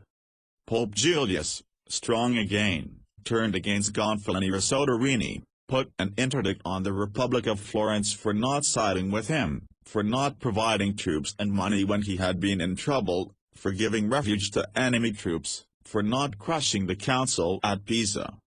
Julius appointed Cardinal Giovanni de' Medici as papal legate at Bologna, with an eye to bringing Tuscany under the rule of the Vatican. Michelangelo was invited to the Medici palace at the end of the Via Ripetta. Cardinal Giovanni, cousin Giulio and Giuliano were gathered in the drawing room. You have heard that the Holy Father has appointed me papal legate to Bologna, with authority to raise an army. Like Piro's. There was a strained silence. I hope not, replied Cardinal Giovanni. Everything will be peaceable. We want only to be Florentines again, to have our palace and banks and lands back. Soderini must go," interjected Giulio.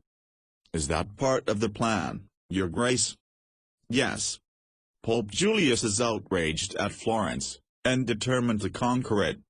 If Soderini goes, a few irreconcilables on the Signoria.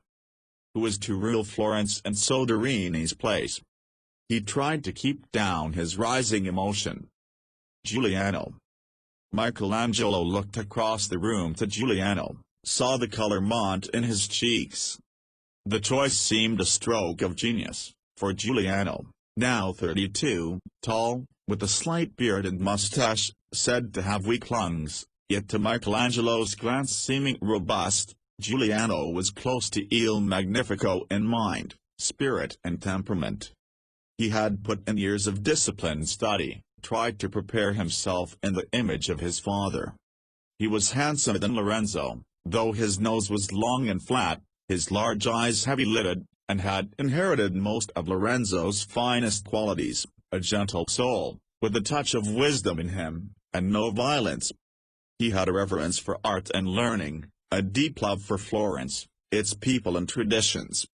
If Florence had to have a ruler, over and beyond its selected Gonfaloni, Lorenzo's youngest and most gifted son seemed perfect for the job. The men in the room knew Michelangelo's affection for Giuliano.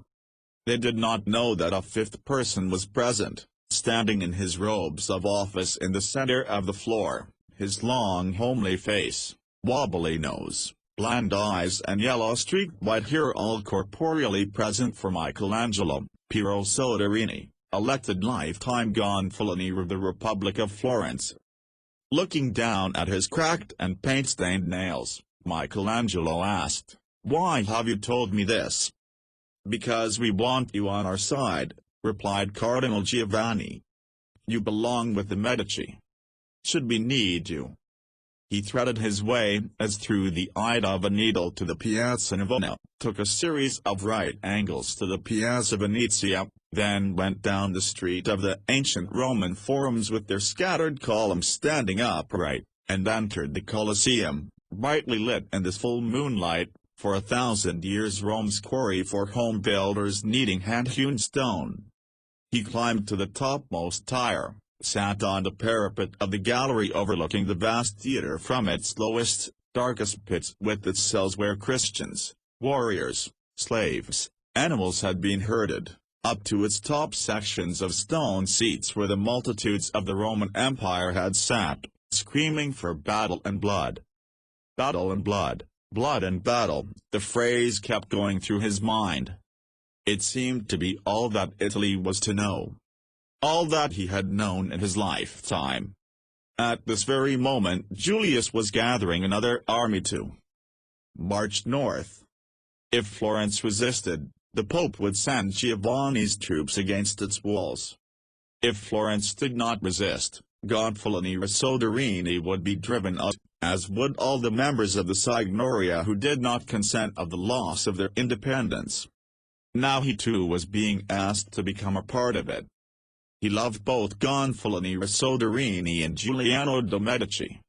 He felt a strong loyalty to Il Magnifico, to Contessina, yes, to Cardinal Giovanni too. But he had a faith in the Republic, which had given him his first recognition. To whom was he to be unfaithful, ungrateful?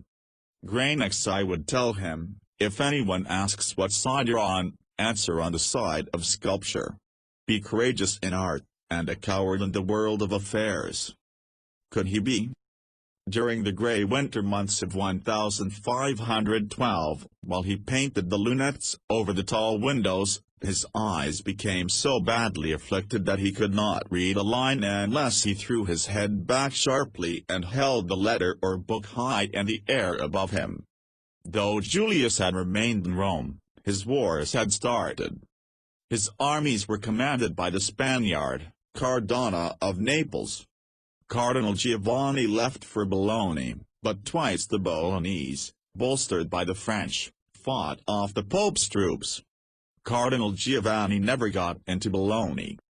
The French then chased the Pope's army into Ravenna where, on Easter, the decisive battle was fought. 10 to 12,000 soldiers of the papal troops were reported to have died in the field. Cardinal Giovanni and cousin Giulio were taken prisoner. The Re Magna fell into French hands. Rome was in panic.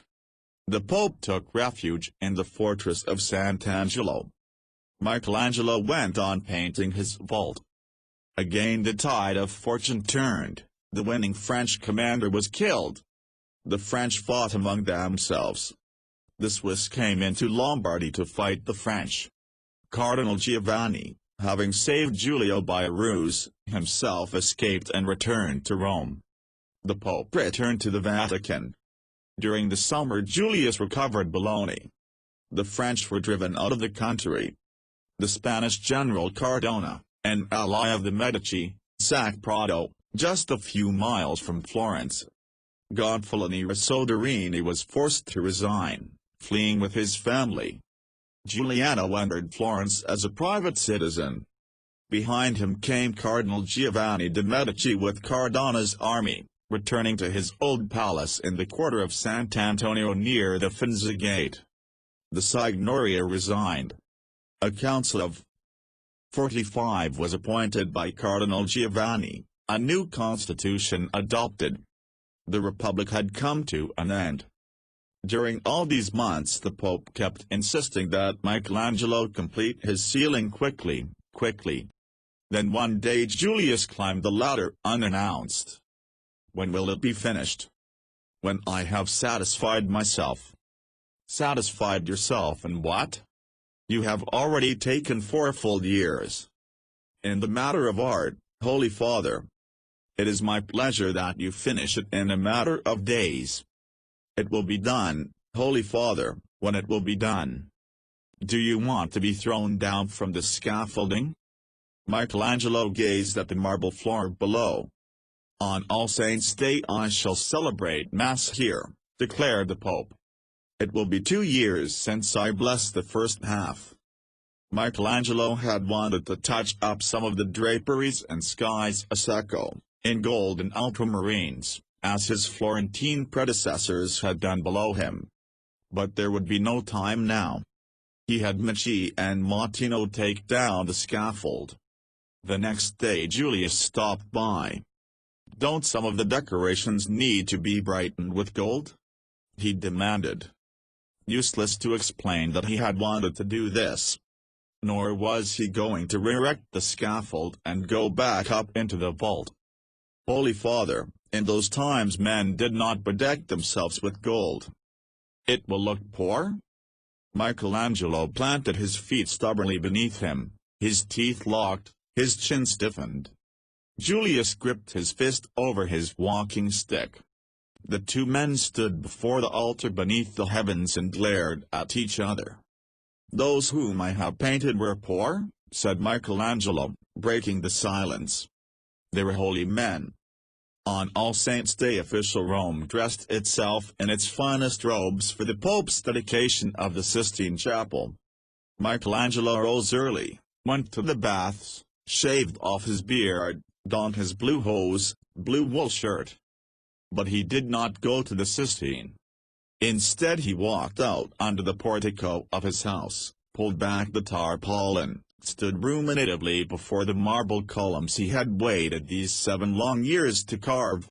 He walked to his work desk, picked up a pen, wrote, "The best of artists hath no thought to show, which the rough stone in its superfluous shell doth not include, to break the marble spell, is all the hand that serves the brain can do."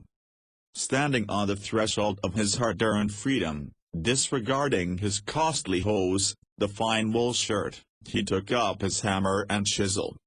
Fatigue, memory, bitterness and pain fell away. Sunlight streaming in the window caught the first shafts of marble dust that floated upward.